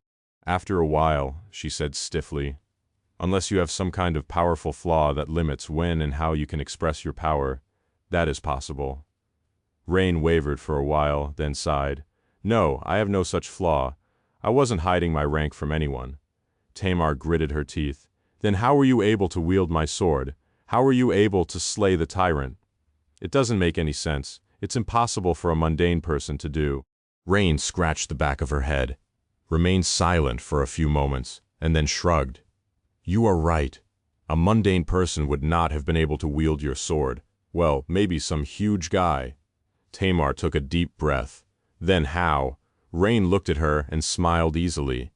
Isn't it obvious when you have eliminated the impossible, whatever remains, however improbable, must be the truth? So I wasn't awakened before, but am now. She raised an arm and flexed her muscles. It really feels amazing, by the way. The young legacy stared at her with a stunned expression. No, you couldn't have conquered the first nightmare. There was no time. You couldn't have even challenged it within the Queen's domain. Rain nodded. You are right. I did not conquer the first nightmare. Tamar took a deep breath. How could you awaken then? Now was probably the last chance for Rain to keep her mouth shut. But really, did she have to? She had a vague hope that Tamar would not betray her. More than that, she did not think that keeping her achievement secret was the right thing to do. Since Rain had found a way to awaken without becoming a carrier of the nightmare spell, Others would be able to follow her example as well. Perhaps not many, but some, which meant that fewer children would have to die while challenging the nightmare, like her older brother had. Many would still choose to accept the spell, without a doubt, due to all the boons it offered, but at least they would have a choice. Conversely, if she kept her accomplishment hidden, then in the future, the deaths of every unwilling sleeper would indirectly be her fault. Rain wasn't sure how or when she wanted to share her knowledge, but she knew that it had to be shared. So she gathered her courage and said, "How did the ancient people of the dream realm awakened? You should know that there was no nightmare spell back then." Tamar's eyes widened slowly. She reeled back, mumbling softly, Before the nightmare spell, impossible, the knowledge has been lost." Rain smiled. "Yes, the knowledge has been lost, but now it has been found. I found it, with a lot of help from my teacher." Chapter 1829, A New Way. Before the sun set, the minions of the dead tyrant accepted the death of their ruler. Rain watched with a dark expression as the countless hands stopped moving for a while, and then started to claw at the flesh of the dead abomination. The corpse was going to come undone much sooner than she had expected, allowing the monstrous hands to prowl freely. She wanted to be as far away from the swarm of them as possible when that happened. Soon she was pulling Tamar's stretcher through the mud once again. It had been torturously hard and exhausting before, but now Rain did not feel any strain at all. It was so easy that the bitterness of her past efforts seemed like a joke. She was slowly coming to terms with the fact that she had become an awakened, smiling brightly from time to time. Tamar was slowly coming to terms with it, too. The young legacy spoke from the stretcher, but how exactly did you do it? Rain considered if she should break into a sprint, but then decided against it. Well, it is hard to explain with words. The first thing you should know is that natural awakening works in reversed order from the one induced by the spell. You must learn how to sense and control your essence first, and form the soul core later. She remembered her early days in Ravenheart. Back then, she had barely known her teacher. Your essence has to awaken first. There are a few ways to make that happen, but the only one I know of is to absorb the essence of awakened creatures. Tamar shifted quickly on the stretcher.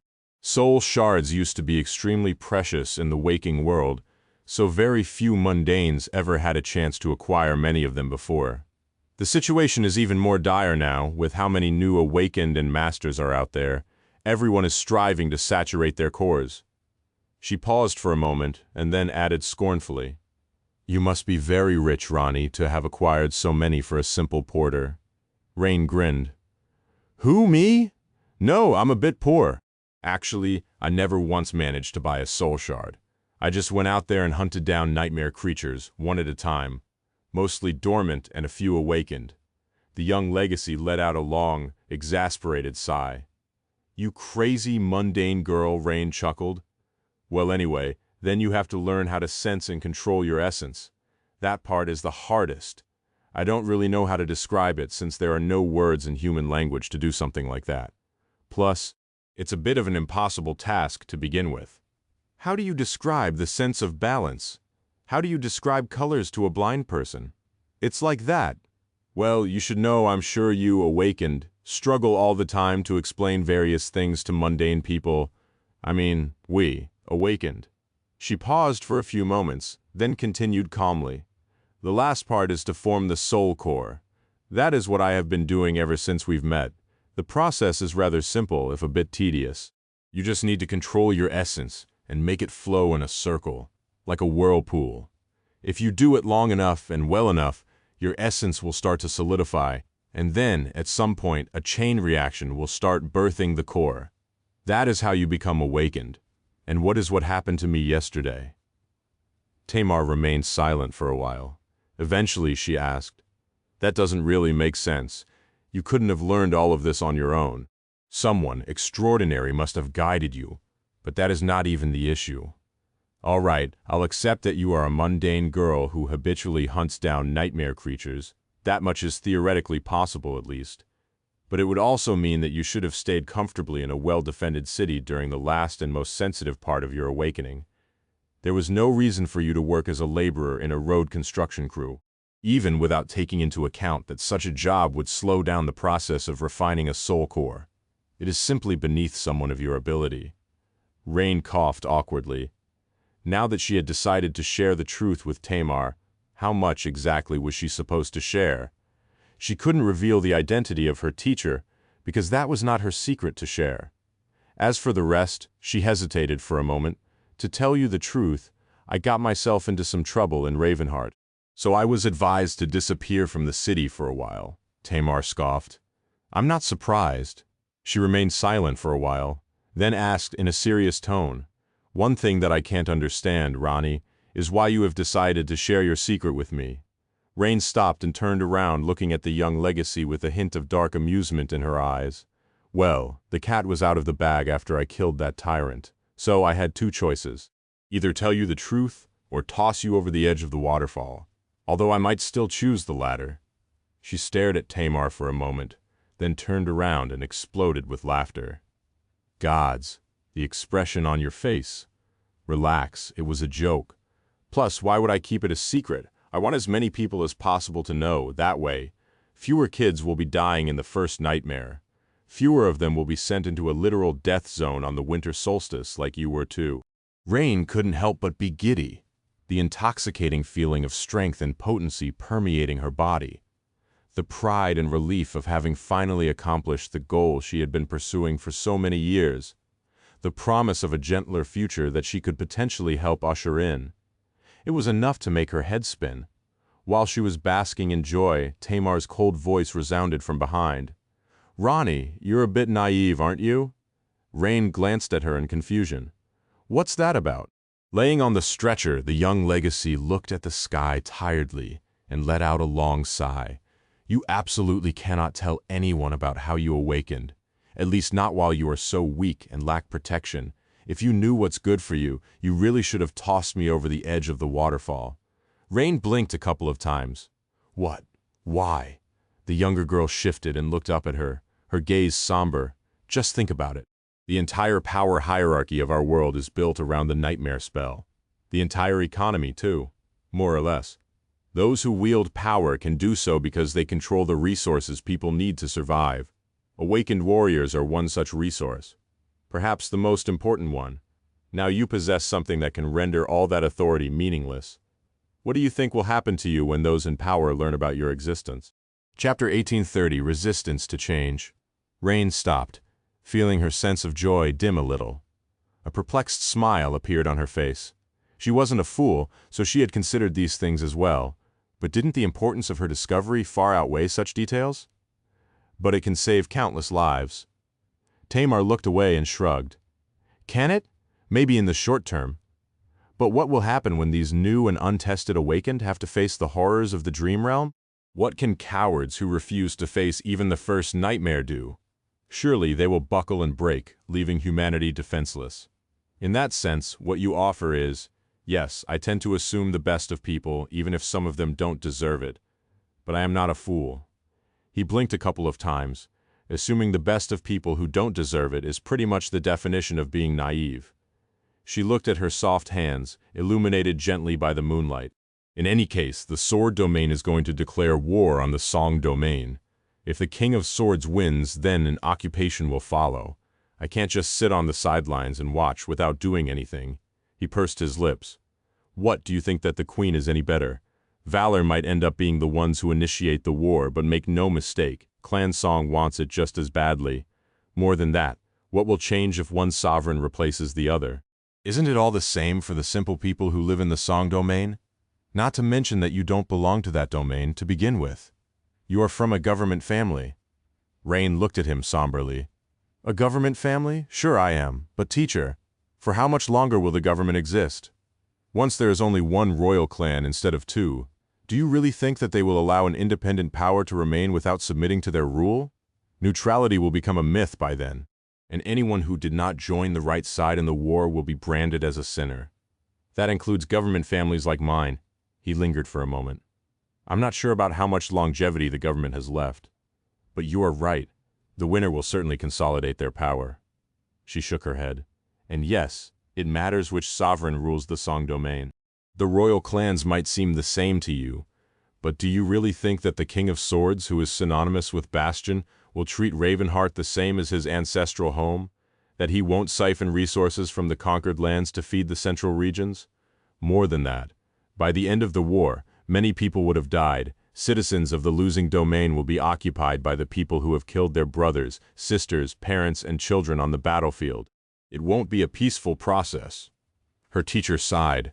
Well, you are right. The King of Swords might certainly do something like that, and there will be some tension, and therefore some measures of suppression. Rain smiled bitterly. And lastly, I do believe that both sides want the war. But teacher, the people I know are in the Song domain. Tamar and her clan, the porters from the survey team. The road managed who went out of his way to help me make more money while staying safe. The merchants who used to buy the materials I harvested. Our neighbors in Ravenheart who brought us food when we arrived from NQSC. Young awakened guards who welcomed me back from the hunts. And so many more, they are all good people. These are the people I know, and they are the ones who will suffer if the Song domain falls to the army of Clan Valor. So, she looked away. I can't claim any sort of moral superiority by choosing to fight for the Queen, but I can't step back and do nothing either. Rain took a deep breath and looked at her teacher resolutely. So, I'll do what I can, little as it may be. He stared at her for a long time, not saying anything. Before she could see a hint of his expression, but now his face was entirely shrouded in darkness. Rain suddenly felt nervous. She had never seriously angered her teacher before. Did she do it now? Eventually, though, he let out a long sigh and said in a grumpy voice, You're not making my job easier, you know that? Bah, what a troublesome student. Her teacher shook his head in dejection. But I sort of expected that to happen. He cursed. What can I say? I guess we are joining the army of Clan Song. Why the hell not? One side, two sides, three sides. At this point, what's the difference? Days before, Sonny had been left alone on a peaceful beach. He just stood there motionlessly for a while, holding Neff's dress awkwardly and not knowing what to do with it. Was he supposed to just leave it here or return it? What would that scene even look like? Simply imagining it was a little terrifying. Here, your dress. You left it behind the last time. His face slowly turned a beautiful shade of pink. Eventually, Sonny sighed, folded the dress gently, and put it down. He put his own clothes back on, summoned the nebulous mantle, then briefly rinsed the dirty plates in the river and placed it all back into the picnic basket. He placed the blanket there as well and finally put the folded dress on top of it. By then, the velvet sky was illuminated by a scattering of bright stars, and the world was bathed in moonlight. He pushed the boat into the water and jumped inside. Rowing it upstream was not as effortless as it had been to drift downstream, not to mention that he was all alone now. His side felt chilly. Moving the oars and looking at the moon, Sonny let out another sigh. Well, it had to be done.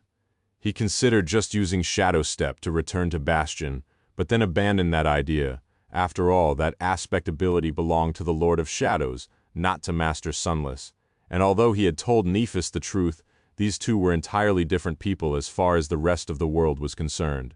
Sonny wasn't quite sure how much longer Master Sunless would be able to exist, and what role the humble shopkeeper would play, but he still wanted to remain cautious. It was not time to abandon that persona yet. Hopefully, such a time would never come. Listening to the soothing sounds of the river, he slowly savored the memories of today. Seeing Nephis descend from the sky like a celestial fairy, witnessing her easy smile at the docks, rowing the boat side by side with her, pressed tightly against each other, listening to her laugh as she dove into the water, sunlight reflecting from the surface of the river as she splashed him, standing near the shore in her tantalizing bathing suit, and the rest maybe I could have handled it better. He probably could have, but she had caught him by surprise with her somewhat believable, but entirely mistaken theory of who Master Sunless really was. Remembering Neff's subtly smug expression, Sonny couldn't help but laugh quietly. Ah, what will I do with her? In any case, he had got his point across. He confessed his secret identity, made sure to explain that deceiving her had not been his intention, and expressed the sincerity of his feelings. The rest was up to Nephis, and speaking of Nephis, Sonny hesitated for a few moments, and then asked silently, Cassie, are you listening? There was a stretch of silence, and then her calm voice resounded in his mind. I am. Sunny froze, then cleared his throat in embarrassment. Come to think of it, I sort of threw Cassie under the bus, didn't? Well, better not mention it. Ever. Sunny pretended not to remember doing anything of the sort and asked. I assume you witnessed everything. She didn't deny it. I did. For what it's worth, I think you did a good job. It was the right decision. Sunny exhaled slowly. I hope it was, but... However, before he could finish the sentence, Cassie suddenly interrupted him, which was a bit strange, since it was not at all like her. Oh, Sunny raised an eyebrow. What's the matter? There was a long stretch of silence, and then Cassie spoke again, her voice sounding a little strange. Oh my. Sunny frowned. Is something wrong? This time her response came almost immediately. No, of course not. I just sorry. Can't speak right now. With that, Cassie's voice grew silent, and she did not respond again. Sunny continued to row the boat upstream in bewilderment. After a while, thinking about something, he winced. Ah, I hope she survives. Far away on a tranquil heavenly island, an ivory pagoda seemed to shimmer with reflected moonlight. On one of its higher levels, a delicate young woman was sitting behind the desk, tracing her fingers across a parchment. Her lovely face was enchantingly beautiful, and her long hair was like a cascade of pale gold. At that moment, the young woman turned her head to the white stone of the chamber's outer wall. Her expression changed slightly. Oh. In the next moment, something crashed into the island with a resounding boom. Cassie slowly rose from behind her desk. Oh my. Then she walked out from behind the desk and faced the door. Her movements were poised and elegant, but also seemed a little nervous for some reason. She frowned slightly. I'm sure it'll be fine. Sunny's voice resounded in her mind. Is something wrong? Cassie hesitated for a moment. No, of course not. But then the door flew open with a bang, and a tall figure appeared on the threshold, clad in an intricate suit of enchanted armor. Cassie gulped. Neff, when did you get Ba? Nephis was already inside, the door slamming shut behind her. Why didn't you tell me? Her face was flushed, and her usually calm eyes were full of scathing intensity. Cassie lingered for a moment. Tell you what, Neff was approaching her with wide strides. Her office, sadly, wasn't that large. Don't give me that. I know that you saw everything. Everything. Cassie made her best effort to flutter her eyelashes innocently. Unfortunately, her eyes were hidden behind a blindfold, so it had no effect. She tilted her head in a flawless imitation of a confused lack of understanding and said, How could I have seen anything? I'm blind. Her tone was soft and elegant. To illustrate her argument, she pointed at the blindfold. Instead of answering, Neff lunged at her. Cassie made her best effort to hold in a frightened squeal and evaded the grab with a graceful step. It wasn't that hard to do, since her awakened ability warned her of danger in advance. Luckily, Nephis was not using her full Titanic speed. Otherwise, Cassie might not have been able to escape, even with the forewhaming. Now, wait a minute, Neff. I can explain? Sure, you can. Stop dodging and come here? Then I'll let you explain. I'd rather not. Too late. Something crashed loudly inside the office. No, but when did you get so slippery? I'm not slippery. I'm adroit and graceful. Oh yes, you are, for now. No, wait. There was another loud crash. Stop breaking my furniture. I'll buy you a new desk. That's not the point. Come here, or I'll buy you a new shelf, too. The firekeepers, who had gathered on the lower level of the ivory tower in frightful silence, looked at each other. Eventually, one of them said, We didn't hear anything, right? Another nodded. Of course. In fact, I am currently asleep in my cabin on the chain breaker. I was never even here. I am actually in the waking world right now. I think my flaw made me deaf. There were a few moments of silence. Let's just go before she decides to buy a new door, too. With that, they quietly dispersed. Sometime later, Cassie's office was a mess. The actual damage wasn't that severe, but there were parchments and sheets of paper scattered everywhere. The two young women were sitting on the floor, breathing heavily. Cassie's blindfold was a little crooked. Nephis glared at her for a while, then groaned and hid her face between her knees. Eventually, her muffled voice resounded in the stone chamber. I forgot to retrieve my damn dress. Hearing that, Cassie livened up a little, as if feeling a chance to redeem herself. Oh, don't worry, he picked it up. Instead of answering, Nephis slowly raised her hands and silently grabbed her head. After a few moments of silence, she said, "When is the war starting? Let's go to war gas." The blind seer smiled. "Of course I'll go with you." She paused for a moment, then added softly, "But honestly, I don't know why you are reacting so strongly." Nephis raised her head and looked at the other young woman in astonishment. "Why, I'm embarrassed. Embarrassed. I'm so embarrassed that I want to fall through the earth." Cassie smiled slightly. "Really well? Embarrassed is better than angry, I think?" She paused for a moment, then asked cautiously, "Are you disappointed?" Nephis remained silent for a while, then sighed and leaned tiredly on the wall. "No, yes, maybe." She gritted her teeth. "I'm disappointed, but I'm also excited. I don't know." She hesitated for a while. "I liked many things about Master Sunless, and some of those things were how soft and safe he was, unlike me and everything around me. I'm sad that these qualities of him were a deception." Nephis frowned. "But then they weren't, really?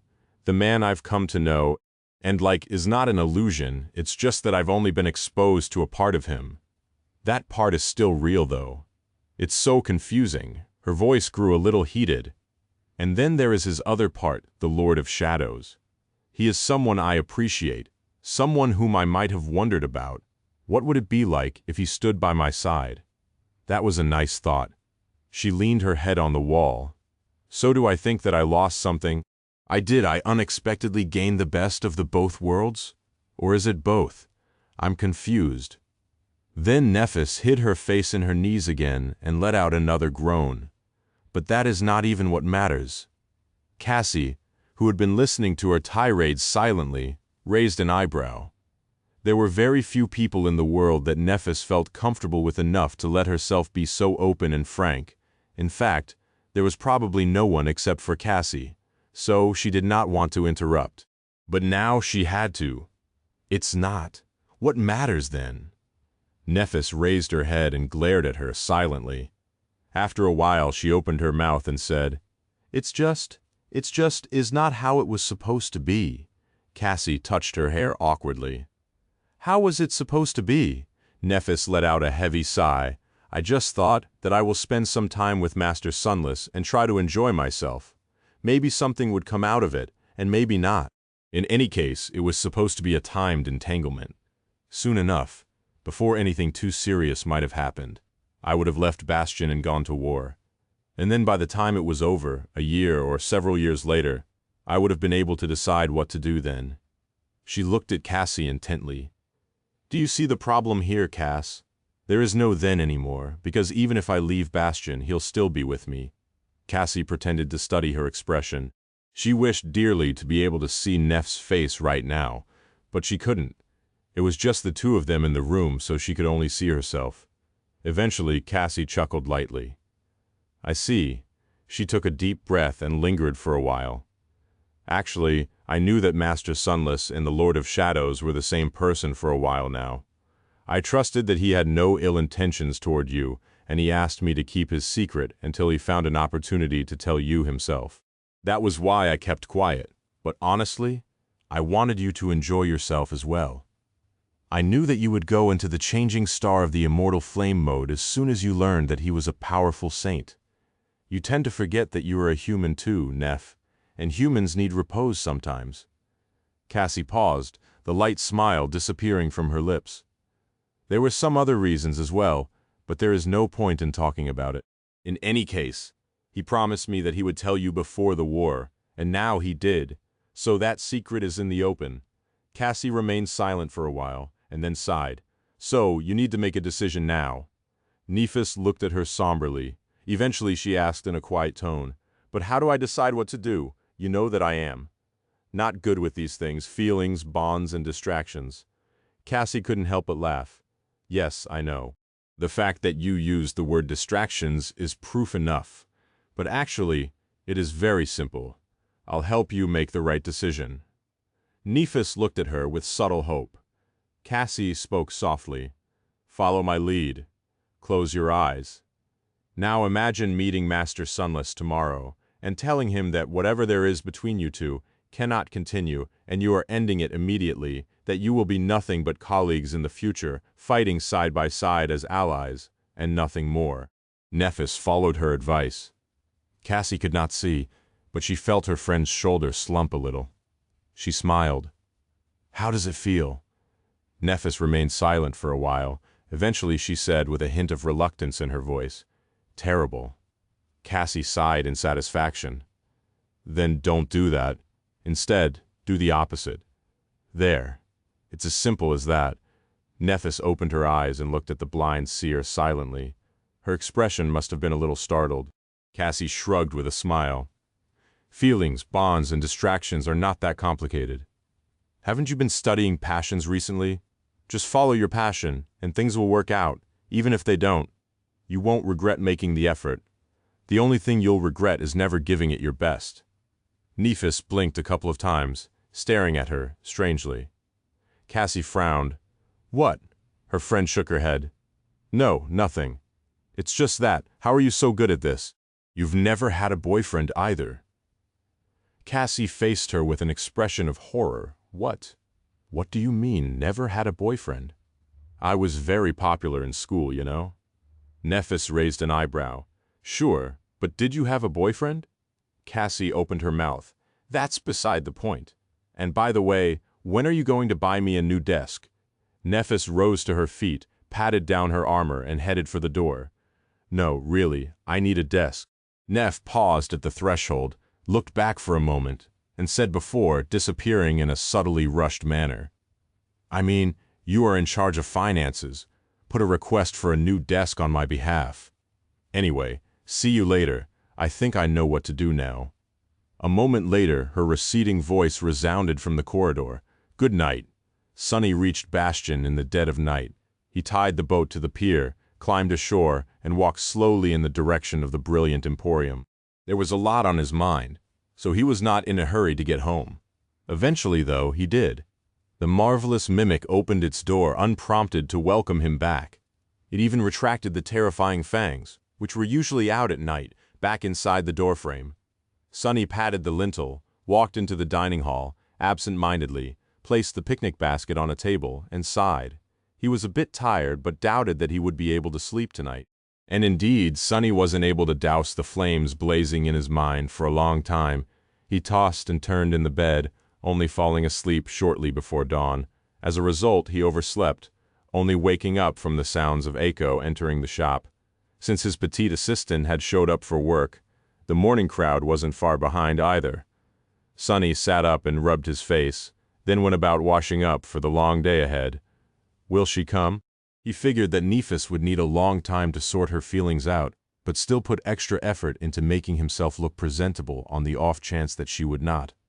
Eiko's voice resounded from downstairs while he was in the middle of his routine. Hey, boss, what should I do with the basket? Sunny swept his wet hair back and responded casually. Ah, there are some dirty dishes inside. Give them a rinse. He washed them in the river yesterday, but everything still needed to be cleaned properly. Sunny continued to get himself ready. There were no mirrors inside the mimic, so he used the gloomy shadow to look at himself instead.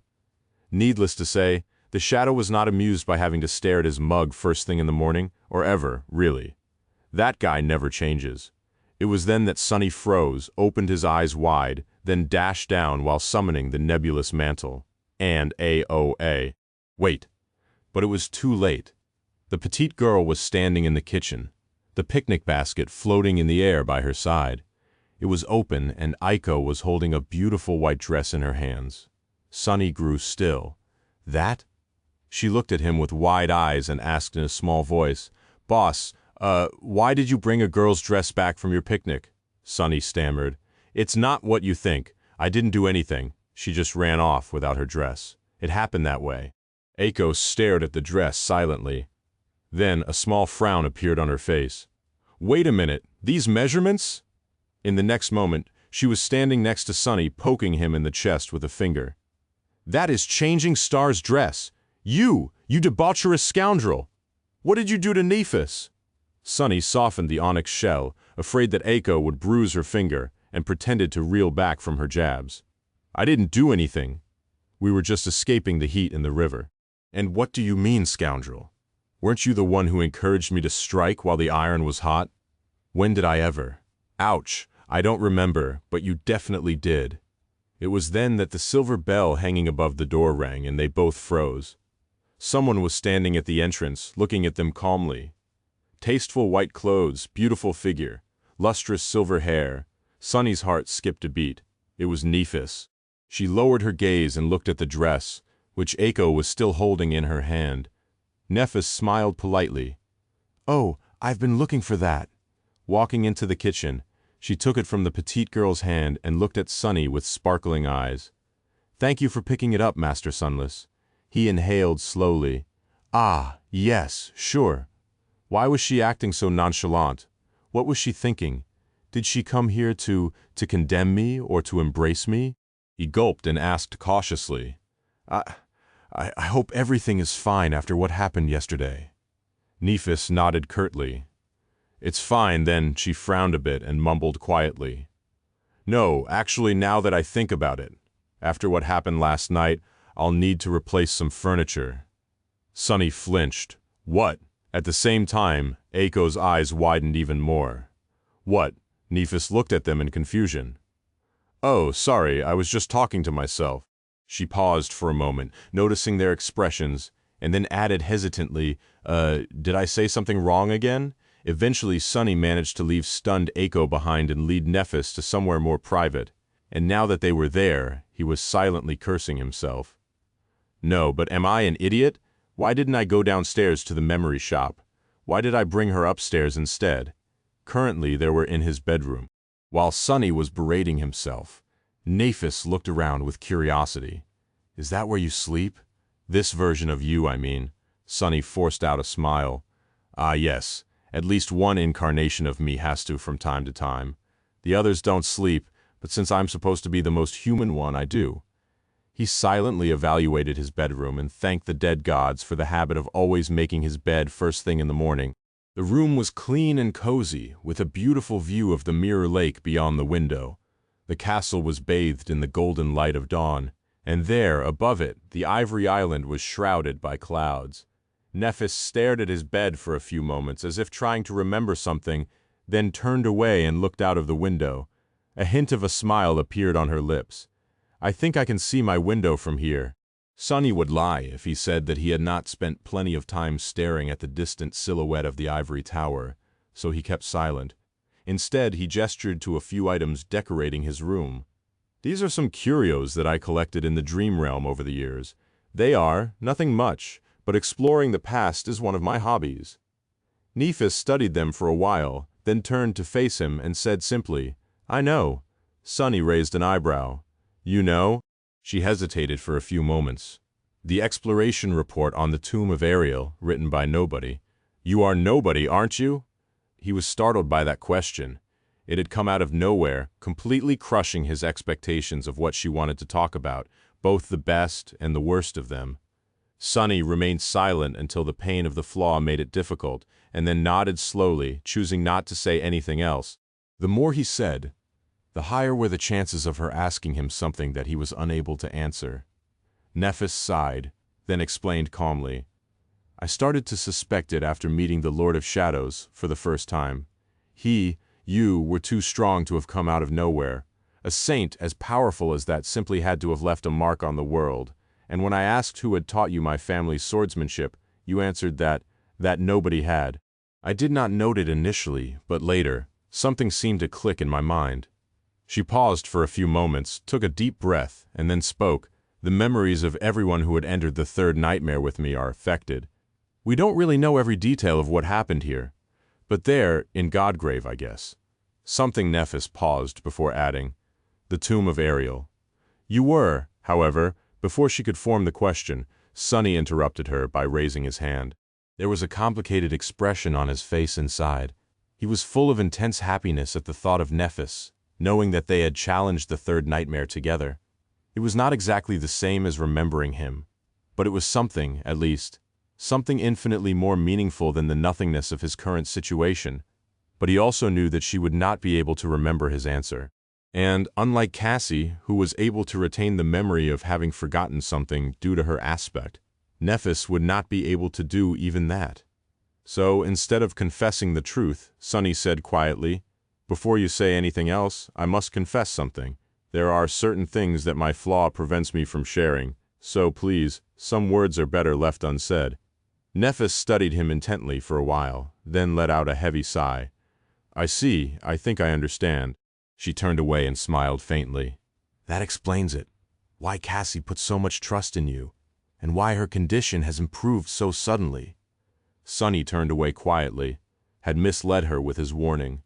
But it seemed that his deception had led her to the right conclusions, at least. Nephis looked at the distant ivory island again. "I won't say that I am not disappointed, but if this is how it is, I won't ask then." Her back was very straight. After a while, Sunny heard her even voice again. "I will ask you something else, though, Sunless." He took a deep breath, suddenly feeling nervous. This was the moment of truth. How ironic. "What?" Nephis turned around and smiled. Her voice was calm and even. "I'm leaving Bastion in 7 days. So, will you take me on another date? In Godgrave?" Sunny looked at her breathlessly. Suddenly bashful, Nephis glanced down. I know that it is not the most romantic location." But he interrupted her again, breaking into a smile. Sunny nodded. Yes, I'll be delighted to." He paused for a moment, and he added, "In fact, I have no choice but to follow you to Godgrave, Nephis." She hesitantly raised her eyebrow. "You don't?" Chuckling, Sunny nodded. "Of course." He took a step forward and offered her his hand. "After all, I am still contractually obligated to forge that sword for you. How can I leave your side before it's finished?" She smiled and took it. And that was it. Their strange, tentative relationship had not ended, despite the many secrets they were keeping, the heavy burden of the forgotten past, and the dark shadow of the imminent war. It was going to continue tenaciously despite the uncertain future, which made both of them happy. Sunny, at least, felt incredible joy. It was both strange and wonderful.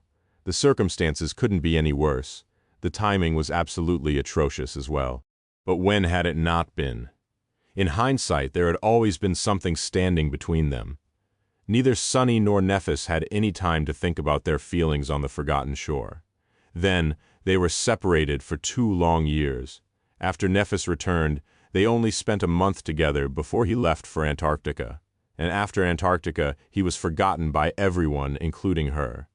They had only had a few fleeting moments to be together in peace, in the depths of the third nightmare. So strangely enough, despite having known her for almost 10 years, this was the first time Sunny had enough maturity to not only know what he wanted, but also be able to express his feelings. So what if the timing was terrible, and there was a war approaching? If he decided to wait for a good moment to act on his desires, he would have had to wait forever after talking some more. He showed Nephis out and returned to the brilliant emporium while whistling an upbeat melody. However, once he was inside, he was met by Aiko's chilly gaze. "What are you so happy about?" Sunny grinned and suppressed the desire to pinch her cheeks. Instead, he said happily, "I just agreed to follow Lady Nephis to war." The petite girl glared at him silently. "There's going to be a war." Sunny nodded. "Oh, right, you didn't know. Yeah, there is." Aiko kept silent for a while, then let out a long sigh and sat down. "And you're going with Nephis to that war?" He gave her a carefree shrug. "It seems so." Aiko sighed again, then covered her face with both hands, and groaned, "Gods, not again. Why does this keep happening to me? No, really, why?" Sunny looked at her guiltily, then walked over and patted the petite girl on the head. His voice sounded bright. "Aiko, don't worry too much. It's going to be fine. Let me ask you something." When she looked up at him with teary eyes, he grinned and asked cheerfully, "Have you heard about the wonderful world of war profiteering?" A few days later, Sunny dove into the cold waters of the Mirror Lake while the full moon slowly climbed the lightless sky. It was the last full moon before the great war between the 2 domains set both worlds aflame, and therefore the last chance he had to meet Cassie in the ruined stronghold of a dead daemon. Infiltrating the true bastion unnoticed was still somewhat difficult. However, Sunny was tense for an entirely different reason. Rain? Ah, that girl is really committed to making my life overly exciting, isn't she? It was shortly before his sister expressed her determination to participate in the domain war on the side of Queen Song, which wasn't really a big surprise to Sunny, who knew Rain well enough to guess that she would not stay idle. She was too compassionate and not nearly jaded enough to let her neighbors be bullied without trying to do something about it, no matter how small her contribution would be in the grand scheme of things. So he wasn't that angry. In fact, he was happy to see that she still retained this kind of innocence. He was also a little proud to know that she had this kind of integrity, something that he had always lacked and only barely found in Antarctica before losing it all over again. But still, what brother wanted to see his little sister put herself in danger? Honestly, Sunny wanted nothing more than to whisk her to the nameless temple and keep her under lock until everything was over. No, the nameless temple wasn't safe enough, considering what role it was supposed to play. Nowhere was really safe anymore, and nothing would be really over for a long while. However, the main reason Sunny had not tried to dissuade Rain from joining the war was that she had to make her own choices, earn her own triumphs, and suffer from her own mistakes in order to learn and grow. No matter how much he worried about her safety, he would never want to become someone who stifled her growth with overbearing care instead of aiding it. That would only be a disservice, especially for someone as bright and dauntless as Rain was.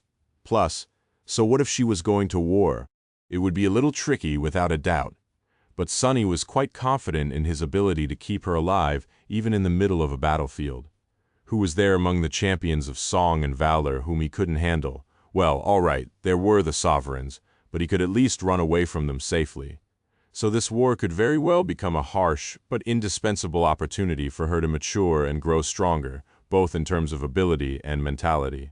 It was the latter part that Sunny was worried about. Not because he thought that Rain couldn't handle it, but because he knew that she would be left with invisible scars even if she did. Scars were a part of life as well, though.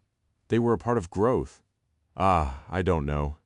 In any case, there was nothing he could do about it now. So Sunny tried to forget his worries and concentrate on the task at hand. Cassie was waiting for him near the collapsed tower, her beautiful hair glistening in moonlight like pale gold. She was in one piece and seemingly alive. There were no visible bruises anywhere either. So, Sunny felt a little less guilty about exposing her to Neff's wrath. I'll make it up to her later somehow. Rising from the water, he climbed onto the remains of the fallen tower. Hey, Cassie. Cassie smiled faintly. Hey, Sunny. It was still strange and heartwarming to hear someone call him by his name. Sunny enjoyed the feeling and looked at the crumbling walls of the ruined fortress. They seemed even more deserted than before. He raised an eyebrow. I don't see any knights on the walls. She nodded. There was no call for the vassals to assemble their armies, but the royal clan has already started to move its forces. Most of the knights and paladins are heading north. Awakened soldiers, too. It is hard to notice on the streets of the false bastion, but here their absence can be felt. Cassie hesitated for a few moments. The king is still here, though, so we need to be careful. He offered her his hand without wasting any time, then pulled them both into the mirror maze. Once they were in the familiar stone chamber, Sunny let go of Cassie's hand, summoned the shadow lantern and said, I am glad that you're okay, and I'm sorry for putting you in a difficult situation. Well, I am sure that Nephis was her usual composed and restrained self, but still, the two of you must have had a heated conversation. Cassie faced him, and for a moment, there was a strange expression on her face. Oh, yes, indeed. She was her usual, composed self. With that, she turned to the door and smiled. It's all right, I was actually glad to see her a little flustered. You did a fine job, by the way, telling her. Now that this obstacle is behind the two of you, the future seems a little brighter. Sunny sighed quietly.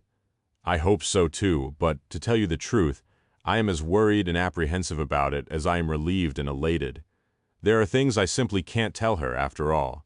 Can we really be together when we can't even be honest with each other? I'm worried. Cassie smiled. Of course you can. Honesty is important, but it is also overrated. If people were entirely honest with each other, there would have been no romance in the world. What do you think a relationship is? At the start, Everyone hides their true selves and only shows the other person their best side, and by the time two people come together, even if some details remain hidden, the important truths shine through. I think you showed her the important truth splendidly. Sunny stared at her silently for a while. It was strange, but after hearing her words, he suddenly felt a lot better. Sensing his reaction, Cassie raised an eyebrow. What? He shook his head. Nothing really. It's just that, how are you so good at giving advice? You've never been in a relationship before, yourself. It's weird. Cassie seemed mortified.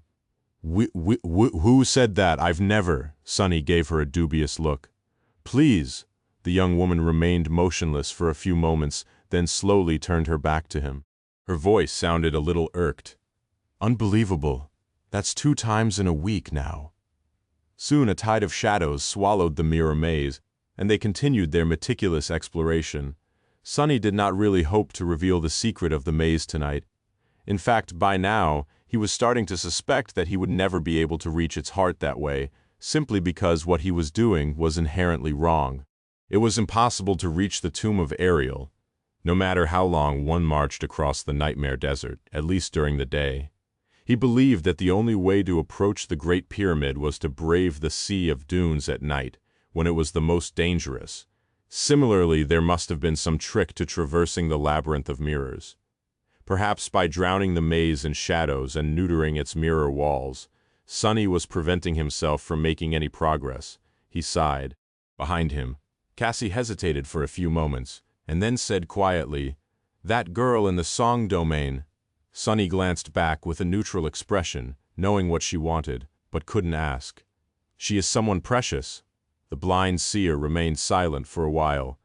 Eventually she smiled and said with a hint of wonder in her voice, "It is funny, isn't it? The entire world is frozen in fear and anticipation of a great war that will shape history, and yet no one is aware that something no less important has happened in the desolate wilderness of the dream realm. Witnessed by nobody except for a young legacy girl, you and me, a human of the waking world awakening without being cursed by the nightmare spell. Your achievement is remarkable, funny, I guess." Her remained silent for a few moments and then added, "However, this achievement can only become important in the future. She can only make a difference in the future right now. It is up to people like us, you, me, and Nephis, to make sure that there is a future for people like her to make history." His smile turned a little bittersweet. "In fact, if there is a future, I hope that what we did becomes all but forgotten, and only what they did is remembered. Such a wish is quite ironic coming from someone like me, isn't it?" Cassie chuckled. "It is, especially when expressed to someone like me. Although I must say I doubt that there is someone like you or me out there, or will ever be again." Sunny couldn't help but laugh quietly. "Gods, I hope not. It would be quite sad if someone in the future had to suffer like him and was forced to do the same terrible things that he had done or was yet to do." Still, just then they made another turn and froze. His eyes widened. "I'll be damned." Sunny had not expected to discover anything in the mirror maze tonight, but, unexpectedly, he did out there in front of them. The narrow corridor opened into a vast hall. The mirror walls that had been pressing down on them expanded, disappearing into the distance. The floor of the underground chamber was sloping downward like a bowl, and the ceiling was out of sight. The spherical hall was so vast that Sunny could not see the other end of it. In fact, he couldn't see anything, as if something was obscuring his vision. His shadow sense was similarly suppressed. All he could feel was that the hall was enormous, ancient, and dangerous. Sunny's instincts were screaming that he needed to retreat. This sense of dire danger reminded him of the worst horrors he had experienced in his life. Then there was a sound in the darkness. Chilled to the bone, Sunny looked down and felt something that did not make any sense, and yet filled him with a sense of terror. A wave of cold water rolled over the floor and licked his boots, pieces of ice drifting in the foam, then receded as if he was standing on the shore of a freezing ocean. Then there was another sound. The rustle of countless leaves and the creaking of enormous branches. Wisps of mist drifted in the darkness, brushing against his skin like cold tendrils. The ghastly smell of the outskirts assaulted his nose, Before anything happened, Sunny grabbed Cassie and pulled her back into the corridor. Then, feeling that it was not enough, he stepped through the shadows and brought them back to the stone chamber. Letting go of the blind seer, he leaned on the wall heavily. His vision returned. Both of them were deathly pale and trembling. What the hell was that? Cassie's voice was subdued. Sunny forced himself to calm down and let out a stifled laugh. It wasn't easy to scare two saints, and yet here they were. Would you like to take a walk? Sunny nodded with a smile. Sure. He offered her his arm, and when she took it, asked quietly, Once we reach Godgrave, where do you want to go? I'm afraid there are no beaches there, but I can still prepare a picnic. Nephis chuckled. We won't reach it for a while. There's plenty of time to decide. They walked silently side by side, eventually reaching the edge of the island. Below, a sea of clouds was shining with reflected starlight. Above, a myriad of stars was burning in the distant sky. Neph's eyes were like two radiant stars as well, but much more beautiful. She studied the night sky for a while, then sighed. I find myself in doubt now that we are leaving for war. It happens sometimes, albeit rarely, and I can't really reveal that side of myself to anyone, because my strength is their strength, but I'm afraid sometimes too. Can we really win? Can we really defeat the sovereigns even if we do? What then? A fragile smile appeared on her lips. Of course, I always banish these doubts, since I can't afford them. You just caught me before I could steel myself tonight. Sunny looked at her silently for a while. Eventually he smiled. Of course we can win. Of course we will defeat the sovereigns, and everything that comes after them. Nephis faced him, her ivory face bathed in starlight. Why are you so sure? Sunny chuckled. When he spoke, his voice was calm and confident. Because that is our will. Who dares to stop us? She was standing so close that he could hear her heartbeat, and his own. The stars were shining in the lightless sky, illuminating the world with soft radiance. In that radiance, her lips looked even softer. Only war awaited them ahead. Placing his hands on her shoulders, he gently pulled her in and leaned forward. His heart was beating like a caged beast. When their lips touched gently, it was as though the whole world was engulfed with heat. And Sunny wasn't satisfied with that gentle touch. He was hungry for more. Wrapping his hands around her, he pulled her closer, until their bodies were pressed tightly against each other, with no space for anything except passion between them. Nephis slowly raised her hands and embraced him as well, responding to his kiss. At the same time, their kiss grew more passionate, as if both had been starving for each other's lips for a long, long time, and intoxicated by the taste of her. Sunny finally felt complete. Somewhere else, a ruined fortress bathed in the light of a shattered moon. In the remnants of its main keep, a tall dais stood. There was no throne and no altar on the dais. Instead, there was an iron anvil and a man who stood in front of it, swinging a heavy hammer. He was tall and broad-shouldered, with a lean but mighty physique. Powerful muscles rolled under his glistening skin, and his sweat was evaporating in the unbearable heat of a crucible. His bare torso was painted in shades of vermilion by its angry light. The man had dark hair and a thick but dignified beard. The expression on his noble face was harsh and austere, and his gray eyes were as cold as tempered steel. There was a sword taking shape under his hammer on the iron anvil. Eventually, the man put the hammer aside and quenched the incandescent blade in water. The reflection on its surface convulsed when it was pierced by the sharp tip and was then obscured by rising steam. A few moments later, the blacksmith pulled the sword out of the water and looked at it closely. Then the intensity of his gaze was replaced with contempt and disappointment. Gritting his teeth, the man tossed the beautiful blade aside. It fell from the dais and flew down. What waited below was a mountain of swords, each so masterfully crafted that many warriors would eagerly kill for the right to wield one. The newborn blade landed on the top of the mountain and joined its countless siblings, laying there abandoned and forgotten, far away. A vast hall cut in blue ice was drowning in darkness. In the center of the hall, a tall throne stood, illuminated by the ghostly light of dancing flames. A corpse of a breathtakingly beautiful woman was sitting on the throne, dressed in a regal red gown. Its hem spilled down the steps of the throne like a river of blood.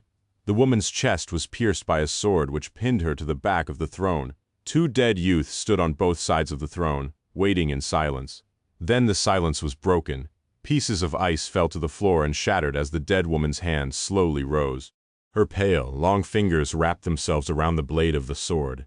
Soon there was the sound of metal breaking in the next moment. The ice hall and the entire mountain encompassing it shuddered, and someplace else, a gaunt man was sitting in the dust, wearing a tattered spacesuit. The visor of his helmet was cracked, and the oxygen in the tank attached to his back had long run out.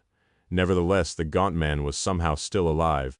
He had been motionless for a while, but now he finally moved, rising his head. He looked at a beautiful blue disk floating in the great darkness above him. His cracked lips twisted into a smile. How curious! That was what he wanted to say. But of course no sound escaped from his lips, since there was no air to transmit it. The man tried to sigh, but failed for the same reason. He shook his head in dejection and moved his lips again. If someone was there to read them, they would have read. It's starting. The war for the throne of humanity had begun.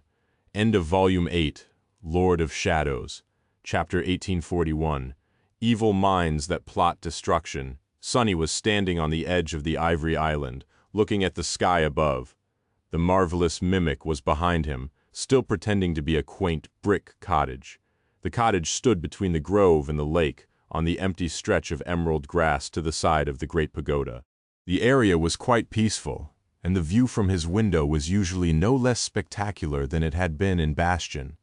Of course, that peacefulness was deceiving. The Ivory Island was high in the air. Far below it, the arm of the dead god lay heavily on the ashen ground. A long bridge was connecting the humerus and the radius which had broken off eons ago. The bridge had been recently built, and currently, a vast column of warriors was marching across it, ready to enter Godgrave. A sea of vermilion banners fluttered above like blood. The sight of the great army of the sword domain was quite daunting. There were hundreds of thousands of awakened, numerous masters, and dozens of exalted saints. Such a force had never been gathered in the history of humankind, or of the waking world. At least there were countless mundane humans, too, following the warriors in the vast train of the army. Funnily enough, this great force had not been assembled to fight against nightmare creatures or other horrors of the dream realm. It had been assembled to wage war against a similar human army that was currently somewhere far away on the other side of the titanic skeleton, scaling its right arm. In any case, Sunny was not looking down on the sword army. Instead, he was looking at the sky. The sky had been blue and clear not too long ago, but now it was being slowly devoured by gray clouds. They were finally crossing the realm boundary. Soon, an annihilating white radiance would suffuse the incandescent heavens and spell fiery doom for anyone caught directly in its light. He sighed. It did not feel safe at all to be invading Godgrave atop a flying island. No matter how powerful its enchantments were, the Ivory Island was enormous and immensely heavy due to inertia. It would not be able to stop instantly should the veil of clouds break, which meant that all of them would become ash. What a way to start a war. Technically, the war had already begun. The official declaration had happened soon after the Ivory Island left Bastion, almost a month ago. Back then, Naphis and Cassie had been summoned to the waking world. Sunny had been invited as well, albeit as the Lord of Shadows, not the memory purveyor of the Firekeepers. There was a historic meeting in the stronghold of Clan Valor in NQSC. All the saints of the sword domain were present, as well as the heads of those vassal clans that did not possess a transcendent member at the moment. What made it historic, though, was not the illustrious company. It was the fact that the King of Swords himself attended. Sunny was quite shocked when the doors opened and a heavy presence suddenly settled in the opulent hall, forcing even the most powerful saints to grow stiff and quiet. Of course, his face was hidden behind Weaver's mask, so no one was the wiser. They were seated around a vast round table, which, it seemed, had been carved from the trunk of a single enormous tree. The table held some significance, without a doubt. Perhaps it was that tree in particular that had been the source of the abominable forest slain by Anvil of Valor in the past. In any case, there was an empty seat next to Morgan. Sunny guessed that, maybe it had been left empty in honor of St. Madoc, her uncle, but he was proven wrong. As the vast presence enveloped the hall, there was the sound of heavy steps. and a tall man in dark armor entered, a vermilion cloak draped around his shoulders. The man was naturally imposing in a way that made others cower. He was tall, with broad shoulders and a mighty build. His eyes were gray and cold like tempered steel, their gaze oppressive enough to make one shudder. His hair was black, and a full beard obscured the lower part of his austere face. Despite that, it was impossible to miss how noble and distinguished it was. The man was supposed to be close to 50, but did not look a day older than 30. However, the most striking thing about him was not his height, his build, and his cold gray eyes. It was not even the oppressive force of his unfathomable, boundless presence. It was something invisible and intangible, an otherworldly quality that forced one to look at him, pay attention to him and want to kneel in front of him. This was Anvil, the King of Swords. Sunny had only seen him once before from afar. He was still unsure what barriers there were that prevented the sovereigns from visiting the waking world often, and what was the cost of breaking them. All he knew was that today the king had decided to descend into the mortal world. The rest of the meeting was like a blur. Anvil did not waste a lot of time, speaking in a calm and concise manner, as if the very concept of wasting words was offensive to him. It did not seem like he was trying to explain something to the gathered powerhouses or wished to persuade them. Instead, he was simply stating his will. His message was clear. The rulers of the Song domain had conspired to kill his daughter, and therefore to harm the Sword domain.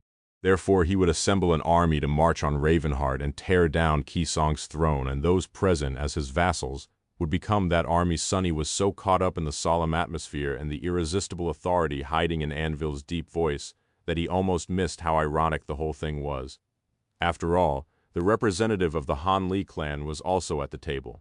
That was the clan from which Castor, who had been sent to the Forgotten Shore to kill Nephis, hailed from. The orders to eliminate her in the Dream Realm had most likely come from the King of Swords, but now the very same king was proclaiming war on the pretense of punishing someone else for trying to assassinate her. Sunny glanced at Nephis, wondering if she would show any reaction, and indeed she did. While everyone remained silent, either in agreement with the king or too wary of his power to raise a futile objection, she was the only one who spoke. Nephis advocated against the war. Her voice was even, and her expression was poised. She calmly listed all the reasons why a war would be disastrous for both domains and asked her adopted father to reconsider. Morgan seemed amused by the whole sequence of events, while the rest of those gathered in the hall kept their faces neutral in the end. Neff's words were meaningless. Anvil dismissed her objection with one glance and a few cold sentences. Everyone here knew that there was no point in trying to defy the sovereign's will. Nephis, of course, knew it best of all. The reason she had spoken out was not a sincere hope that the war could be avoided. Instead, it was important to do so for an entirely different reason. There had to be a record of her objecting to Anvil's decision. There had to be rumors that Changing Star of the Immortal Flame clan had been against the bloodshed, the waste of human life, and the ghastly ugliness of the civil war between humans from the very start, even if it was all to avenge her against those who had conspired to kill her. Those rumors were needed to pave a way for her to slay both her adopted father and Kisong, and then usurp their thrones without being branded as a tyrant. When the time came, she had to be welcomed as a savior instead. Sunny smiled behind his mask. What a treacherous world we live in. Not long after that, the Sword domain declared war on the Song domain. The news were broadcasted in the waking world, as well as announced by heralds in the cities of the Dream Realm. Both worlds seemed to explode. Sunny was far away from civilization and too busy to observe the immediate reaction of the people, but it must have been intense. In an instant, the very foundation of the world was shaken. The government tried to handle the situation somehow, but it was powerless against the influence of the great clanspeople in the waking world, were terrified and paralyzed by shock. So were many in the Dream Realm. There were plenty of those who welcomed the news, though, having been prepared by meticulous propaganda to feel exactly that way. On both sides, many were burning with militant zeal and thirsting to punish the enemy. And so two great armies were gathered and marched to war. It did not happen in a day, but it also did not take a lot of time. The preparations of the two sovereigns had been extensive today. Finally, the Sword Army was ready to enter Godgrave. Chapter 1842, First Blood. As Sunny watched the sky, there was the sound of light steps behind him. Then Nephis approached and stopped by his side, clad in a suit of lustrous steel armor. She looked at him and smiled. Despite the sinister clouds above and the vast army marching to a calamitous war below, he couldn't help but feel his heart race at the sight of that smile. Sunny had read somewhere that people often described this feeling as having butterflies in their stomach. The image of a swarm of dark butterflies tearing at the walls of his stomach seemed more dreadful than romantic, so he really doubted the literary sense of those people, but still, even though a month had passed since their first kiss, he still felt excitement every time he saw her. It was odd and improper to feel so blessed on the eve of a disastrous war. But he did. Life was strange that way. A smile appeared on his face as well. "Do you have enough spare time to visit a humble enchanter today, Lady Nephis?" She lingered for a moment, then shrugged. "I might have a little time." With that, she turned her head and looked at the sky as well. "Are you worried about the sun?" Sunny nodded slowly. "I am indeed a little nervous. Do you think that the clouds will hold until we land?" Nephis inhaled deeply. "Someone will make sure that they do. In fact, she should be arriving any moment now, actually." Sunny raised an eyebrow. Then a subtle spark ignited in his eyes. There was the sound of fluttering wings, and a vast shadow fell on the emerald grass. A moment later, a woman was standing in front of them. She was tall and slender, with long hair that fell down like a cascade of pale gold. Her posture was perfectly straight, and her cold face was dazzlingly beautiful. The woman was wearing a suit of light steel armor, with pauldrons and greaves decorated with stylized feathers. The gaze of her stern amber eyes was piercing and heavy, and a white cloak hung on her back, embroidered with silver thread. St. Tyrus had not changed at all. Sunny was glad to see her. Of course. He hid his happiness behind a mask of respectful unfamiliarity. Sky-Tide bowed slightly. Lady Changing Star, Nephis nodded. St. Tyrus, the two weren't very close to each other, but they had a good relationship due to what had happened during the Battle of the Black Skull. In fact, there was probably no saint among the vassals of Clan Valor with a deeper bond to Nephis than Sky-Tide. Her clan was also different from how it used to be. Its status was still far from being favored by the king. But now that Roan had transcended, there were two saints among the members of the clan. There were few legacy families who could boast the same, so that alone made it impossible to ignore or oppress White Feather. Much more importantly, Sky-Tide's status soared now that the war was imminent. Her power over winds and clouds made her one of the most valuable people in Godgrave, which was a sword that cut both ways. She was indispensable for the rulers of the sword domain, and therefore they were forced to treat her nicely now. On the other hand, she was one of the primary targets for the forces of the song domain. So Sunny was more than a little bit worried about her. Nephis, meanwhile, nodded curtly in his direction. "This is Master Sunless, an enchanter employed by the Firekeepers." St. Tyrus looked at him expressionlessly, then frowned a little. "Master Sunless? Your name sounds familiar." "Ah, have my daughter commissioned a memory from you?" He bowed politely. "Indeed, I had the privilege of fulfilling a request made by Awakened Tell once." Sky-Tide's expression did not change, but he could swear that her eyes turned a little warmer. "I see that memory is serving my husband well. Your competence is worthy of praise, Master Sunless." With that, she seemed to forget about his existence and looked at Nephis. "The realm boundary is close. How long will it take the Ivory Island to reach the target area?" Nephis answered neutrally. "Around an hour at top speed. Will you be able to hold out for that long if need be?" Sky-Tide glanced at the gray sky, lingered for a moment, then nodded. "I will. I won't be able to assist with anything else, though." The immolating sky was not the only threat that waited for them in Godgrave. It was the most dire one, though, so everything else was beside the point. Nephis gestured for St. Tyrus to follow her and headed for the ivory tower. "We will handle the rest. Allow me to guide you." As they were walking away, she threw a poignant look at Sunny. He smiled and nodded subtly, telling her not to worry about him. As Master Sunless, he was not supposed to participate in any battles, so he could only observe today. It was a strange situation to be in, but he could not complain. There would be plenty of battles for him to fight before too long anyway. Perhaps more than he could handle, even with his 7 bodies. Letting out a heavy sigh, Sunny turned to the edge of the island and looked down. At some point, the door of the marvelous mimic opened, and Eiko walked out, yawning as she looked around with sleepy eyes. Noticing him, the petite girl floated off the porch and flew around the cottage, eventually landing on the grass near the edge. She looked down and made a face. "Damn, boss, there are so many of them, so many potential clients." Sunny gave her a dark look. "Cover your arms." Despite the seriousness of the situation, Eiko was wearing mundane clothes, and not even formal ones. At that, her black t-shirt had some kind of nightmare creature printed on it with a band name written above in bold letters, which wasn't really a problem except for the fact that the intricate tattoo of a snake that coiled around her right arm was almost fully revealed. She grinned sheepishly and summoned a green memory tunic. Sunny hesitated, then said quietly, "Are you sure you don't want me to bring you away, to the waking world?" Eiko looked up at him and blinked a few times. "And miss all the fun, miss such a historic event? No thanks. Plus, I know these guys well." "Don't worry, boss. They'll be fine. They have survived worse."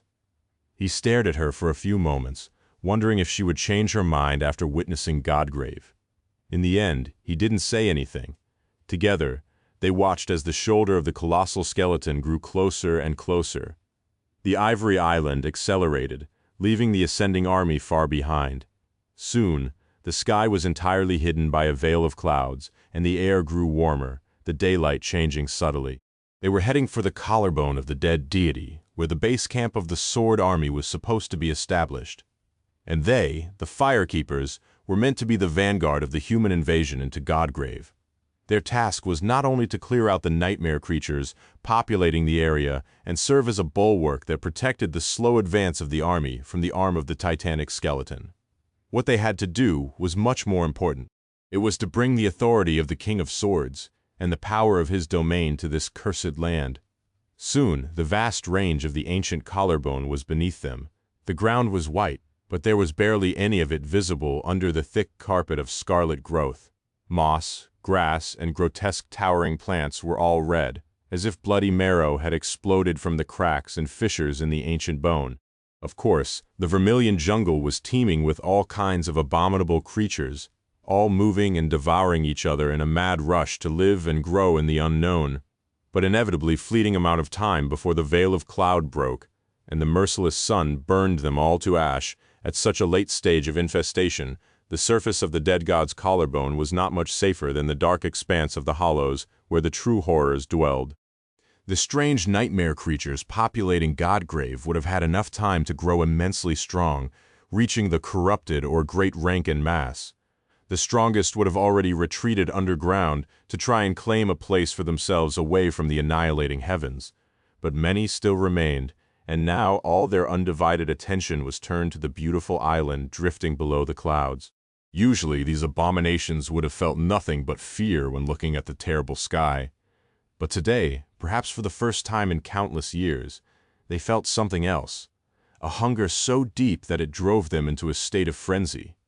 Immediately, the scarlet jungle seemed to boil. Numerous abominations rushed in the direction of the descending island like a morbid tide.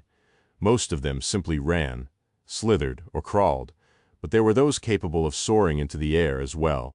A vast swarm of nightmare creatures rose from the ground to meet the Ivory Island. It seemed inevitable that the flying citadel would be swallowed by the cloud of them, but then an imperceptible change spread through the world. Sunny's eyes narrowed when he recognized the familiar feeling. Another component of the ivory tower was unleashed, and suddenly it was as if a wave of invisible force crashed into the rising abominations, throwing them down or outright obliterating their hideous bodies. Blood spilled from the sky like crimson rain. The tyrannical crushing had come Godgrave, reaping countless lives in the first culling of the Great Domain War. Chapter 1843, Crash Landing on You. The crushing descended upon Godgrave, flattening a vast swathe of the vermilion jungle and pressing the nightmare creatures into the white surface of the ancient bone. Its reach was a magnitude smaller than it had been in the ruins of the Kingdom of Hope, but its force was just as tyrannical. The winged abominations that had been rising toward the flying island were either obliterated or thrown to the ground. A deluge of blood rained down, and only the strongest and most resilient of the flying horrors managed to stay in the air. They persisted stubbornly, their eyes full of demented frenzy. There were terrifying aerial behemoths among them, and nimble creatures that zipped around on swift, translucent wings. A moment later, the first arrow streaked down, hitting one of the larger abominations in the eye and obliterating half of its hideous head. Sunny looked at the macabre spectacle, feeling his blood boil with a familiar thrill. He had never thought that he would grow accustomed to the ghastly crucible of battle one day. But here he was, acting as if he was addicted to it. He longed to join the bloodshed, but could not allow himself to. It was the strangest thing he could see the fire keepers, who were spread out along the edge of the island, drawing their bows. Some of them were better archers than others, but each and every one was proficient enough with bow and arrow to be a lethal presence on the battlefield. Their memories were all top-notch as well, not only because they had gathered a vast arsenal of them during the long years of defending humanity from the horrors of the nightmare spell, but also because Sunny had personally tinkered with their equipment in the last month. On top of that, all these memories were being enhanced by the crown of dawn that Nephis wore. A barrage of enchanted arrows unleashed by 7 ascended cohorts was a dire sight to behold. The winged nightmare creatures that had endured the crushing were simply erased from existence, chunks of flesh raining on the scarlet jungle below. Only one remained, an enormous beast with wings wide enough to drown the world in their shade. Its frenzied eyes were burning with chilling malice, and its pale brown hide was dotted with dozens of arrows, none of it which managed to pierce it deep enough to deal substantial damage. The winds groaned as they were torn apart by its mighty wings.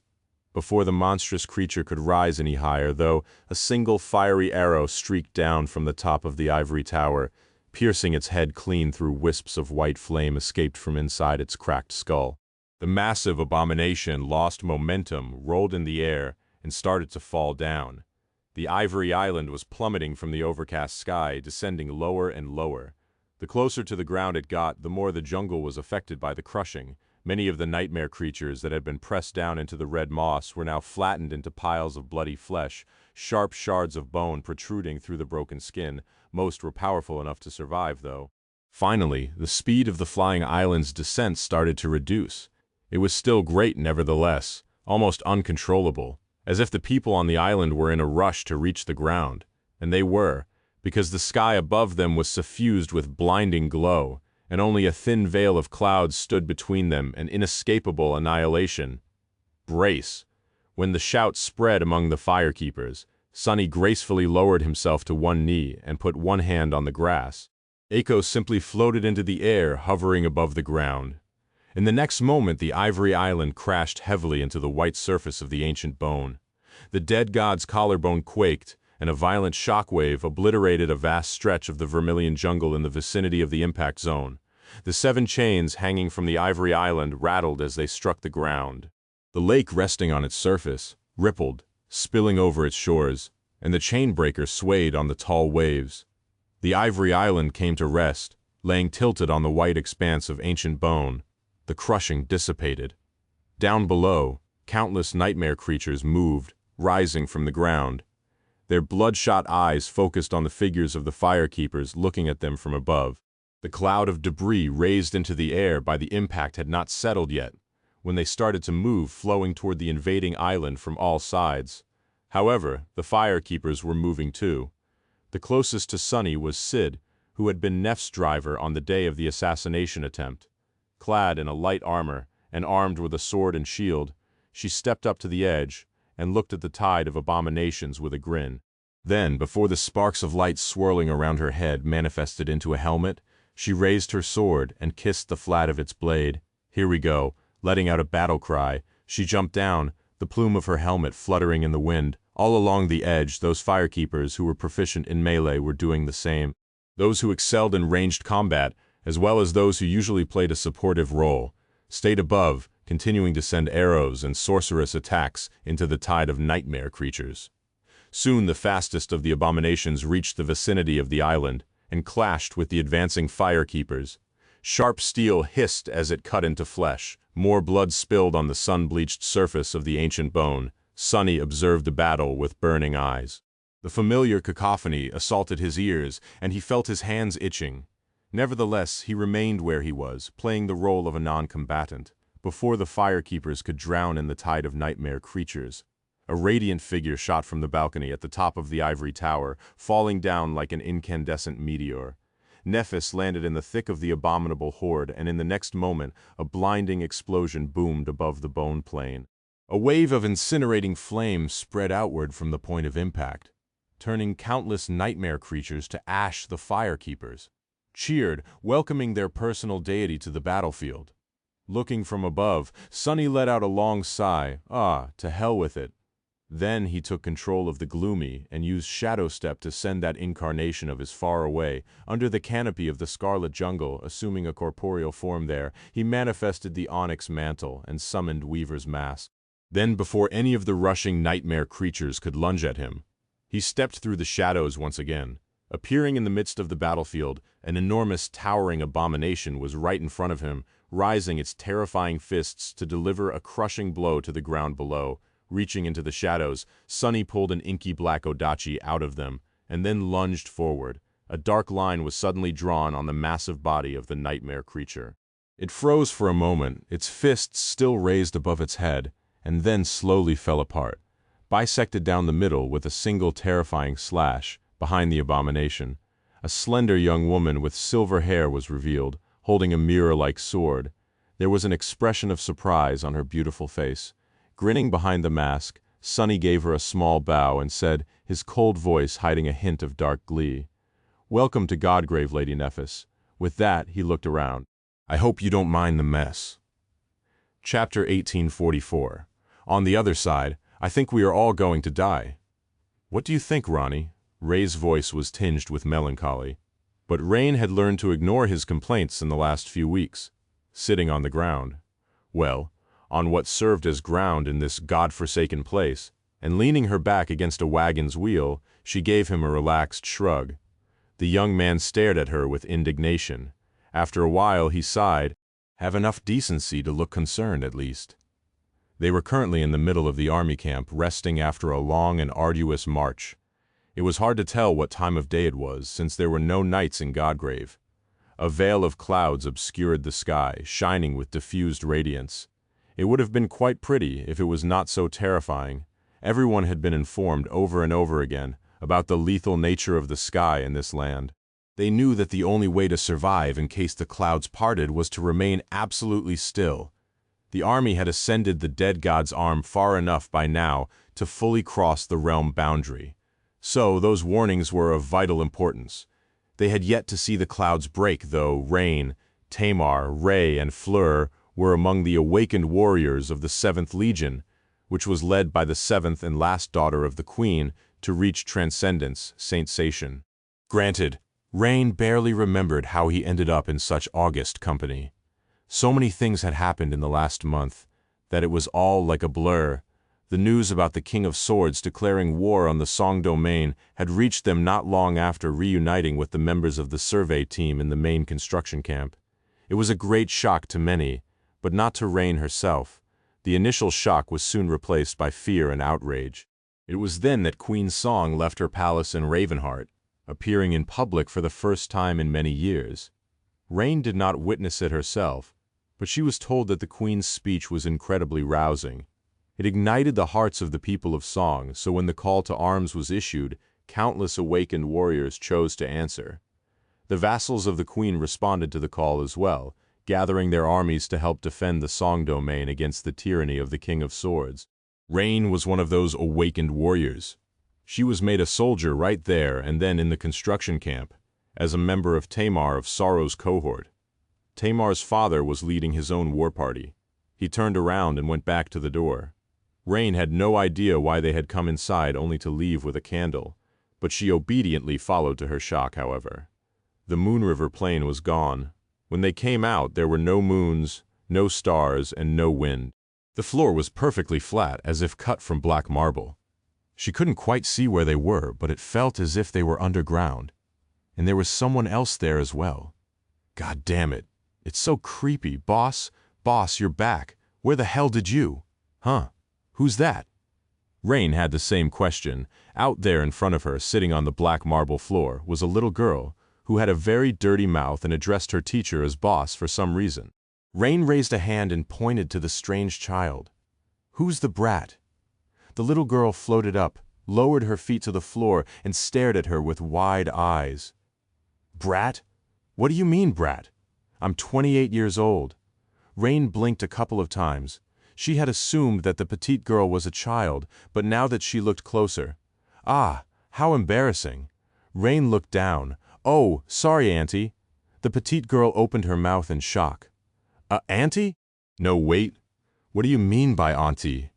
Listening to the two of them, her teacher let out a heavy sigh and shook his head. "To answer your questions, this is awakened Rain. This is awakened Aiko. Aiko, Rain is my disciple. Rain, Aiko is my assistant." They turned to him almost simultaneously. "You have an assistant? You have a disciple then?" They looked at each other, both wearing a similar shocked expression. Her teacher smiled. "No need to sound so stunned, really? Sure, I have. Why wouldn't I now? The reason I brought you two here is to extend an offer to you both. Consider it a great honor." His smile turned a little sinister, making both of them feel a bad premonition and shiver. His smile turned a little wider. "How would you ladies like to join the Shadow Clan?" And that was how Rain ended up with an intricate snake tattoo coiling around her arm. Leaning on the wheel of a supply wagon, she closed her eyes and listened to Ray's complaints silently. The snake tattoo, which was apparently called the Mark of Shadows, was more than a simple tattoo, of course. It was akin to an attribute, granting her several useful abilities. Among them was the ability to see in absolute darkness, walk stealthily in the shadows, and sense their movements. It also helped her control her soul essence. Apart from that, the snake could also slither off her arm, manifesting into a weapon. Most importantly of all, at least according to her teacher, it allowed him, as well as the creature that had created the soul snake, access to her soul sea, which meant that they could defend it should something invade Rain's soul. She had not even known that there were things out there that could invade human souls, but knowing that her teacher would be there to deal with the invader made her feel better. All in all, the soul snake was an excellent gift to receive. Of course, it was not the only thing she had received from her teacher. Chapter 1845, 7th Loyal Legion. The Mark of Shadows played an important role. It protected Rain and gave her a few useful abilities, but its main purpose was to confuse people. After all, she did not want anyone to learn that she did not have an aspect, and the snake tattoo bestowed upon her strange powers that could be seen as one. Her teacher had mentioned that he was working on something else to make her disguise more convincing. Well, Rain did not know what he meant yet, but was going to learn one way or another in due time. What excited her the most was not the Mark of Shadows, though it was the memories her teacher had given her. Oh, the joy and delight of having memories! Rain held a strong opinion that all the rest of the awakened in the world had no idea how good they had it. Her threadbare bodysuit and old clothes were gone, replaced by an enchanted armor. It was so soft and light that she did not feel any burden at all, but more resilient than her mundane equipment had ever been. The armor was made of dark gray fabric and lusterless black leather, fitting her perfectly. It was an awakened memory of the 5th tier, that was what she had been told at least, called the Puppeteer's Shroud. Its enchantments increased her mental endurance and resistance against mind attack, as well as allowed her to recover from mental fatigue faster. The armor looked suspiciously similar to what her teacher used to wear, so she suspected that it had not been, in fact, crafted specifically for her. But even if the Puppeteer's Shroud was a hand-me-down, Rain did not mind. To fit her body perfectly, cleaned and repaired itself, and could be summoned at any moment was simply too great. It was the reward for slaying the awakened tyrant. There were 2 other memories that she had received from her teacher as well. One was a powerful bow made of green metal. In fact, Rain knew that metal all too well. It seemed that her teacher had smelted the blade of the huntsman's axe to forge the limbs of the bow. While the string was made from some strange black material, the bow was called the Beast of Prey, and was an awakened memory of the 3rd tier. Its enchantment allowed Rain to enhance the damage dealt by her arrows, as well as infuse one arrow with devastating force at the cost of most of her essence. However, the bow was also able to absorb and store her essence somehow, so, with sufficient preparation, Rain could use the deadly shot twice. She received the beast of prey in exchange for the memory coupon her teacher had given her for slaying the huntsman. The third memory she received, however, was a free bonus. It was a quiver of enchanted arrows that never seemed to run out. The arrows did not really possess any special qualities, apart from the fact that their flight was absolutely noiseless. They were also incredibly sharp and could pierce thick armor. All in all, Rain was quite happy with her little arsenal. Of course, it was only the beginning. She expected to receive many more memories in the future. Sadly, her teacher seemed determined to only award her memories that fit her kills. He could have given her something much more powerful, without a doubt. But then people would start asking questions about her identity. How could a newly awakened girl with no backing be walking around with a soul arsenal that put even the legacies to shame? That sort of thing. Get up. Rest is over. Tamar's voice drew Rain from her pleasant thoughts. Opening her eyes, she sighed and rose to her feet. All around them, the Song army was stirring. After ascending the left arm of the dead deity, they were finally ready to delve into the jungle growing on its white surface, and then cross to the colossal skeleton's collarbone. This rest stop was the last one they would be able to enjoy in relative safety. The edge of the jungle was somewhere ahead, a few kilometers from the head of the column. The 7th Legion was marching closer to its tail, so Rain could not see anything. Nevertheless, everyone was tense. That was because everyone knew that they were heading into battle, not that people like Rain and the members of her cohort could do anything in a battle like that. From what they had heard in the last few days, the jungle had been allowed to grow for long enough that most nightmare creatures populating its depths were of the corrupted rank. Awakened warriors were simply not powerful enough to face them. Today, the battle was only for the masters and the saints, and for the abominations enthralled by Beastmaster. Just as Rain thought about it, a messenger arrived from the head of the column and hurried past them. She turned around and watched him disappear into the command tent of the Legion. Soon, several blood sisters emerged from it, and then their leader. Rain couldn't help but hold her breath when she saw the Queen's daughter. Saint Seishan was a striking woman without a doubt. With her strange but beautiful gray skin and tantalizing grace, she was like an embodiment of nobility and regal poise. She seemed both inhuman and riveting, but most of all mysterious. Her beauty was truly breathtaking. It was to the point that the Blood Sisters, each an exquisitely beautiful woman herself, seemed plain and unassuming next to her. Rain still found it weird that most of the most powerful warriors of the Song domain were women, but she couldn't complain. Especially here in the 7th Legion, she sometimes felt that she was in a flower garden instead of an army. Granted, those flowers were roses with bloodied thorns, and most of the rank-and-file soldiers were still men. Saint Seishan led the ascended warriors of her legion toward the head of the column. The awakened warriors silently bowed as she passed, wishing her luck. Rain couldn't help but do the same. The Song army was bound to suffer casualties during the push to establish a fortified base on the collarbone of the dead deity. Looking at the powerful members of the Legion, she couldn't help but wish that all of them returned alive at the same. What would she feel when the time finally comes for them to fight against people?